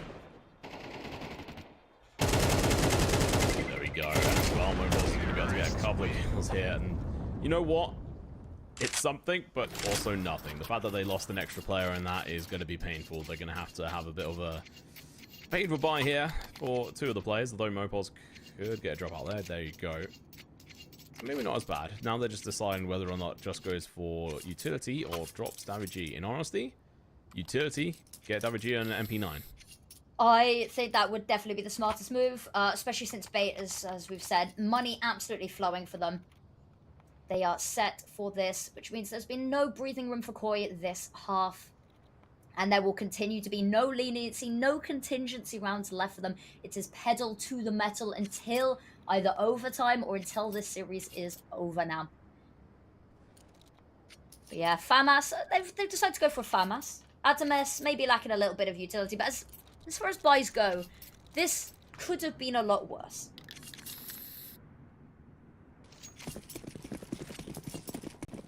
Alright, well, Koi, it's their chance to try and bring this back. Everything on the airline, they've got no more pauses, they've got no more chances. They have to get every round back to back to back, and it starts off badly. Adam goes down. NPL starting it off spicily. He's got 13 kills. Wrinkle's got 15. I don't know, he's got 14, surprisingly, here. Most of them, I don't think, with AWP. Mobile's down owner. That's a good kill. He's been aggressively playing, and here we go. It's chiming on in. Captain's in a dangerous position. Caught in the crossfire, making his way out. So I don't know, making footsteps here. Captain catches him, but unfortunately, the fish is too big. Swallows him whole. Now Ring has left him 1v3. And unfortunately, he falls, and the money on their side is still there. Can they finish this off now? Now, it's a little bit uneven here as well. A couple of these players on significantly more money than the others would be able to drop if they wanted to. Whether they choose to just save this one and go all out and try to stop MOVISTAR Koi getting 10. They're calling a timeout here, very well placed. They only need one last push. They are up against full buys here, so not just going to be handed this series. No, not as easy as they may well have wished, but Koi, they just need to do a little bit more. Get it to overtime. I think NPL just sort of bought a couple of people some Tech 9s, dishing them out. This is smart. I enjoy this. Stabilize the economy. Look to the future. Don't focus on the now. What was it that Master Uwe said? Tomorrow is, yesterday is history, tomorrow is a mystery, and today is a gift. That's why they call it the present. That's the one. Yeah, there we go. Except the future is what they should be looking forward to, as you said. Well, having said that, the Tech 9s, they have been pretty lethal in the hands of Bait a couple of these rounds, especially back on Anubis. They scare me. Tech 9 rushes, if done correctly, are absolutely disgusting. So Here we go. difficult. Flash of smoke's going to be coming through. They have every chance to dominate on this front, but they're going to get absolutely slapped to the side by Justin Mopos. They charge on, and they get one kill, but it's going to be the Glock as the Tech 9s fail to connect. Maybe we don't need to be scared of them anymore. Maybe this is exposure therapy for us, you know? We've just seen that they don't work. But the buy that's coming in now, it's definitely a scary one for them, because if they lose this round, Movistar Koi very much put themselves in a position to close this gap, and potentially we see overtime. So Bait, important one here, I think. Might be one of their last chances to close this out in regulation. There we go. Down outside, he has a chance, but he's going to get naded. Comes the killer from above, jumps across. He just makes that. If he'd fallen, that would have been a lot of damage. That can mean a lot in this kind of round where you've got 2 4s. Captain, though, makes it through, gets the kill, dropped a little bit. Sadado just plays silently here, and if the smoke dissipates, he has a chance to be able to get the backstab. Can't quite see him that. Am I having a utility thrown? He knows he's there still. So he knows he has to take care of him to get some support. And Senthiel's going to get tagged down. Captain gets in his second kill as well. Unfortunately, the plays aren't here. David G comes in clutch, finds one kill, drops down, staying alive for now, but he's so low. Death from above, but no, he denies it. Clutching on, staying alive for now, trying to keep it together as a team. Wrinkle eventually takes him down. Now, Sadado, the one and only, left in a 1v2. Oh, he takes the shots in towards his bench position. Unfortunately, he wins the fight as Owner drops the 1v1. Sniper versus Sniper using AKs. Coming out onto the site, Wrinkle with the AK takes initial shots. Can he finish it off? He can! B8. Bait take on the Fish Lads. Koi, who fall far too short on their own map and also on Anubis. What a crazy series there. It took them a while to warm up on both of these maps, but when they did, they came alive. They lit up the server, and honestly, pleasantly surprised from them. I was a little apprehensive at the start on both of these maps, but incredible series from them on both sides there. I don't really think we have much more that we can say. It's maybe a little bit of a shame that we didn't get to see our third and final map, of course, of I believe it was Ancient that we were robbed of a little bit there, but Bait, well-deserved series win, and they continue on in the lower bracket. Yep, so they'll be going up against the loser of Heroic versus Ents, which is currently on its third map, and also the loser of who will that be? It will be well, yeah, that's it. Why am I looking for another team? It's versus the losers of Heroic and Ents. That is not going to be an easy game. Obviously, Bait lost against Virtus Pro. They haven't played against Heroic or Ents in this lineup, this bracket yet. So it's really going to be an interesting fight on that front. And I mean, just even looking at it, I think the other lower bracket game is currently also. No, it's actually going into overtime. It is. Preezy versus Metaport. It's map point, though. Series point, sorry, for Preezy as well here. So if they win overtime, they win the series. They took map number 1. Definitely scary, especially since Metasport, we saw them take quite a dominant map against Ents as well. So this is a really stacked bracket no matter how you slice this. But unfortunately, of course, that is Koi. Over and out of IEM Dallas 2024. No chance to see them playing there, unfortunately. But plenty of other teams to cheer on and support as well. Plenty of other games going on at the moment, as you said. Virtus Pro versus Apex. VP took map number 1 over there. Map number 2 is absolutely underway. So yeah, some killer games going on here. Yeah, lots of ones that, I mean, I'm going to go watch after this is finished as well. I think that Ents same. versus Heroic one is a banger. They're currently on Overpass, or waiting to start on Overpass. We saw Ents versus Heroic on Ancient, which went the way of Heroic, but it was 13-11. And then on Nuke, it was 13-10 to Ents. So it's a close set of games. So that's actually going to be a really interesting one for everyone to potentially go watch the third map on. But for us, that's going to be our end of the run through IEM Dallas, the closed qualifiers. Been a lot of fun casting with you, Affinity, once again. We've done it once or twice in the past. Obviously, if you haven't already, make sure to go check her out on Twitter. It's just Affinity, and then mine is Tom Pickering. Easy to find. I don't think we have the command up in chat anymore, but make sure to go check it out, and also check out the rest of the games going on. They're on all the other channels, the main channel, and I think the B channel is the Ents versus Heroic one. But either way, you can go check out Chill TV or the Wikipedia or whatever. But for now, any final words, Affinity? Nope, it's been an absolute pleasure. Twitch chat, you have been wonderful as well. I know that both of the teams appreciate the support as well. Thank you for having us, and of course, for the teams for giving us such an incredible game. But other than that, I think it is time we go watch the other games and get a well-deserved break as well. Thank you, everyone, and good evening. Goodbye.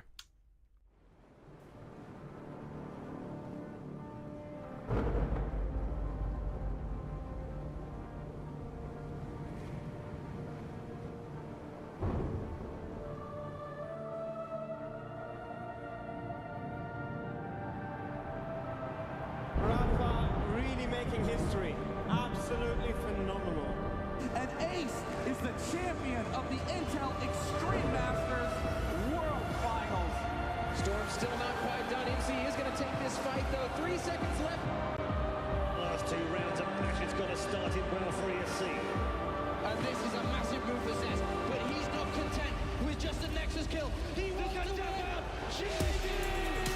And it's all done. A flawless